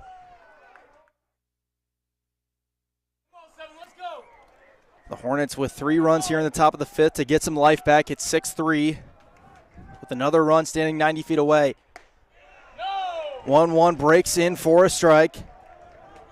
Lipinski's got a flat 3 ERA in those 6 innings. 2 hits, 2 earned runs, 4 walks, 3 strikeouts. 1-2 off the end of the bat, foul by Reinhardt.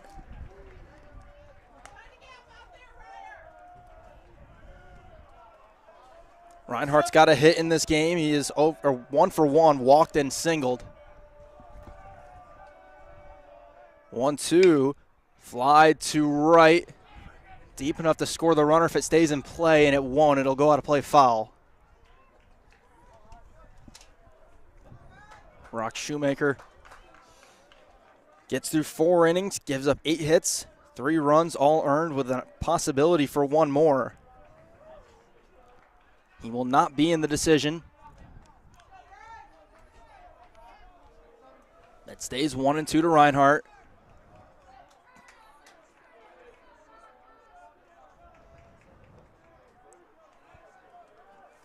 Oliver is in for Shipman, who left with the injury. 1-2 on the ground to short. Moore's going to break for the plate. He will score. Bruder fields it, throws Reinhardt out at first. Ryer does the job. 1 away, and it's 6-4. All 4 runs against Shoemaker as up comes Lockhart. First pitch to him is a breaking ball low for a ball. Let's go, 18! New life breathed into Kalamazoo College as the 1-0 is up and out for a ball. Keep going! Lockhart's 0 for 2 today. He's reaching on fielder's choice and struck out. Swings and misses on a fastball in the outside part. It's 2-1.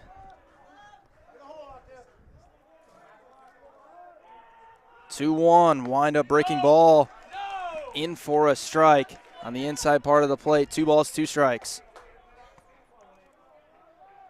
It was just on the inside part. As the windup, 2-2 from Lipinski. Breaking ball, did he go? He did. Lockhart strikes out for the second out of the inning. As Lipinski has stabilized the Bulldogs a little bit. As Hawkins will bat next. Hawkins is 1 for 2, ground out in a single. First pitch outside.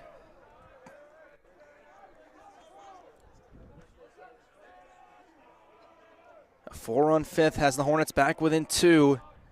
Back to a close game. 1-0. Breaking ball for a strike from Lipinski.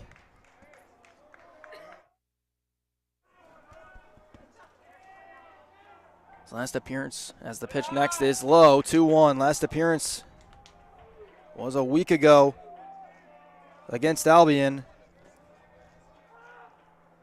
And the next one bounces. It's 3-1.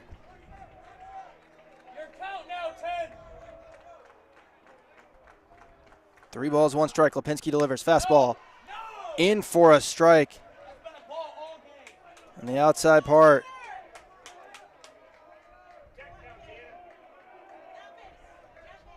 Three-two. Hawkins flies this ball to left field right at the new left fielder, Cam Oliver. He makes the catch. Ends the inning.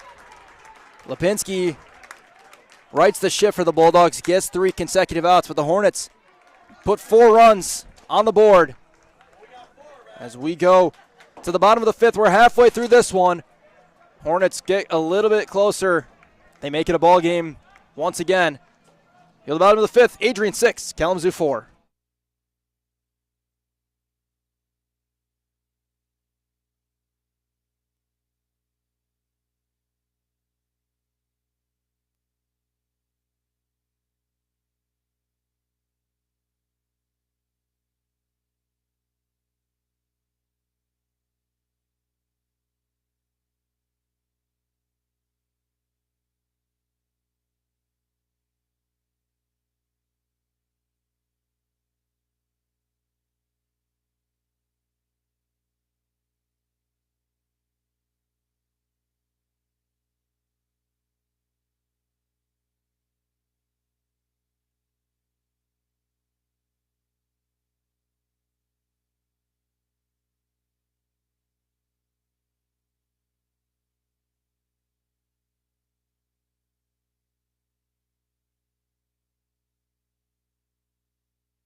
Bottom of the 5th, Ben Van Ness back to the hill for the Bulldogs as Cam Oliver will bat for the first time today. He replaced Daniel Shipman in the top half of the inning after he left with an injury.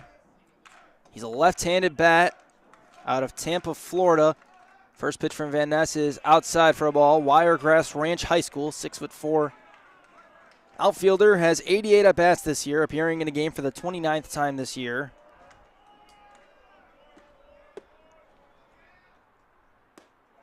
Pitch in for a strike, and it's 1 ball, 1 strike.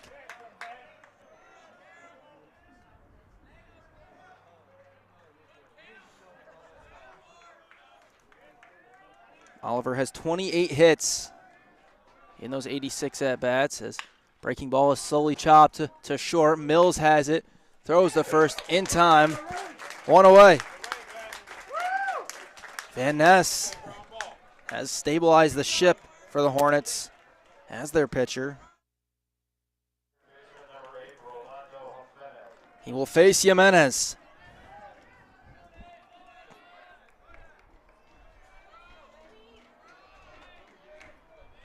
Jimenez is 0 for 2. He's got an RBI. That was on a ground out. First pitch is popped up high in the air. Mills turns around and runs, calls it under it, makes the catch. 2 outs here in the bottom of the 5th. Hornets will go Newland, Steckow, Pricing in the 6th. Boyke the next one. 1 for 2 today. Strikeout and an RBI single. 6 runs, 8 hits, 1 error for the Bulldogs. 4 runs, 8 hits, no errors for the Hornets. Change up for a strike. Van Ness gets ahead. Adrian got 2 in the first, 1 in the second, 3 in the third to take a 6-0 lead. Hornets got 4 in the top of the 5th to make it 6-4. 0-1. Pitch just low. It's 1-1.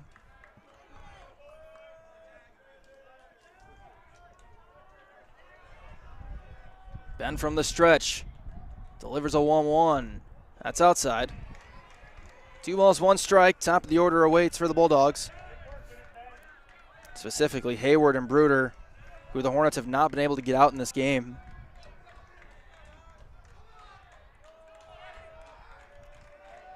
Two-one, Van Ness from the stretch. Slow chopper, third. Pricing's got it. The throw to first is in time. A 1-2-3 inning for Van Ness. And the momentum, could it be starting to turn the way of Kalamazoo?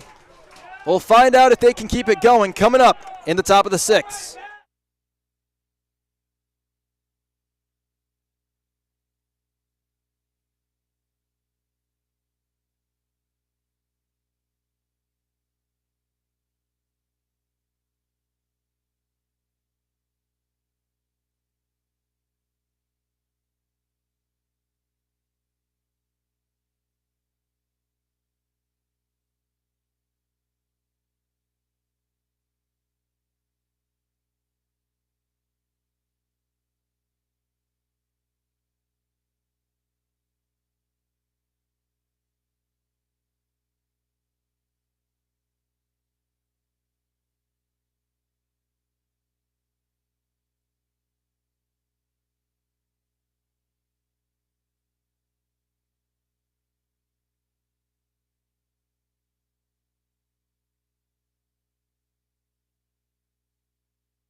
Top of the 6th.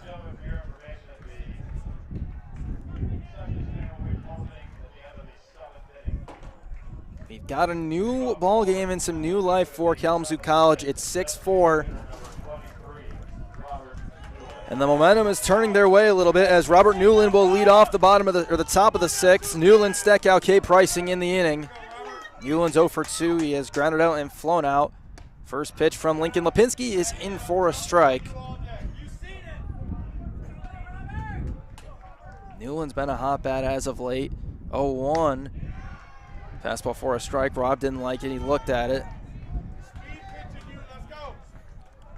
It's 0-2. Swing and a miss. A 3-pitch strikeout for Lipinski.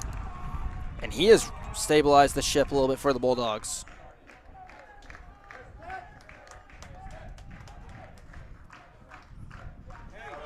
As next up is Steckow. Lipinski came in, got now 4 consecutive outs. And Steckow comes up 0 for 2. Fly out, ground out. Pitch misses high for a ball.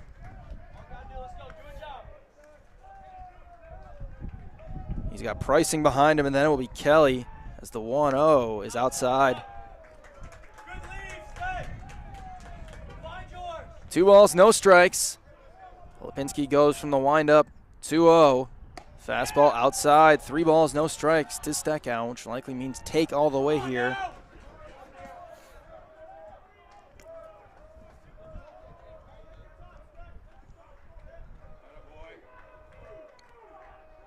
3-0. Lipinski delivers outside, ball 4. A 4-pitch walk, and for the first time since the second inning, the Hornets will have the tying run at the plate.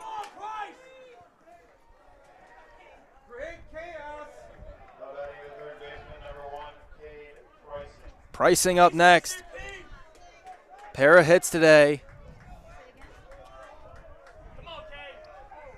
They're going to try and check and pick off Steckow. He's in safely.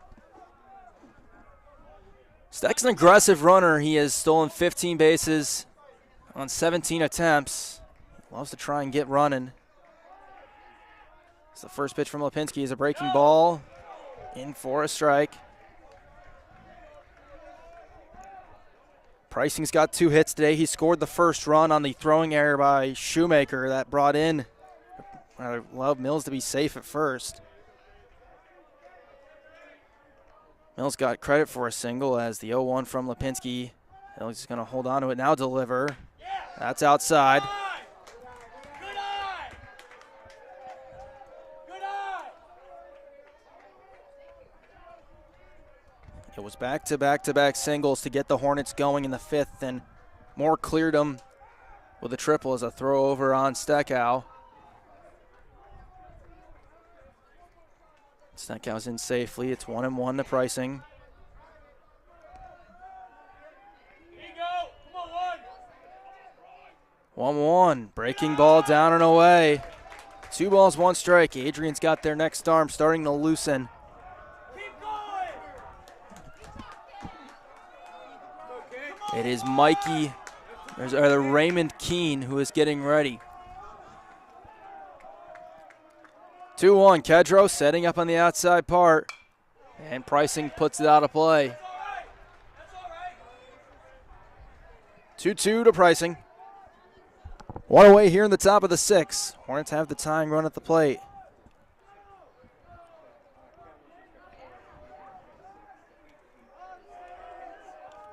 Lipinski from the stretch. Steckow gets the lead. 2-2 is upstairs, and it's 3 balls. And 2 strikes.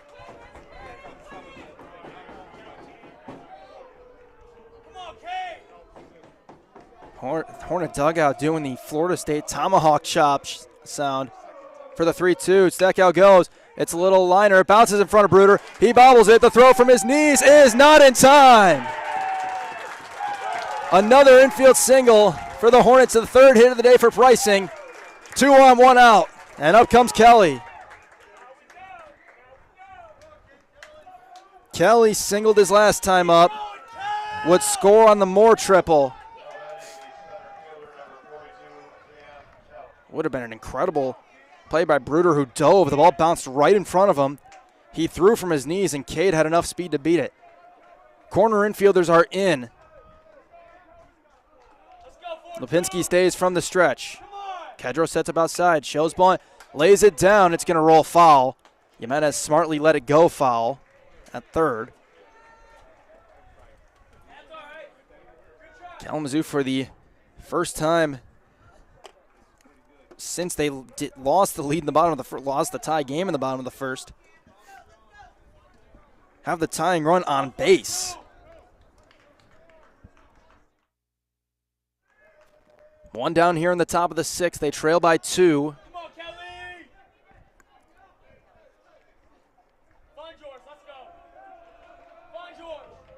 Kelly digs back in. He's behind 0-1. Do they keep the bunt on?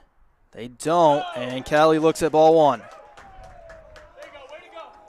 Raymond Keene, who is an excellent reliever for Adrian's, getting loose. Win these pitches, 4-2. Win them now. Steckow at 2nd, Pricing at 1st. Corner infielders stay in. 1-1 to Kelly. Low and away, ball 2. 2 balls, 1 strike. And time called. Kedro is going to come out to talk to Lipinski.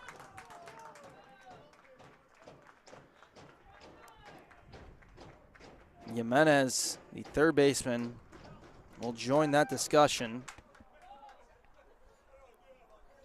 For the first time all day, feels like there's a little bit of nervousness from the Adrian side. And the momentum right now with Kalamazoo. Hey, keep going. Adrian won game one, 9-0, and led 6-0 here.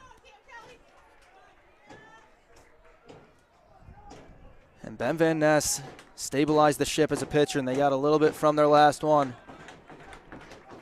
2-1, Lipinski staying from the stretch. Kedros sets up down the middle. Fastball popped up. This will invoke the infield fly rule as Davis hauls it down. And a big, big second out. All right, Coop. Reset It'll that bring up ball. Mills.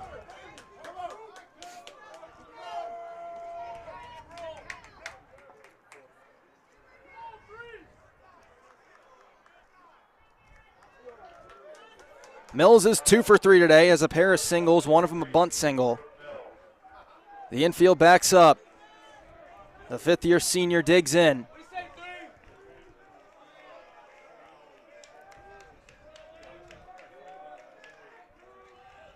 First pitch to Mills is a fastball. In for a strike.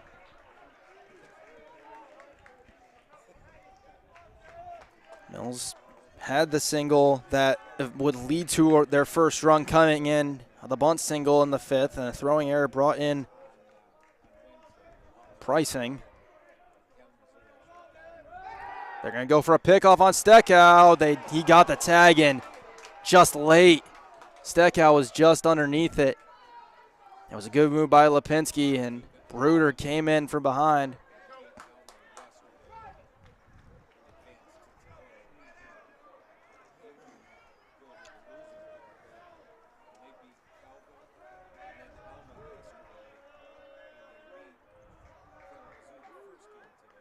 Oh, 1 fastball for a strike, and it's 0-2. More will be next if Mills can extend it. Keene is stirring around, ready to go in the Bulldogs bullpen. 0-2, Lipinski from the stretch, trying to steal momentum back the way of Adrian. 0-2 is too tall. That's 1-2. Come on now, 3. Lipinski just threw his 33rd pitch of the appearance.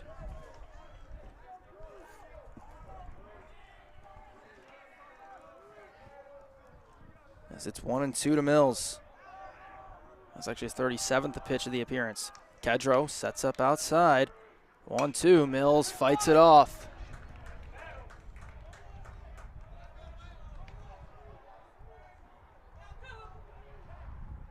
He'll stay alive.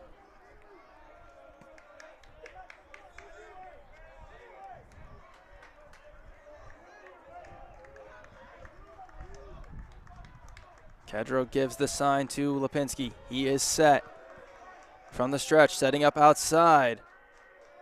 1-2. Flied out of play again. Good fight. Keep going, Chip. Mills battling. Trying to get it to Moore.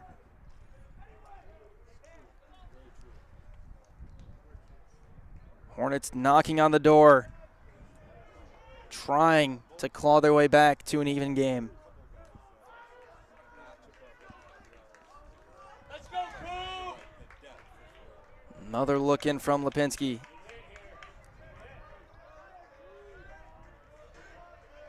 One and two, Kedro outside again. 1-2, again fouled out of play.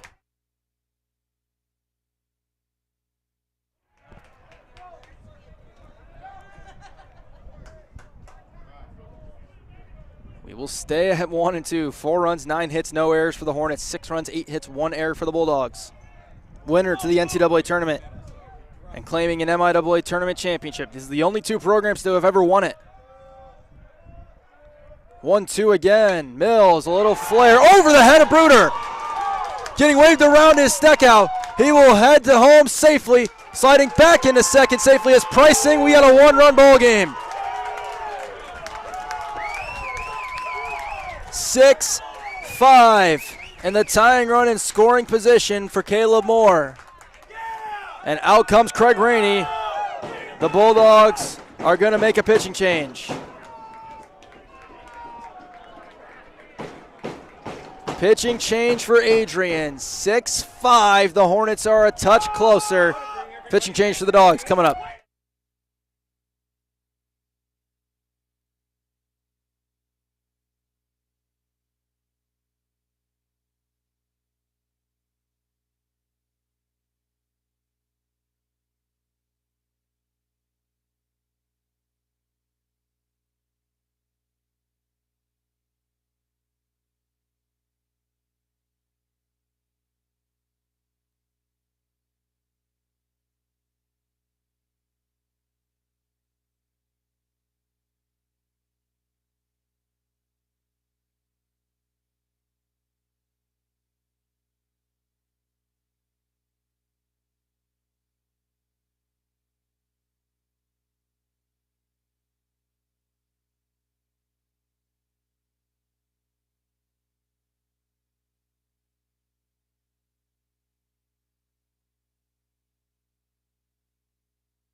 Raymond Keene is the new pitcher for Adrian College. 6-5 game, tying run on second base in the top of the sixth.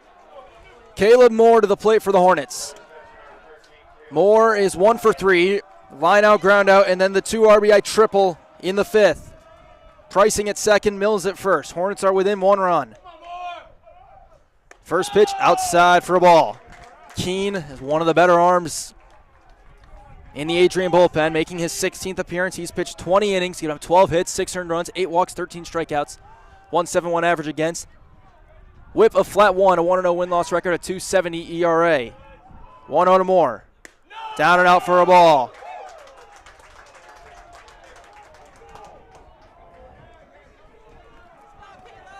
Moore ahead in the count with Reinhardt on deck. A hit in the right spot can tie this game. 2-0 to Moore. Up and out, 3-0. Reinhardt's on deck.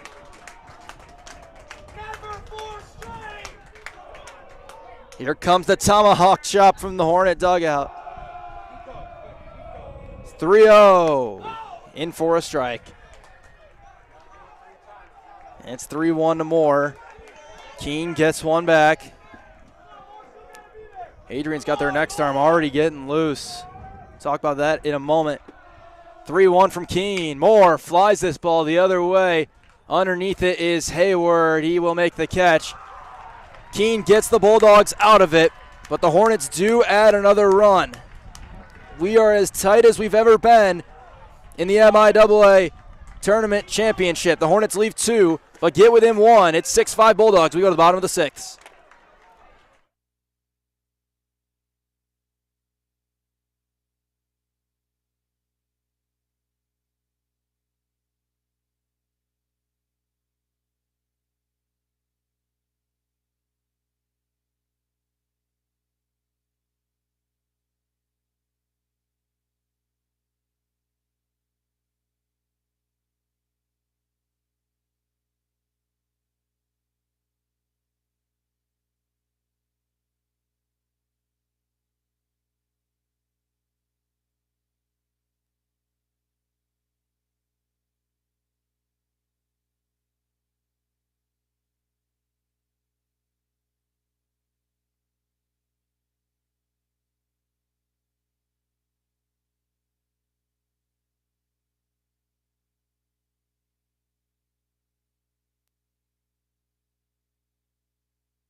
We're in the bottom of the 6th. Lincoln Hayward up for the Bulldogs. Hornets make a pitching change. In comes Owen Schill.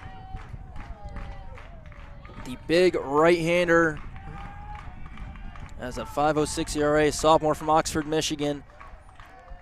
Making his 19th appearance. First pitch is a breaking ball. That's low for a ball. 19th appearance. He's got 3 saves, 26 and 2/3 innings pitched, 29 hits, 15 earned runs, 8 walks, and 27 strikeouts. 1-0. Fastball for a strike. Hard throwing big righty is Shell. He's got a 1.39 whip. 2.61 average against. Hayward's 3 for 3 today, including an RBI. Hornets have yet to get him or Bruder out, and both will bat in the inning. 1-1 from Schill. Bounced away in front of the plate. Brand new life for Kalamazoo College. It's a 6-5 ball game.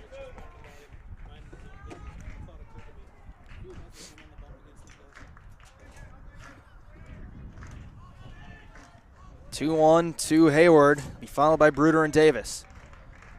Schill delivers, fastball for a strike, 2-2.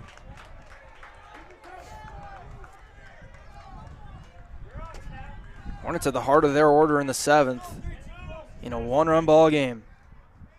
2-2, Schill delivers. Checked his swing, did he go? He did not. That's 3 balls, 2 strikes. Will Hayward reach again, or can the Hornets finally get him out? This pitcher, however many it will take, can determine that. Schill from the windup. Here comes the 3-2. Bounces ball 4. 4th time Hayward has reached today.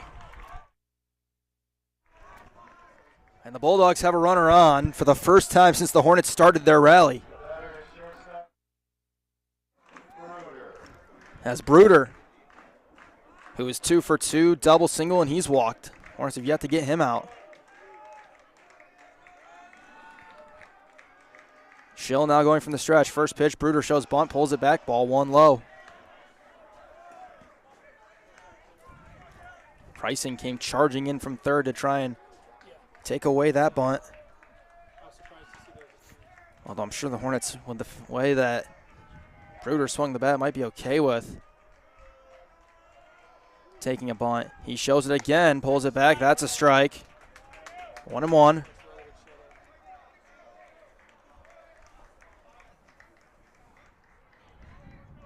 Schill is wondering, why is the pitch clock being started so early? Pricing in, Bruder showing bunt. 1-1. And a strike. He went around. It's 1-2 to Bruder.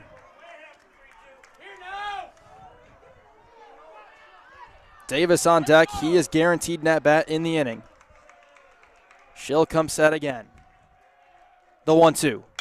Fouled off by Bruder. And it hits the dome back behind us, which will draw a cheer from the Bulldog dugout. They've been cheering that all day. As we stay 1-2. Hayward takes off, bluffs. This is on the ground to short. Mills can't get it on the backhand. It's going to roll in the left field. Hayward will hold at second base. And again, the Bruder-Hayward combo, Kalamazoo just can't seem to get them out.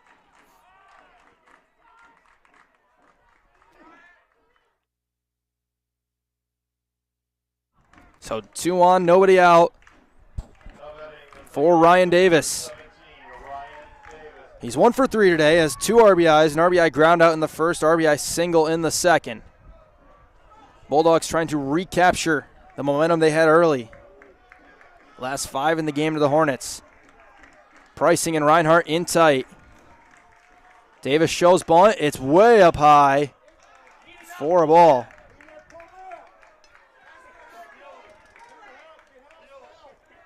Davis had to squat out of the way of that one after showing bunt. Schill steps back on.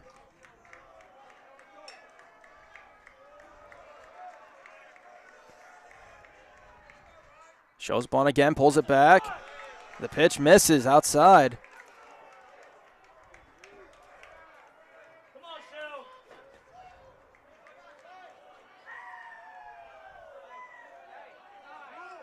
And time is going to get called. Mike Ott's going to come out.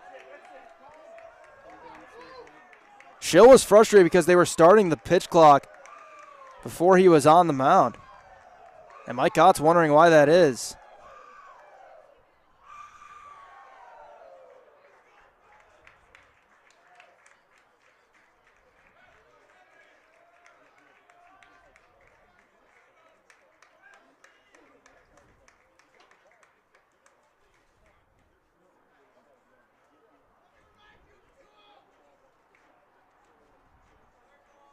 There's more discussion between the field umpire and Mike Ott, and it looks like it was cordial enough.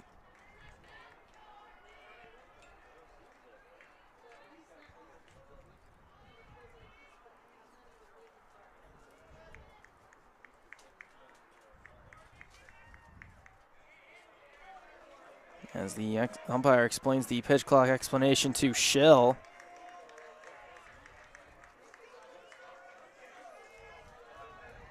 He steps on. 2-0 to Davis. Showing bunt from the start. Pulls it back. There's a strike. That's 2-1.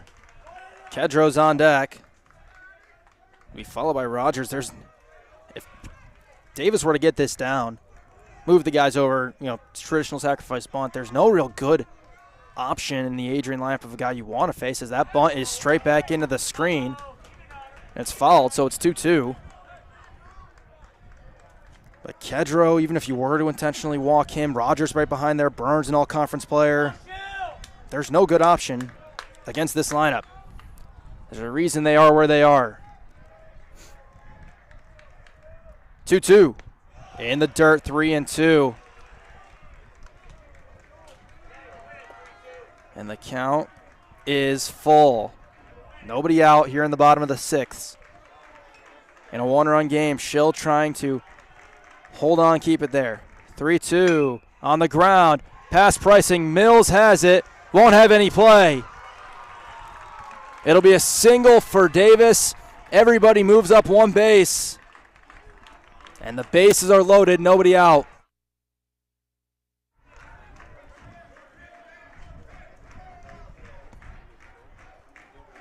Kedro comes up now. He's 0 for 3 with an RBI. Will the entire infield come in or just the corners?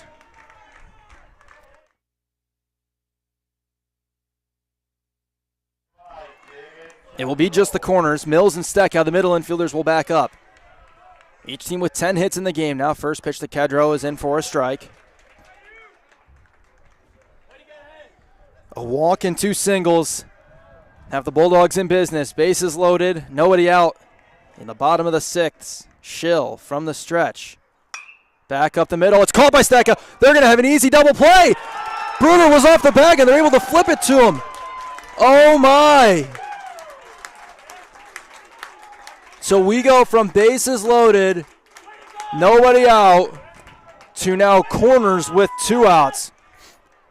And I bet the Hornets are thrilled they played the middle infield guys back. The ball was hit right to Steckow. Bruder must have thought it was going through. And Mike Ott's going to call time to talk to his guys. Bruder presumably thought it was through. It was caught by Steckow, who then was able to flip it to Mills, who was standing on the bag for the second out. And now the Bulldogs need a knock with Easton Rogers coming up. Davis is at first, and Hayward is at third.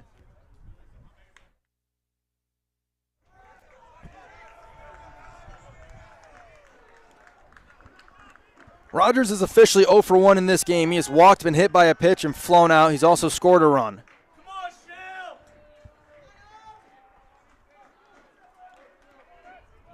If Schill can get the Hornets out of this jam, what a job it will have been. Rogers steps in. Schill on the rubber. From the stretch, the kick in the first pitch, breaking ball just high. It's 1-0 to Rogers. Adrian scored the first 6. Kalamazoo has scored the last 5. 1-0 from Schill. Breaking ball, swing and a miss.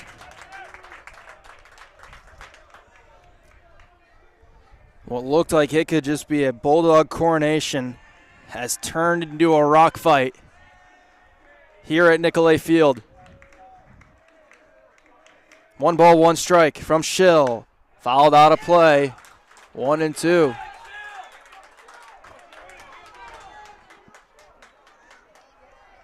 And I believe it hit the bubble, but right now, this is such a tense moment. I'm not even sure the Adrian dugout was paying attention to it.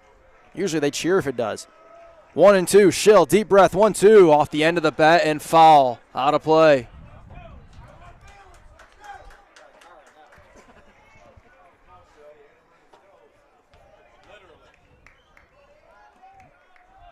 One and two again. Davis with a small lead on first. Schill ahead in the count. Moore sets up inside. 1 ball, 2 strikes. Schill delivers, and it's fouled off the top of the bat by Rogers. Hornets in the 7th. We'll have Reinhardt, Lockhart, and Hawkins. This at-bat can determine so much on what that situation is. 1-2. Schill looks to third. Deep breath. Draw, no, not strike 3. The pitch was inside. The Hornets were halfway to the dugout. That pitch looked like it was a fastball right down Broadway, and at least to us up here, and it's called ball 2 inside. 2-2, Schill, deep breath. And it's up. Ooh, that hit. Rogers up in the helmet. He's okay. That's Rogers is, I believe he's okay, but that's going to reload the bases. And now Jake Burns will hit. Schill thought he had strike 3, and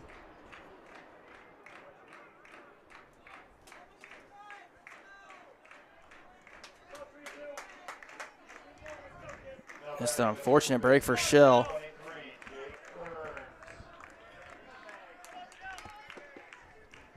Burns has a hit today. He's also walked and struck out. Breaking ball, strike 1 from Schill.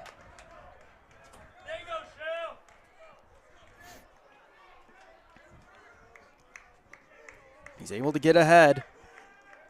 Burns holds the bat high above his head.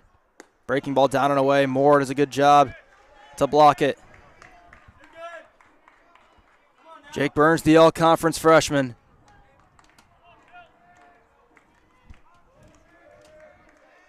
Schill from the stretch. He's surrounded by Bulldogs. 1-1. Back into the screen above the overhang atop the Hornet dugout. And it's 1-2.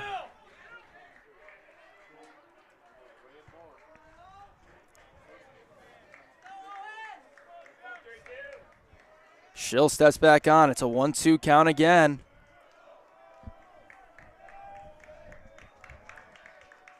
Deep breath from Schill. 1-2. Got him, strike 3. Burns is rung up. Schill with an emphatic yell on his way back to the dugout. And the Hornets force the Bulldogs to leave him loaded. We go to the 7th, the late innings and dramatic finish of the MIAA winner-take-all championship game coming up. 6-5, Bulldogs lead.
Top of the 7th, 6-5 Adrian. The Hornets with the last 5 in this game, and they've got the heart of the order to face Ray Keene, Ryer Reinhardt, Logan Lockhart, and Tanner Hawkins. Keene winds up in the first pitch to Reinhardt is a strike. Reinhardt gave a little nod acknowledging, yeah, it's a strike. He's 1 for 2 in the game. He's walked, singled, and has an RBI groundout. 0-1 is popped up high in the air. This is in foul territory, and it will, I believe it landed out of play. It did land out of play. It was right next to the Hornet dugout, so from where I'm at, a little bit to the left of the dugout up top, it's impossible to tell where it hit. Let's go, Ryan. Come on. And it's now an 0-2 count to Reinhardt. Keene came in the 6th, got the last out. He's an excellent pitcher for the Bulldogs. 0-2 is high. 6 runs, 10 hits, 1 error for Adrian. 5 runs, 10 hits, no error for Kalamazoo. Keene works from the windup. 1-2, way down and out. Reinhardt is starting to do that little trick where he waits until the last possible moment to look at the pitchers when they go quick. Keene's a 5th-year senior from Chesterton, Indiana. Winds up for a 2-2. Reinhardt flies this to right field. Hayward drifting back.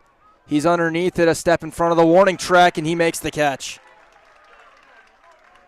Reinhardt hit it far, but it was not anywhere that Hayward, the all-conference outfielder, couldn't cover, as Lockhart will hit next. All right, let's go, Rock. Adrian's got another arm getting ready. It is Sean Parker. And the pitch hits Lockhart, and he's going to give a couple of yells to fire up his dugout. So Lockhart is on. The tying run is on. And Hawkins will bat next.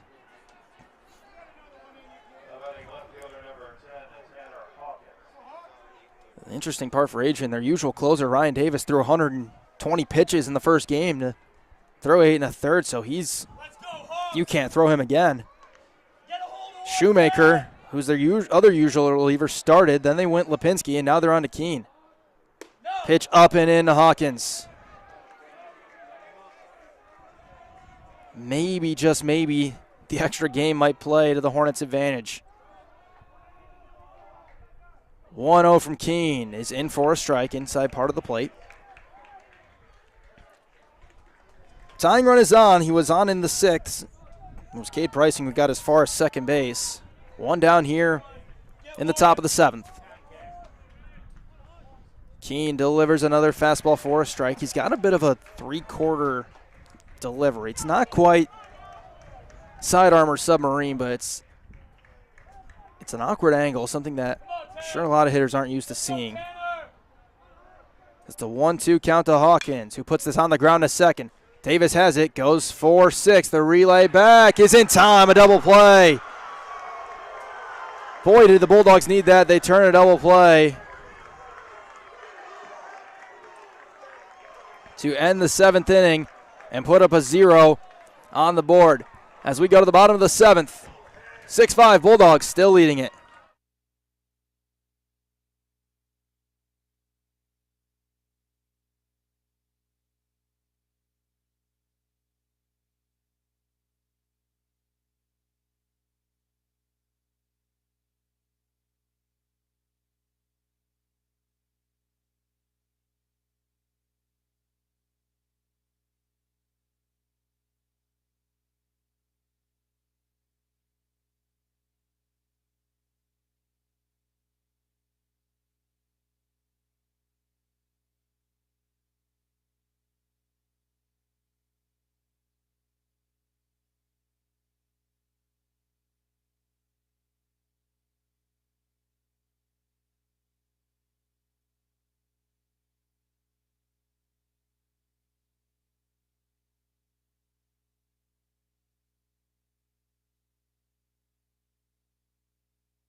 Bottom of the 7th, new pitcher for the Hornets. In comes Cole Gruppenhoff, freshman, out of Bloomington, Indiana. 6'1" lefty from Bloomington North, making just his 6th appearance. He's pitched 5 innings, given up 4 hits, 1 run. He was earned a walk and 6 strikeouts. He's a lefty arm that typically is great against lefties.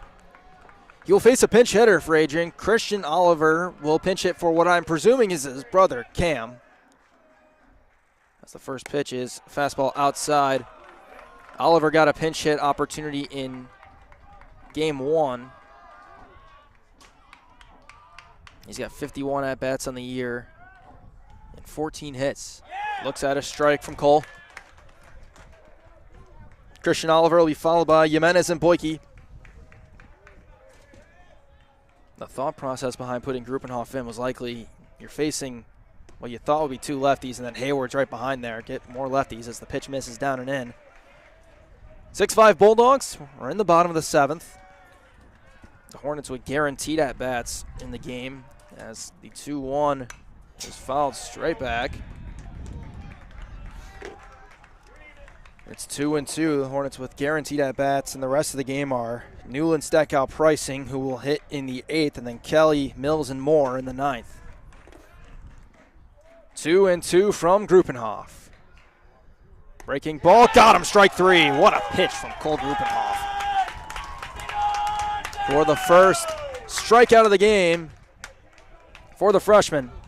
And the first out in the bottom of the 7th, as Jimenez will come up next. Now batting third baseman number 8, Rolando Jimenez. Jimenez is 0 for 3 today. He's got an RBI. First pitch is a breaking ball for a strike.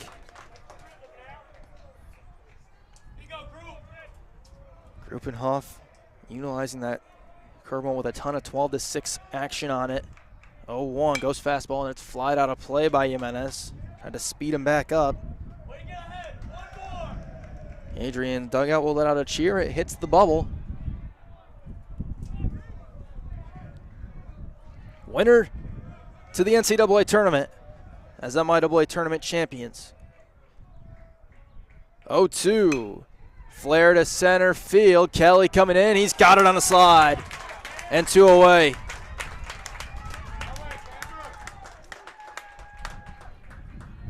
Two away for Boyke.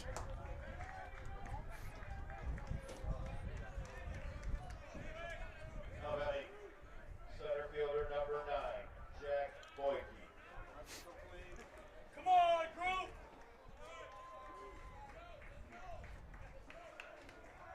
Boyke is 1 for 3 today. Strikeout, RBI single, and a ground out. Tries to bunt, pulls it back, and looks at a strike. Boyke's got speed. He's certainly capable of bunting for a hit. 6-5, Adrian leads. They led 6-0 after 3, and the Hornets have fought back. 0-1 from Gruppenhoff. He went around on a check swing. It's 0-2. Can the Hornets find a way to get 1 run to tie this up? One more! They need Gruppenhoff to get Boyke out first. 0-2 from Cole Gruppenhoff. Just missed low. Didn't miss by much, but it was a little low. It's 1-2 now as they look to get this to Hayward in the top of the top of the order rather. 1-2, back up the middle, but it's right at Mills, who is playing not far from the bag. A line out to end the inning, and a 1-2-3 inning for Cole Gruppenhoff. Keeps the Bulldogs where they are. We go to the 8th, 6-5. Bulldogs lead it.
It's still Raymond Keene out in the top of the 8th for Adrian, as it's a 6-5 ball game. Bulldogs trying to keep the Hornets quiet. New left fielder for Adrian, Jackson McGuigan, comes in. Robert Newland will lead off, followed by David Steckow and Cade Pricing in the inning for the Hornets. First pitch, strike to Newland. Newland's 0 for 3 today. Ground out, fly out, and a strikeout. He's yet to face Keene in this game. 0-1, up and in for a ball. 1-1. Keene is working really, really quick. Here comes a 1-1. Newland checked his swing, and it hit the bat. 1 ball, 2 strikes.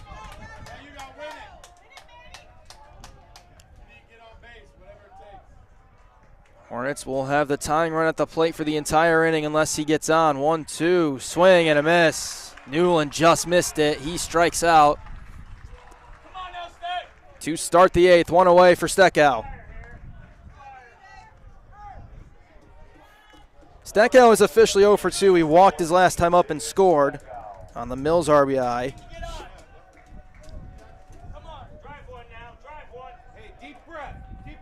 First pitch from Keene, fastball for a strike. Keene working really quickly. Steckow digs back in quickly. 0-1 is outside. 1 ball, 1 strike. Pricing behind him is 3 for 3 in this game, and Kelly does have a hit. As the 1-1 from Keene, he fouls it off. That'll at least slow Keene's rhythm a little bit.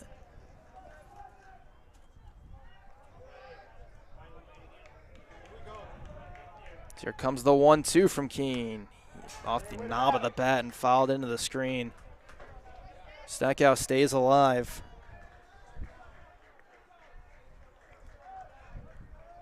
Continuing to fight. Keene with a deep breath. Here comes the 1-2. Up and in. 2 balls, 2 strikes to David Steckow.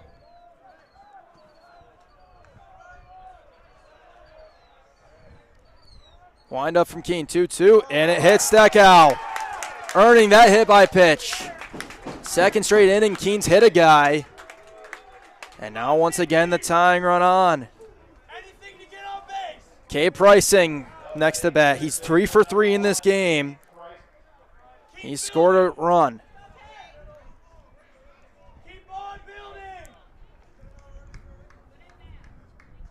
Keep an eye on Steckow, certainly a guy who can run. And time is going to be called. And a ball came on the field from left field. I don't know where that came from, whether it was from the bullpen or whatnot. Sean Parker's the guy throwing for Adrian. Keene, as it sits, is at 19 pitches. Still not a lot.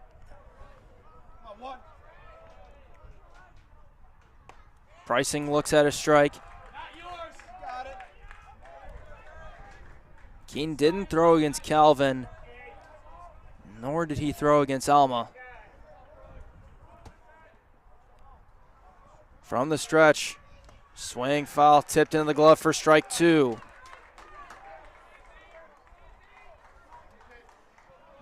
It's 0-2. Keene from the stretch. Kedros sets up outside. Swing and a miss. Pricing went after a ball outside. 2 strikeouts in the inning for Keene. And Cam Kelly. No, they will not go with Cam Kelly. They're going to bring in a pinch hitter in the form of Daniel Bakari.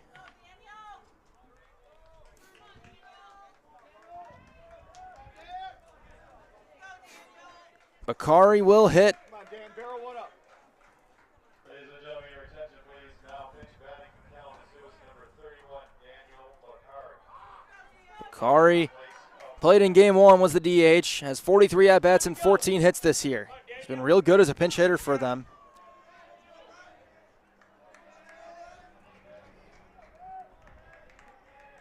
Keene from the stretch, first pitch, and it goes behind Bakari. So Steckow will move to second on a wild pitch. So now a hit could tie this game. Go, Danny D. Come on, clutch. Do you, Danny? Top of the 8th, tying run in scoring position in a 6-5 game. Bakari digs back in, ahead 1-0. Come on, Danny. Come on, clutch.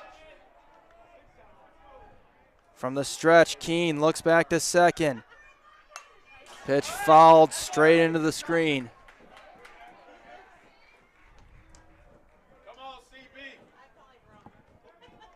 1 ball and 1 strike to Bakari. Top of the order behind him.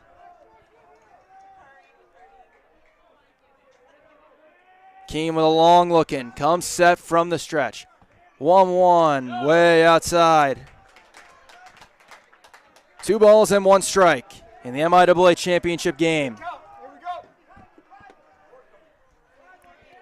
Adrian scored the first 6, and the Hornets have fought all the way back. Come on, CB. 2-1. Little flare, shallow right. Davis will drop it. He dropped it. He dropped it. Stackhouse coming around. He's safe. We got a tie ball game. Unbelievable. Ryan Davis dropped a little flare that would have ended the inning. And the game is tied. Bakari does a job, and he will be subbed out of this game in favor of Clay Cook, a pinch runner. An error on Davis evens this game up. And now comes Mills in the top of the order. An unearned run has evened us up, and Craig Rainey will call time. Adrian's got 2 arms up now, and now Rainey's going to come out. Craig Rainey walking out. I believe, are we getting the pitching change? They've got 2 arms up. Let's go. They're bringing everybody in. Got it, Coop. Just keep it simple. Parker, who we mentioned earlier, is up, as well as Griffin Firestein.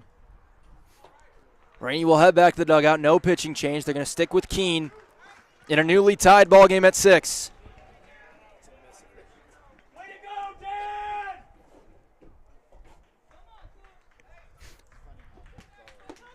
Go-ahead run in the form of Cook. Shortstop number 3, Cooper Mills. Cooper Mills, who is 3 for 4 in this game, comes up.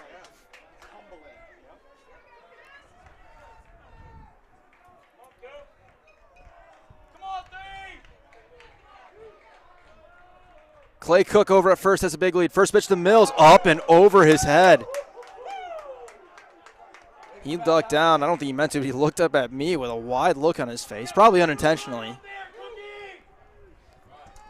It's 1-0.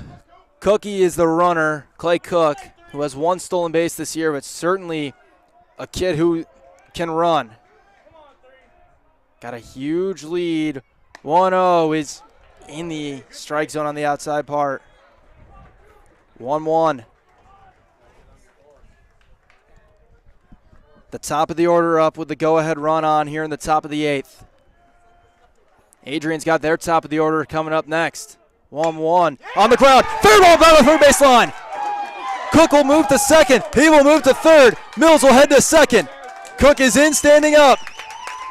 Second and third, 2 outs. Cooper Mills, the 5th-year senior, with 4 hits, including 1 to extend the 8th, and the go-ahead run in prime scoring position. Come on, Moore! And Caleb Moore will be the next to bat.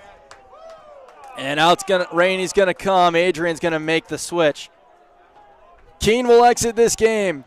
Adrian makes a pitching change. Second and third, 2 outs. Tie game in the MIAA championship here in the top of the 8th.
Adrian's new pitcher is Sean Parker.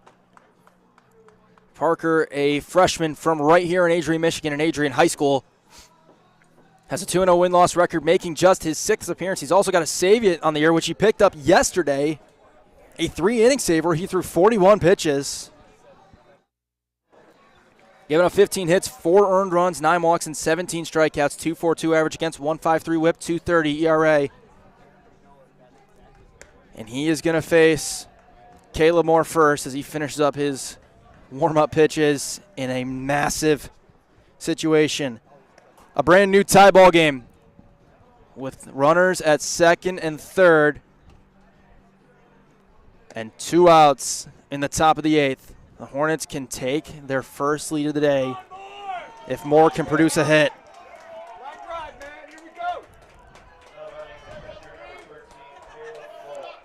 The righty Parker steps on. Moore comes up. He's 1 for 4 today with a 2 RBI triple that got the Hornets helped start the rally. First pitch from Parker. Fastball for a strike.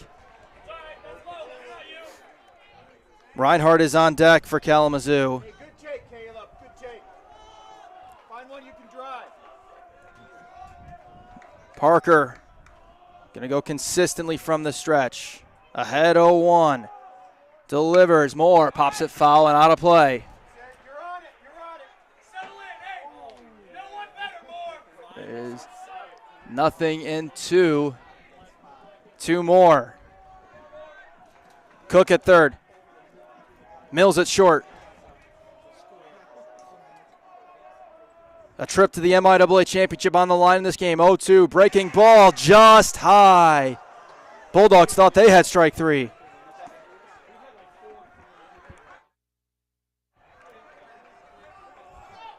Fans from both sides standing. Come on, Caleb. Battle, man. Battle. Both dugouts up. 6-6 tie in the top of the 8th. Parker from the stretch. Here comes the 1-2. Moore, did he go? No, he did not. Just barely kept the bat back. It was a high fastball. Moore barely stayed back, and it's 2-2. Parker coming out with some velo. He's the 4th Bulldog pitcher in this game. He'll go from the stretch. Kedro sets up outside. 2-2. Swing and a miss. Moore strikes out. And Sean Parker does what he was called on to do, keep the game tied. However, a dropped flare by Ryan Davis, the player of the year, evens this game up.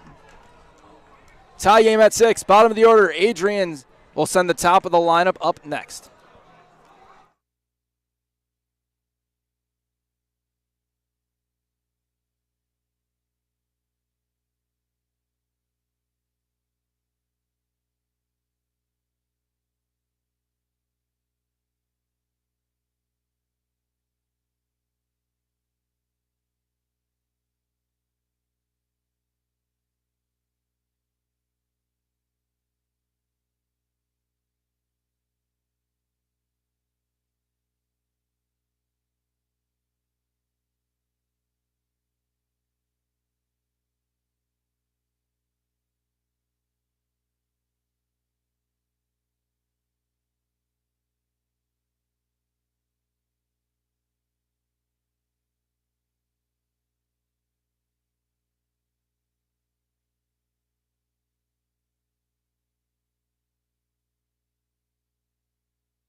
The Hornets' next pitcher is Logan Lockhart. Lock comes from right field to the mound to try and keep the Bulldogs in the top of their order at bay. Robert Newland, who was the DH, comes out. He will play right field. Austin Kerr will go to the center field position. Lockhart, who started the game Wednesday and was the winning pitcher, takes the mound. 5-2 win-loss record. First pitch to Lincoln Hayward is low and in, ball one. 5-2 win-loss record. This is his 12th appearance. He's got a save this year. 50 2/3 of an inning. 46 hits, 17 earned runs, 11 walks, 40 strikeouts for Locke. 1-0 on the ground. Past Lockhart, but Mills has it. Throw to first is in time. Hayward's out. They get him out for the first time today in this game. When Lincoln Hayward swings, every Hornet fan has been holding their breath. Lockhart's numbers end at a 1.13 whip and a 3.02 ERA. As Nick Bruder the next to hit. He'll be followed by Davis.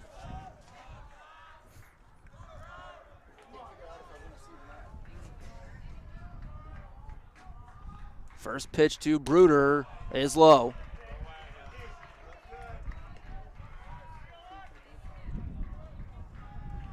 Bruder is 3 for 3 as well with a walk. Double and 2 singles. 1-0 from Lockhart, breaking ball high.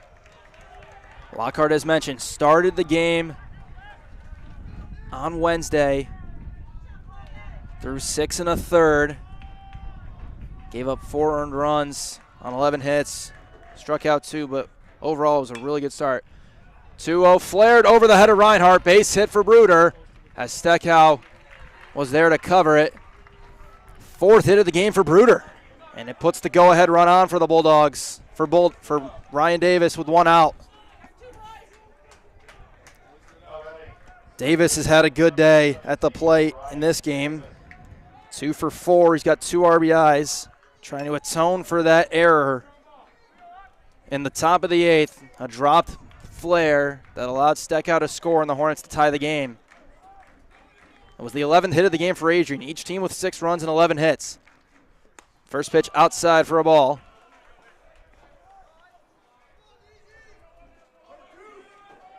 Lockhart steps back on.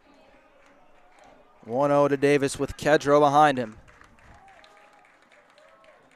Look back, Lockhart delivers. Fastball for a strike, 1-1. Kalamazoo in the 9th will have Reinhardt, Lockhart, and Hawkins, likely against Parker. Adrian does have 2 arms throwing. Short lead for Bruder. Lockhart will go for the pickoff, and it's not in time.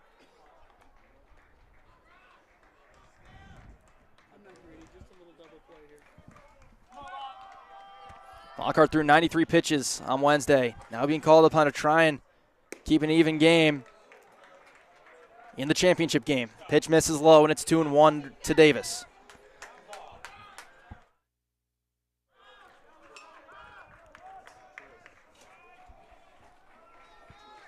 Two balls, 1 strike.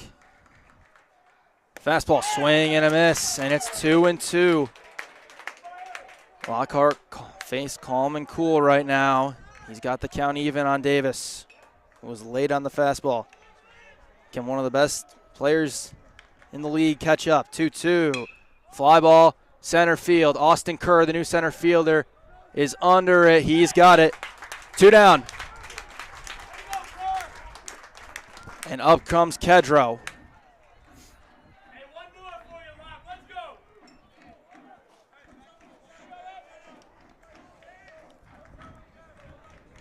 Now batting the catcher number 25, David Kedro. Kedro is 0 for 4. He does have an RBI. That came in the first. 2 away in the bottom of the 8th with the go-ahead run on first for Adrian and a throwback to check on Bruder.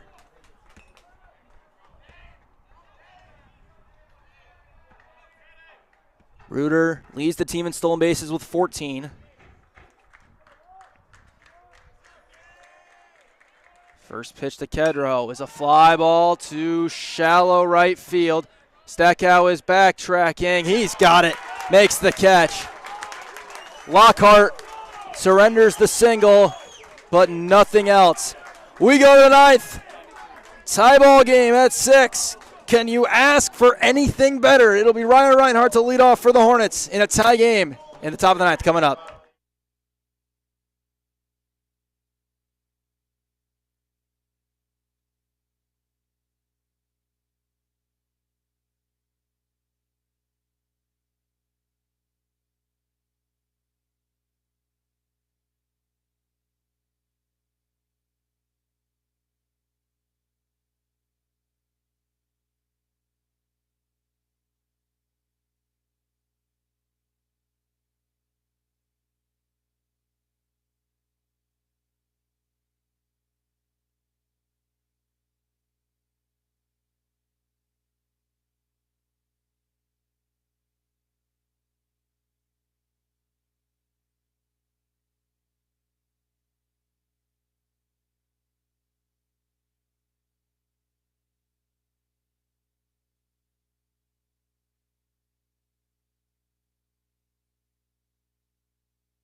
You cannot ask for anything better. Top of the ninth, MIAA championship game.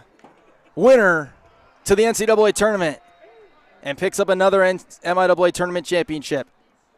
Adrian and Kalamazoo, the blue blood of the league versus the new blood of the league.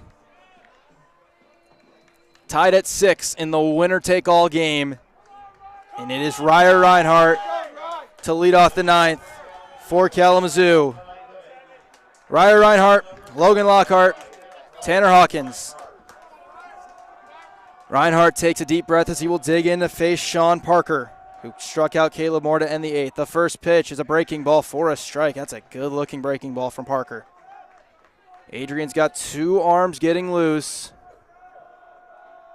Griffin Firestein, one of them, 0-1, down and out for a ball. The other one trying to get a read on who it is. I'll tell you after this pitch, 1-1, swing and a miss on a cutter. Looks like it might be, I don't think it's Ben Bates. Yeah, it looks like it actually is Ben Bates. 1 ball, 2 strikes to Ryer Reinhardt. Parker delivers, bounces in a breaking ball. It's 2 balls, 2 strikes. Adrian scored the first 6. Hornets scored the last 6. Now each team needs 1 more. On top of 3 outs, 2-2. Reinhardt with a slow roller. Bruder waits for it. Fields throw in time. Reinhardt's out, 1 away, as Lockhart will be the next to hit. Lockhart, who just came in to pitch and got the top of the order out, will bat. Looks at a breaking ball for a strike.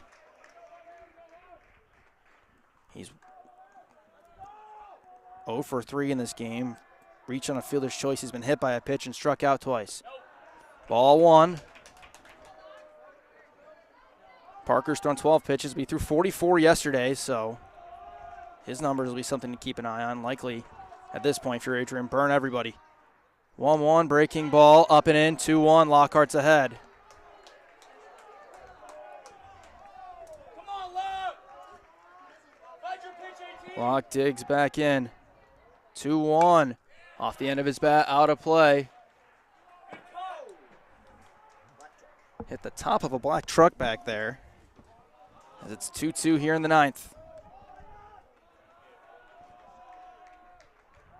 Parker delivers a 2-2. He got it. Strike 3 called. 2 away for Parker. The Bulldogs in the bottom of the ninth will go Rogers, Burns, and Jackson McGuigan. Hawkins will hit next. He's got to hit this game. He's 1 for 4. And he is hit. The pitch hit him. Hawkins is on base, and Robert Newland will come up.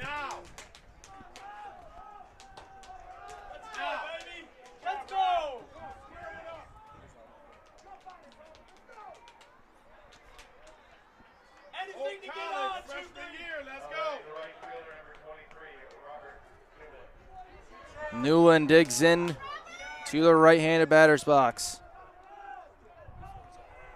A quick throw to check on Hawkins is not in time by Parker. Newland 0 for 4 today. Ground out, fly out, pair of strikeouts. Chopper to third. This is not going to be an easy play. It's going to be off of the glove of Jimenez, and it's going to be a fair ball. It was awkward. I don't think Newland thought it was fair or foul. Craig Rainey doesn't know. There is confusion all over the place. Newland didn't initially run out of the box. I think he thought it was foul. The umpires are going to come together.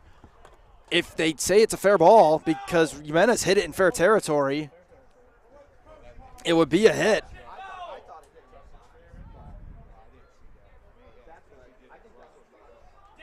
Based on the umpire body language, I think this is going to stay a fair ball, but you truly don't know.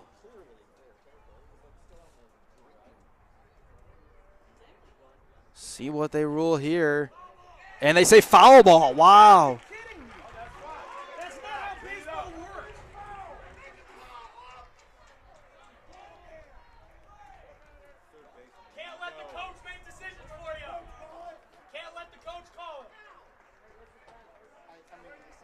So Hawkins will have to retreat to first. Newland will have to put all his gear back on and go hit again. Let's go.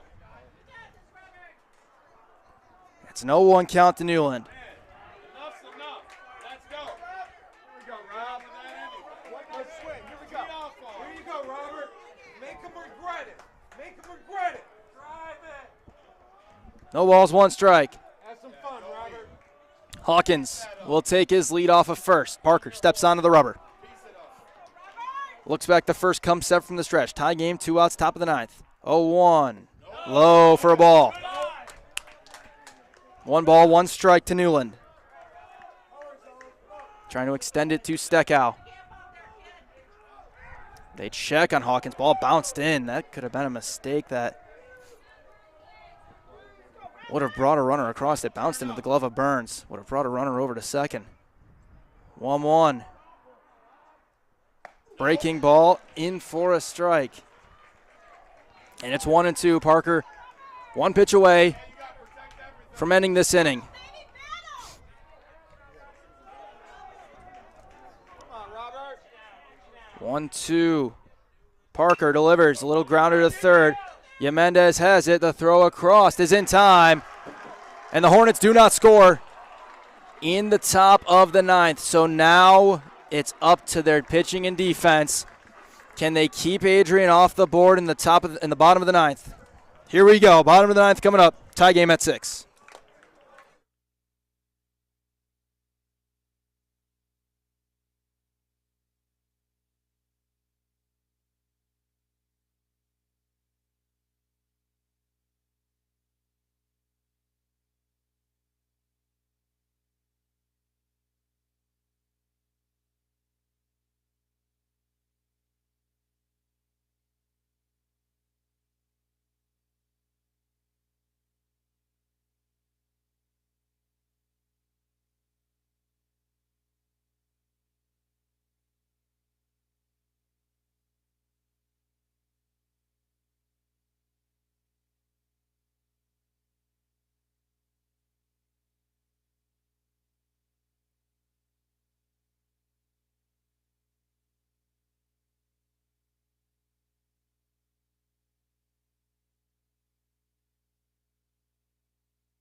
Bottom of the 9th, MIAA Tournament Championship. Logan Lockhart will try and keep this game alive and send it to a 10th.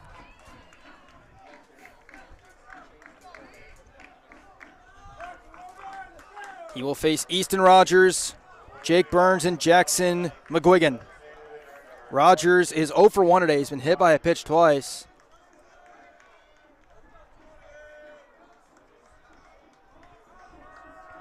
He has been hit by a pitch twice and walked, as well as flown out. Bulldogs will have the winning run at the plate. First pitch, breaking ball, misses, ball 1.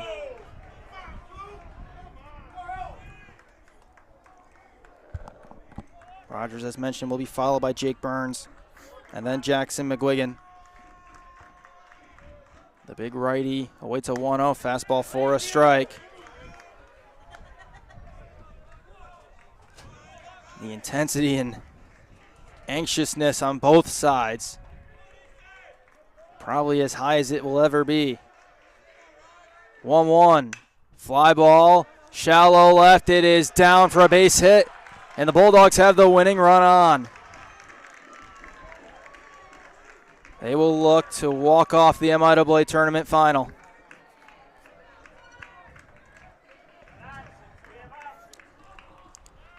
Up comes Jake Burns.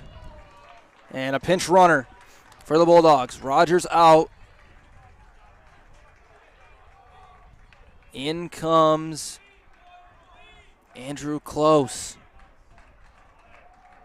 Ladies and gentlemen, now running at first base is number 12, Andrew Klaus. As Andrew Klaus, Easton Rogers. as Matt Ellenbest will come out, I believe, to switch out PitchCom devices.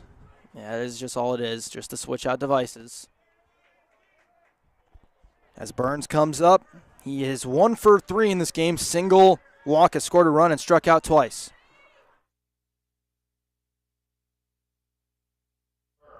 And Adrian's going to take an offensive time. Lockhart just trying to get it to 10. Give the Hornets another chance to swing.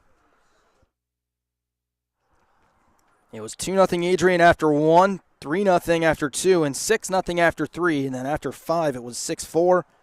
Hornets got it to 6-5 after 6, and then a run in the 8th. Tied it at 8. The huddle breaks. Klaus heads back to first. Burns steps into the batter's box.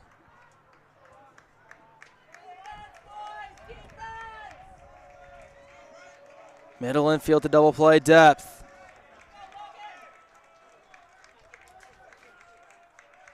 Bunt showed, popped up, Lockhart dives, makes the catch. The throw back to first is in time. A double play. How about that? This guy Logan Lockhart does it all. The bunt was popped up. Lockhart ran it down from the mound to the first baseline, caught it and got the ball out of his glove for the second out. You gotta all calm down though. Bulldogs are still at bats. Jackson McGuigan will hit for the first time in this game. 25 at bats in the year, 7 hits. He started game 1. The first pitch from Lockhart, breaking ball, misses.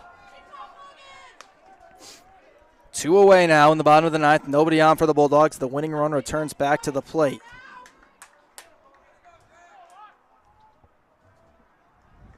(1-0). Deep breath from Lockhart and a delivery. Breaking ball missed again. 2 balls and no strikes.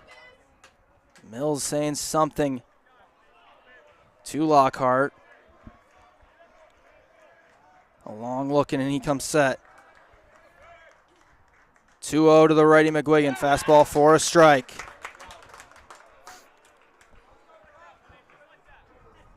Lockhart just trying to get it to the 10th for Kalamazoo. Give us extra innings in an MIAA tournament final. 2-1. Swing and a miss on a fastball.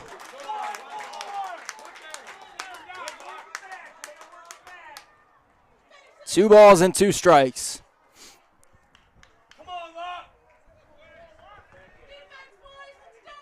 Everybody playing in normal alignments defensively. Locke from the stretch. The 2-2.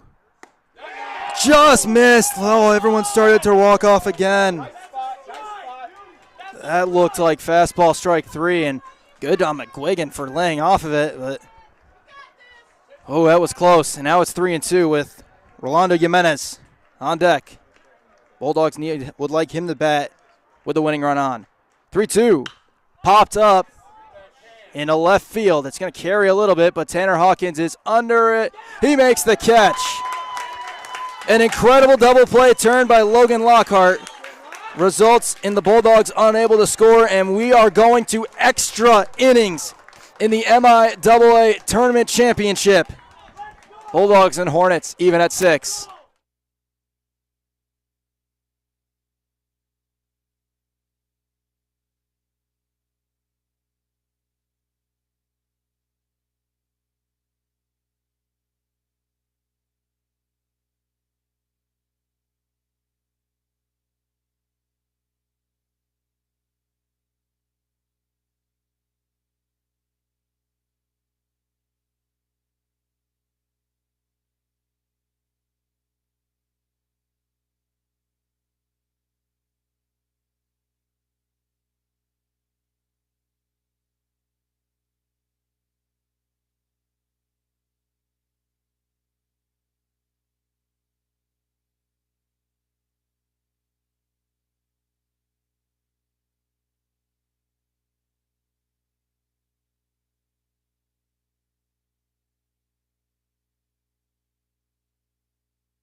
We are entering the top of the 10th inning. Only one time in MIAA tournament history has a championship game gone to extra innings.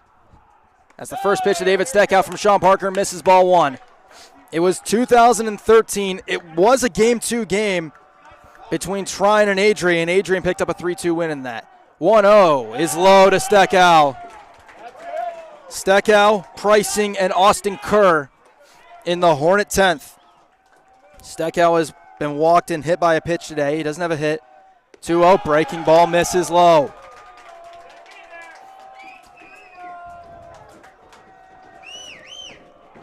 And here comes the tomahawk chop from the Hornet dugout. And Steckow's going to pull the little pitchcock trick. 3-0 in for a strike. Bottom of the zone.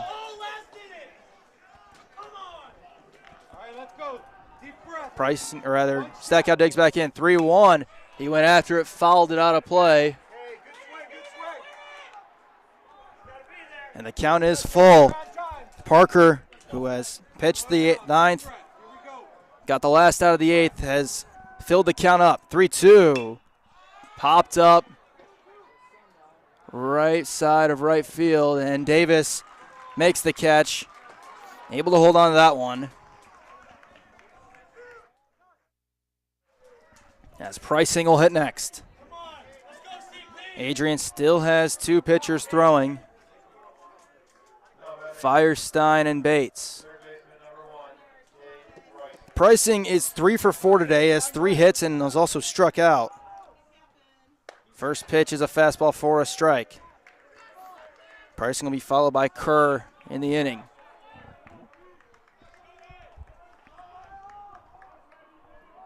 Oh, 1 from Parker. Breaking ball in for a strike again, and it's 0-2. Adrian in the bottom of the 10th will go Jimenez, Boyke, and Hayward. They'll get the guy who hasn't gotten out today up. Rather, one of that guy. 0-2 is a little chopper foul. I was wrong. Bruder's the guy who hasn't gotten out. Hayward's only going down once. As has Kerr, who is still behind 0-2. Parker is at, that was his 29th pitch of the game. This will be 30. See what the leash is with. The 0-2 is high. He threw 44 pitches yesterday, so should be, if I were to guess, probably around a similar range. Or, you know what, if you're Adrian, this is the championship. Send every guy as far as you can go. 1-2 to Pricing. Breaking ball in for strike 3. And there are 2 away as Kerr will come up.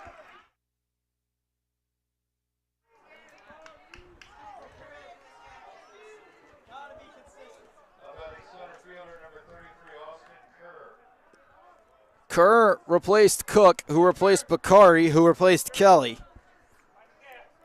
He's the first lefty that Kalamazoo has deployed today, and the pitch is low, ball 1. He's got the top of the order on deck. We say now threes, be a kid. Kerr has seen plenty of action as the next pitch is in for a strike.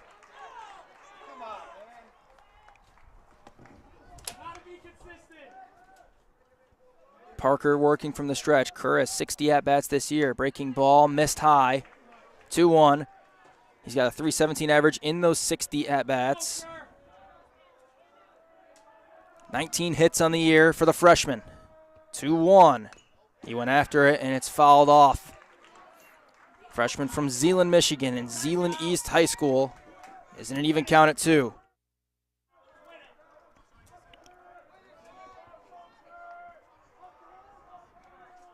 Two from Parker. Hit high in the air to pretty deep left field. Hayward's chasing it back to the wall. It is gone!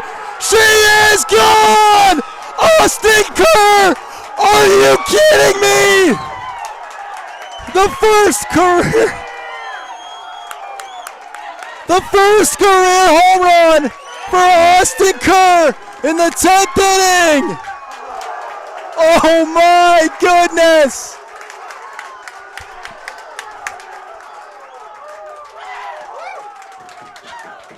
7-6 Hornets. Oh my goodness. For the first time today, they lead. And they are now 3 outs away from going back to the MIAA tournament. I don't think anybody thought it was possible until, as the first pitch to Mills misses high, until I think Hayward, the right fielder, got to about the warning track. Then the crowd on the Kalamazoo side slowly rose, and everyone thought, is this real? It cleared the high wall and right as Mills looks at a strike on a high fastball. And the Hornets have the lead. 1-1 from Parker to Mills is a breaking ball for a strike. Mills can't believe it. You're going to presume it's going to be Lockhart getting the chance to close this out and send the Hornets to the NCAA tournament. 1-2 up the middle. It's going to be chased down by Bruder. The throw is in time. He got him. And it will end the 10th.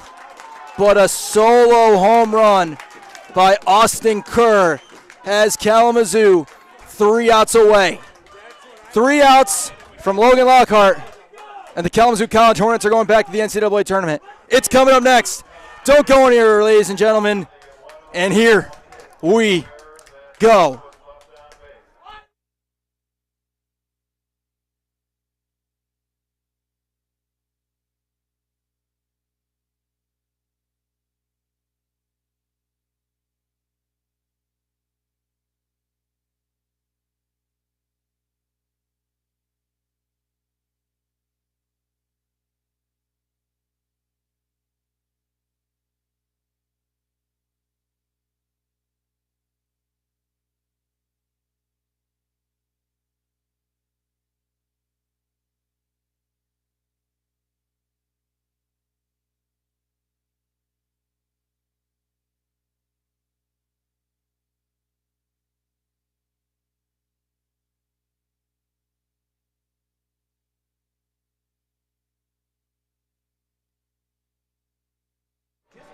Bottom of the 10th, and on a day that started and looked like it was going to end as a Bulldog coronation, the Hornets have crashed the pound and now need 3 outs to advance to the NCAA tournament. Logan Lockhart, who has thrown back-to-back zeros in the 8th and 9th.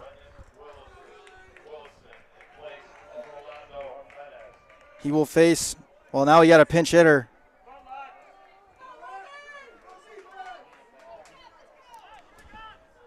Adrian makes a pinch hitter substitution. In comes Brendan Williamson. He has 24 at-bats as a lefty looks at strike 1. 10 hits in those 24 at-bats. A senior from Green Bay, Wisconsin, replaces Jimenez. It's Willardson. I apologize. Notre Dame Academy High School graduate. 0-1, swing and a miss. He will be followed by Boyke, and then the top of the order in Hayward.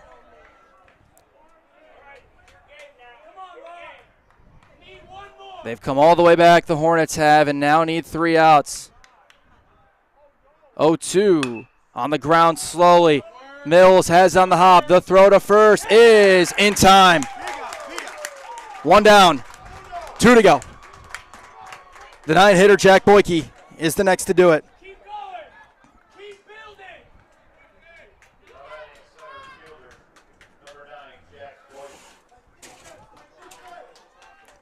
Boyke is 1 for 4 today. A strikeout, an RBI single, a ground out, and a line out. The key for Adrian is get to Bruder, as the first pitch to Boyke is in for a strike. Bruder is the guy who the Hornets have not been able to get out all day. Hayward is on deck. He will give them a great chance to have that, but they would like Boyke to start it first. 0-1 to Boyke. Fastball for a strike, and it's 0-2. It's going to be 3 consecutive lefties that Lockhart will have to face. The Hornets' full faith in their first-team all-conference utility player. 0-2 to Boyke is fought off out of play the other way.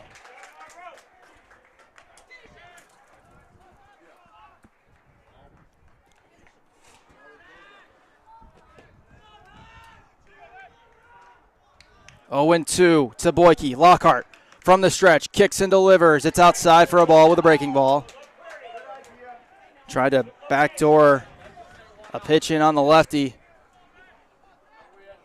One down in the bottom of the 10th, and the Hornets lead by 1.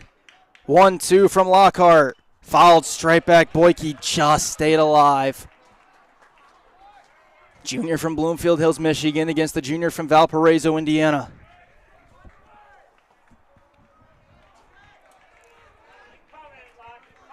Lockhart from the stretch, comes set. The 1-2 is high, 2 balls, 2 strikes.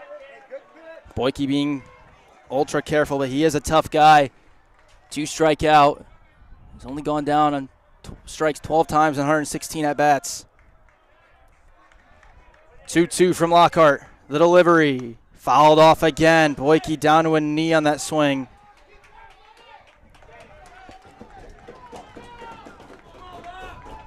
Two still. Again, Lockhart delivers from the stretch. Little liner into left, base hit. The Bulldogs have the tying run on. Boyke has given them life. And now Hayward will bat.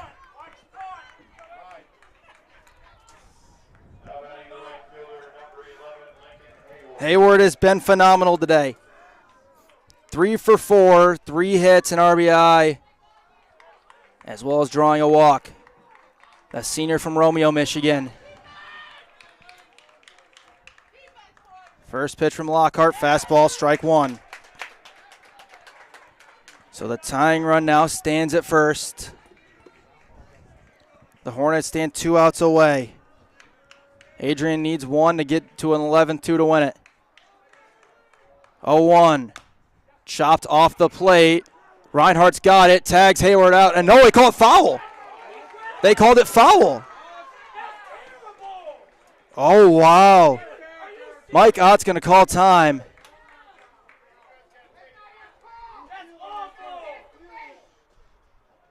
Mike Ott can't believe it. He was asking, was it off of Hayward?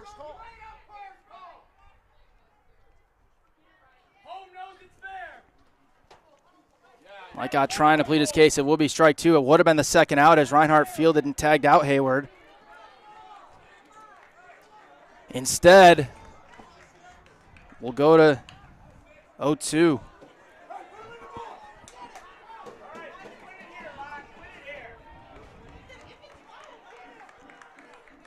Boyke at first. He's going to throw over just to keep Boyke in check. Boyke is 4 of 6 on steals this year. A steal here would be extremely risky. 0-2 from Lockhart. Just inside. Didn't miss by much.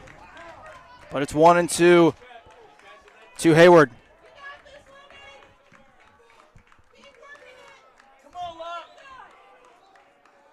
1 ball, 2 strikes. Lockhart from the stretch. Swing and a miss. 2 away. Hayward is sat down. And now it is Nick Bruder. The Hornets need 1 more out. Bruder is 4 for 4. A double and 3 singles as well as a walk. He has been up 5 times today in this game. He has reached every single one, including a little flare single off of Lockhart. The first pitch is swing on the ground, past the diving Reinhardt. Boyke will go first to third, and he is in there safely. Adrian's got the tying run to third base as it's the 5th hit of the day for Bruder.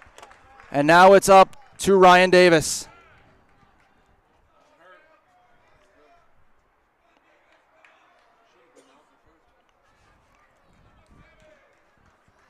Ryan Davis, the MIAA Player of the Year, comes up.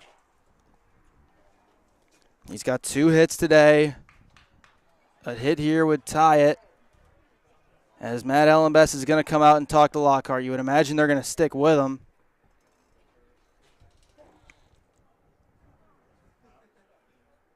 Two outs in the bottom of the 10th.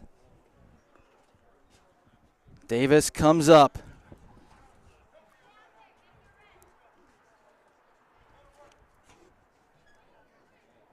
Hearts beating through the chests of everybody in this facility. You can't walk Davis. You don't want to put the winning run in scoring position.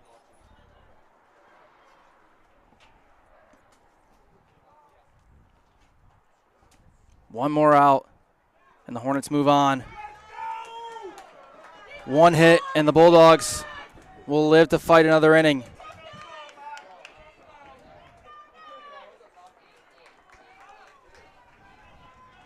Ryan Davis, the MIAA Player of the Year, digs in.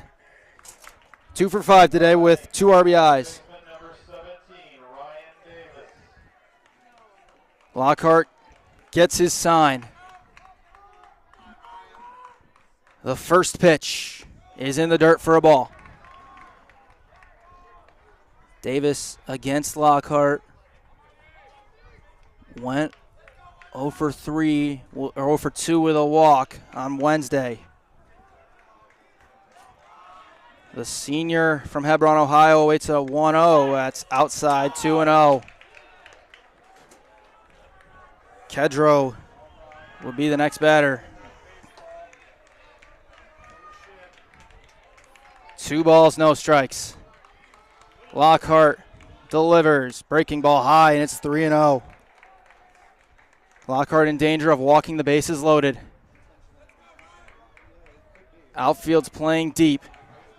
They can't let anything over their heads. 3-0, Lockhart delivers fastball for a strike. He got one back.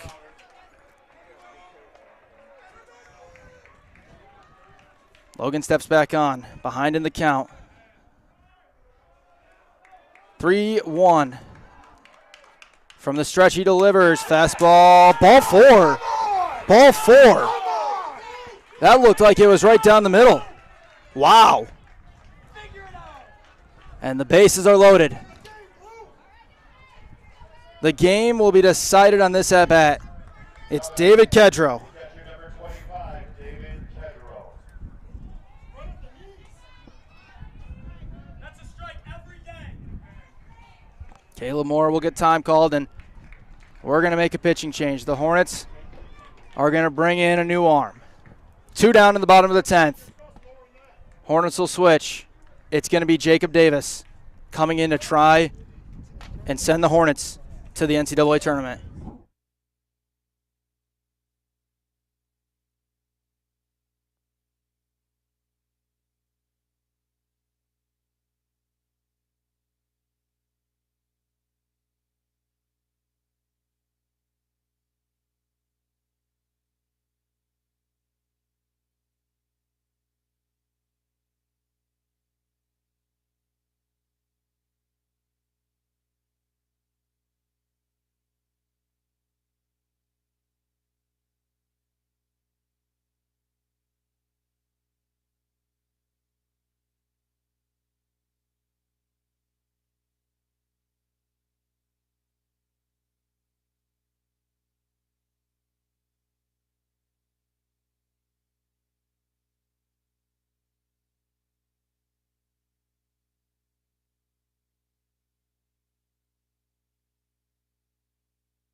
The new pitcher is Jacob Davis.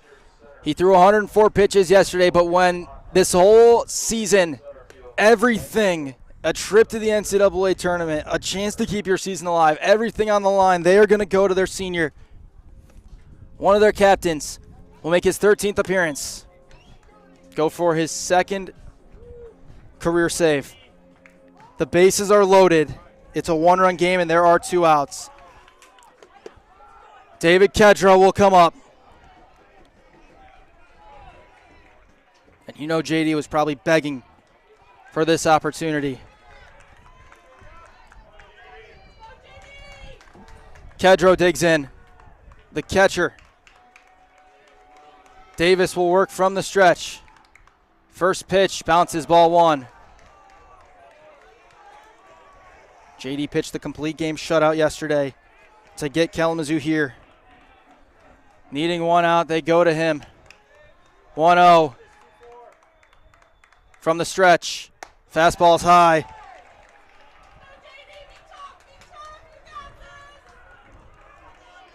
The tying run 90 feet away. The winning run is at second base. Hornets lead by one. They need one out. 2-0 from Davis. Fastball for a strike. It's 2-1. Everybody's hearts beating through everybody's chests. I don't know how many people are here, but everybody can feel it. 2-1 from Davis is away. Low, and it's 3-1. He has to throw a strike.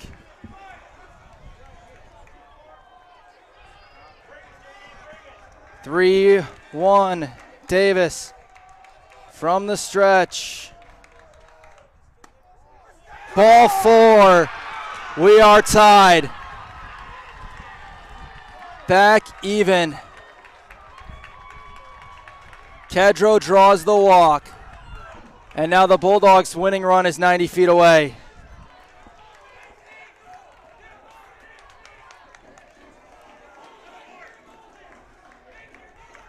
They are going to make, are they going to make a pinch hitter call? I don't think so. Andrew Klaus will hit for the first time today.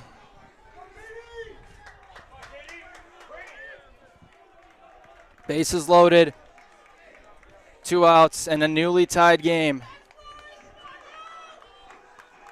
Adrian can win it here. This at-bat will determine whether we play on or whether it's over. First pitch is a strike with a breaking ball. Klaus has 12 at-bats on the year. He's got 4 hits. 0-1 from Davis. Breaking ball in again, and it's 0-2. JD gets ahead. Adrian has at least forced an 11th. A hit or a walk can send him to the tournament. 0-2 is outside. He just missed it. And it's 1-2.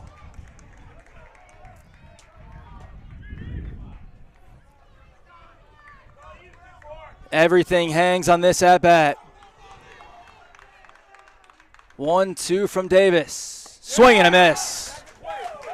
Ends the inning. Davis at least keeps the Hornets alive.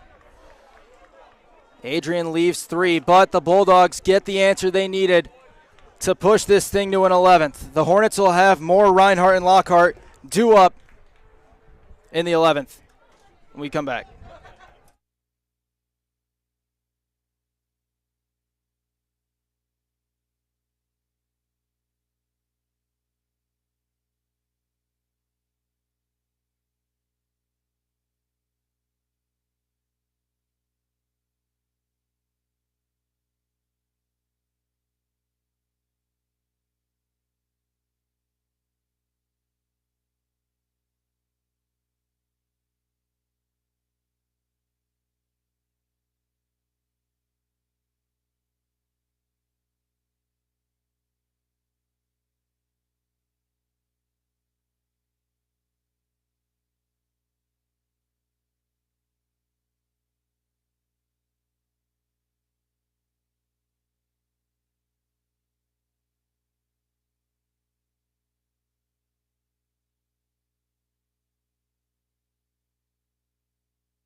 We are in the 11th. Both teams scored in the 10th, which means we are tied at 7 in the 11th, and the Hornets will have Caleb Moore, Ryer Reinhardt, and Logan Lockhart.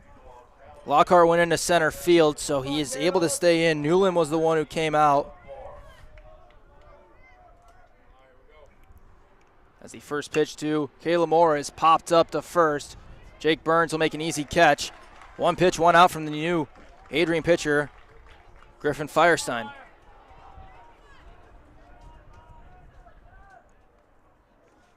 Firestein comes in having tossed 25 and 2/3 innings this year in 11 appearances, and he's got a 2.81 ERA. Been pretty darn good.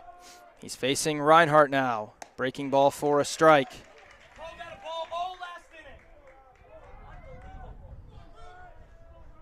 Reinhardt takes a second, fixes his elbow guard, and then digs back in. He will be followed by Lockhart. 0-1, breaking ball for a strike again. This is the first championship game in the history of the MIAA tournament to go into the 11th inning. This is the 0-2 from Firestein. Bounces for a ball.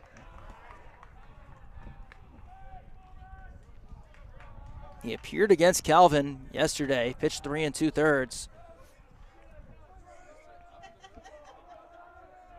As the 1-2 is on the ground to third, Ryan Davis has it, throws across. It's a tough hopper, but it's picked out of the dirt by Burns.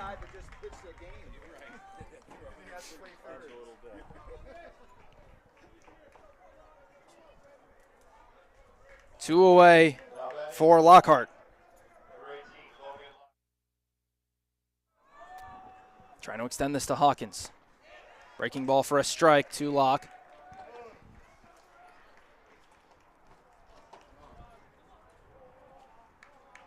Oh, 1. Firestein works from the windup. Fastball is in for a strike. Adrian in the bottom of the 11th will go Burns, McGuigan, and Phil Villardo, who replaced Willardson as Ryan Davis moved over to third. 0-2 off the end of the bat and caught by Firestein. What a grab by the pitcher. And a 1-2-3 inning for Firestein means Adrian will get another chance to win it in the 11th. Bottom of the 11th coming up. It's a tie ball game.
So Cole Bronowell Cuthrell will be the guy who takes over in a tie ball game in the bottom of the 11th. Needing 3 outs to get it to a 12th and get Hawkins, whoever bats in Bronowell Cuthrell's spot, and then Steckow a chance to hit. starting to run out of spots in the book with this game. Jake Burns will hit first. It'll be then Jackson McGuigan and Philip Villardo who came in the top of the inning for Willitson. First pitch from Cole Brunewell-Cuthrell is on chopper, fielded by Kate Pricing. A throw across the diamond is not in time. Burns beat it out.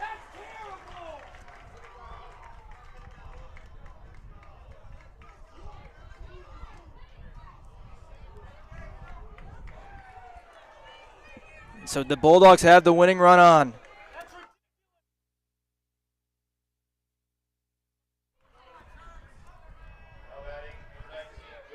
Now McGuigan will hit. Corner infielder in. Bunt showed. Popped up. Pricing's got it. And one away.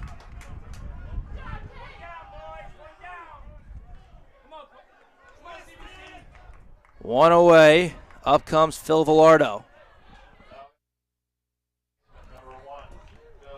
Villardo yet to hit in this game.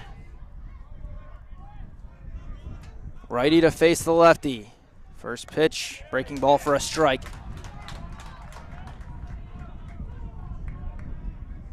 Villardo, 26 at-bats, 6 hits on the year. Both teams deep into their benches. 0-1, swing and a miss from Cole. Boyke is the one on deck. 0-2 from Cole. Swing and a miss. And there are 2 down.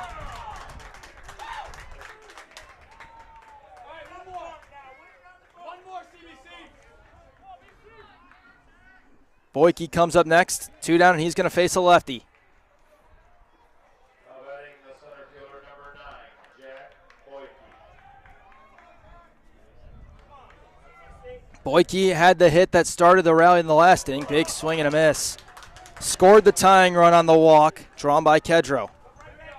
Hornets would love to get Boyke out here and avoid letting Hayward and Bruder hit with a guy in scoring position. 0-1. Just misses. And it's 1-1.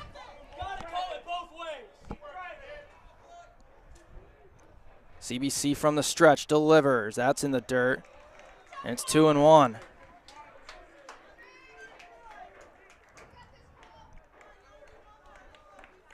Top of the order on deck for the Bulldogs. 2 down. Brunewell-Cuthrell 1 out away from pushing it to a 12th. 2-1, runner goes. Down and away, the throw down. Not in time, into center field, and Hornets got fortunate that Burns didn't see it. But the winning run into scoring position in a 3-1. Defense,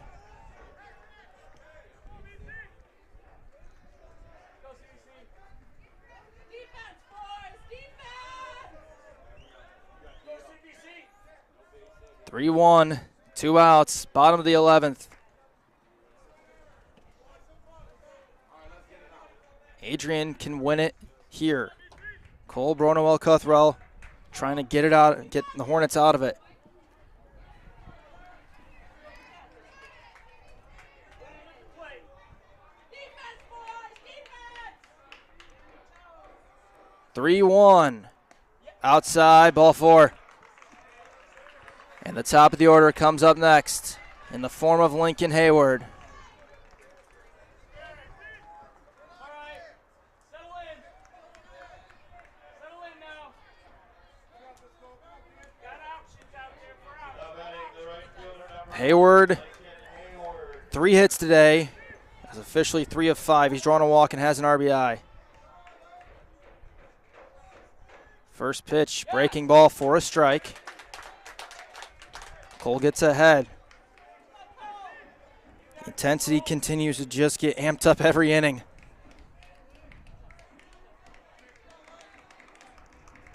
Oh, 1 is low, 1-1. Bruder on deck. The last thing you want to do is walk Hayward. Give Bruder a chance against the lefty with the bases loaded and the winning run on third. 1-1. You need this out if you're the Hornets. Brunewell-Cuthrell throws, and it missed. That's the same as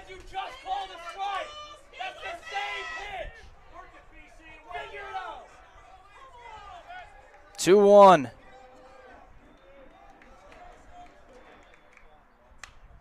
That's fouled straight back, and it's 2-2.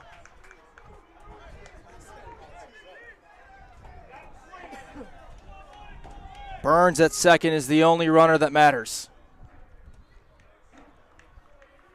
He's the winner. The infield plays Hayward to pull. 2-2 from CBC. Swing and a miss. They will throw down to first to complete the strikeout. Cole Brunowell Cuthrell strikes out Lincoln Hayward to send us to a 12th inning. Oh my goodness. Do not go anywhere. We could be here all night. We head to the 12th, 7-7, Hornets and Bulldogs.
We're in the top of the 12th. Firestein back out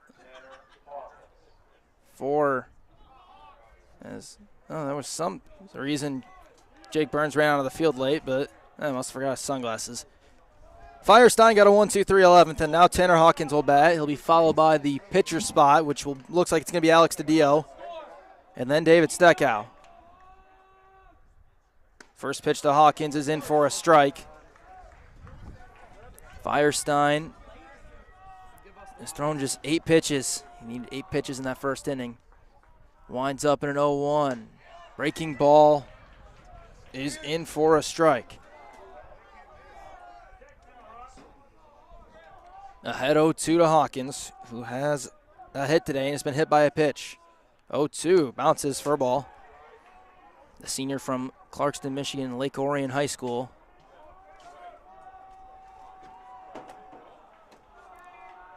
Threw 47 pitches yesterday. 1-2. Slow roller to second. Villardo's got it. We'll toss Hawkins out. 1 away.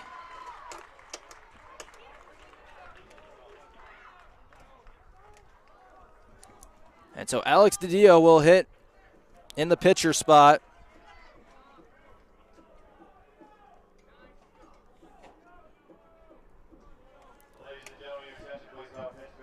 DiDio pinch hit in game 1.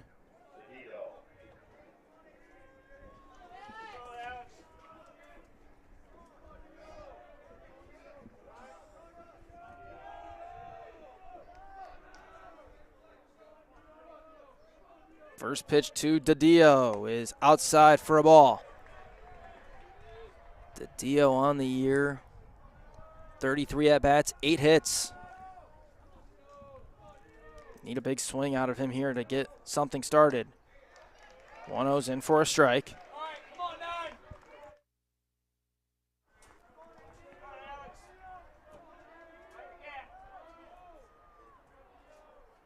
on, 9. 1-1. Back into the top of the overhang. Over the first base bleachers. And it's 1-2. Adrian's got some more arms getting loose. The form of Ben Bates as that pitch upstairs and inside. 2-2. And also Reed Tinstman. 2-2. Swing and a miss. DiDio down on strikes. Brings up Steckow.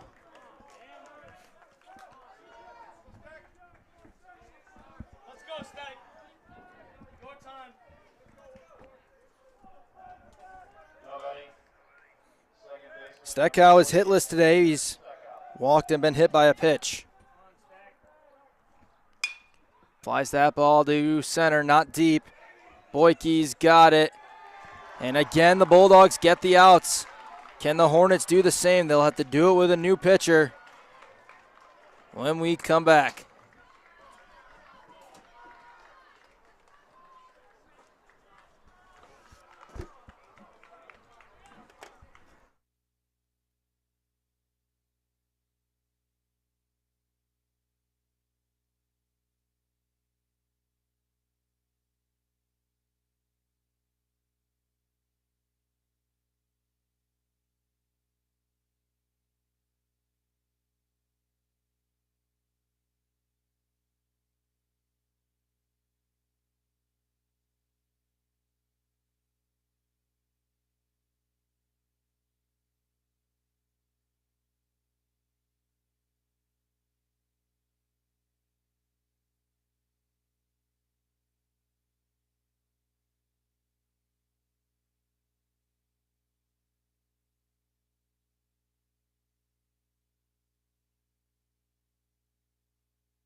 Hornets will go to Chase Cummins in the bottom of the 12th, and he has a tough task. Has to face Nick Bruder, Ryan Davis, and David Kedro in the bottom of the 12th in a tie game.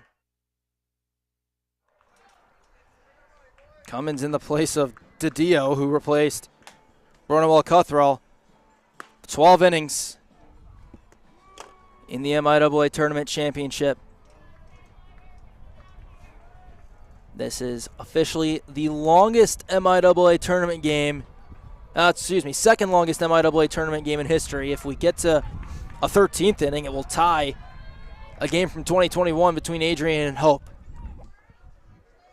Bruder has yet to be retired today. He's reached 6 times his 5 hits.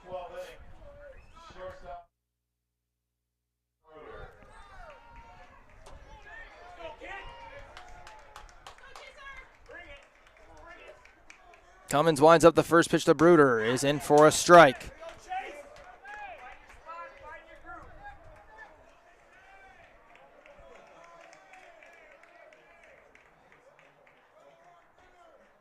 Oh, 1. In for a strike again, and it's 0-2. Cummins gets ahead of Bruder. Bruder, Davis, Kedro.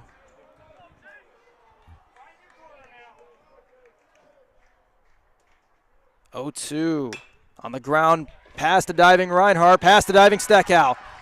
Base hit for Bruder, his 6th hit of the game.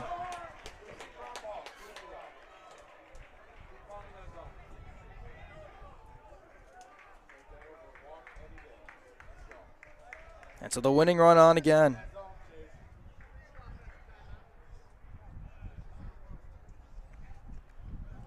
And up comes Davis, offensive time is called.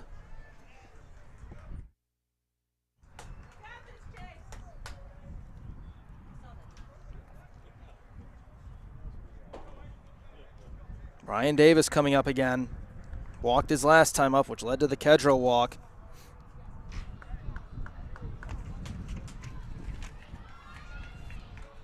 Hornets right now using every last arm they have.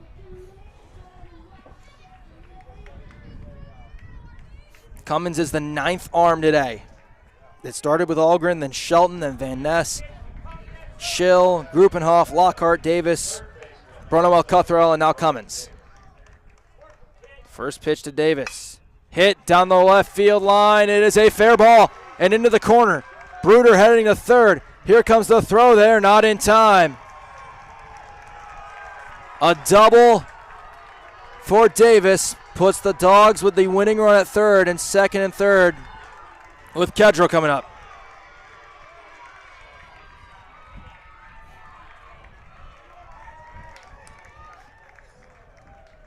Now batting the catcher number 25, David Tedder.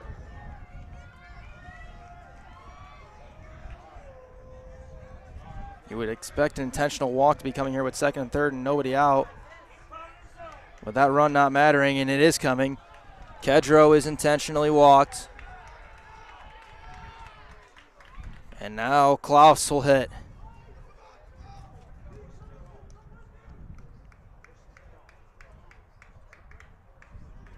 Infield in for the Hornets. Season on the line. In the 12th.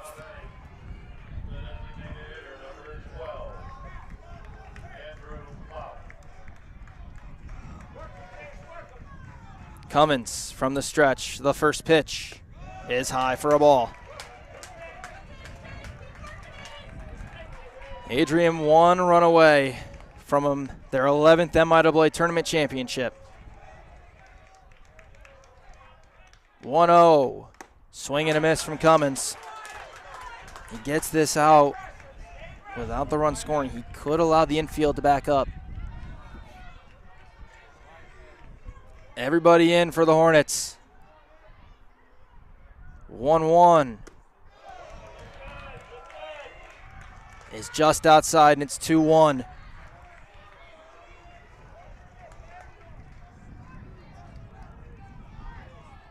Two balls, one strike. Cummins again from the stretch. In a left base hit. The Bulldogs have won another championship. Andrew Klaus delivers the walk-off. And the run for the Hornets and the comeback falls just short.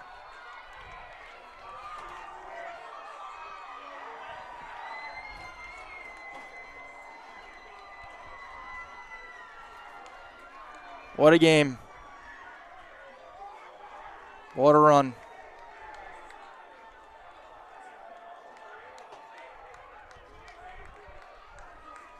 This senior class, who has spent 4 years rewriting the meaning of this program.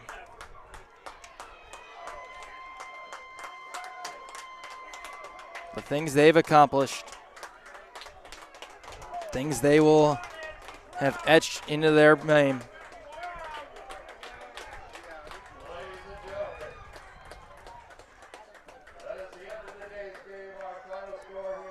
This senior class, a part of the first MIAA championship since 1927, and then went back-to-back the next year. Final line score for today's game.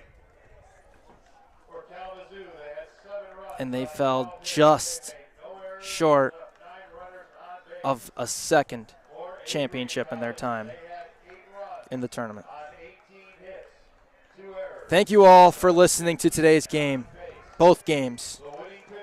What a thrilling game, too, it was. Congratulations to the Bulldogs as MIAA tournament champions. Signing off from Nicolay Field at Adrian College. My name is Zach Metz. Final score from Game 2 in 12 innings. Adrian 8, Kalamazoo 7. Thank you, everybody, and have a good night.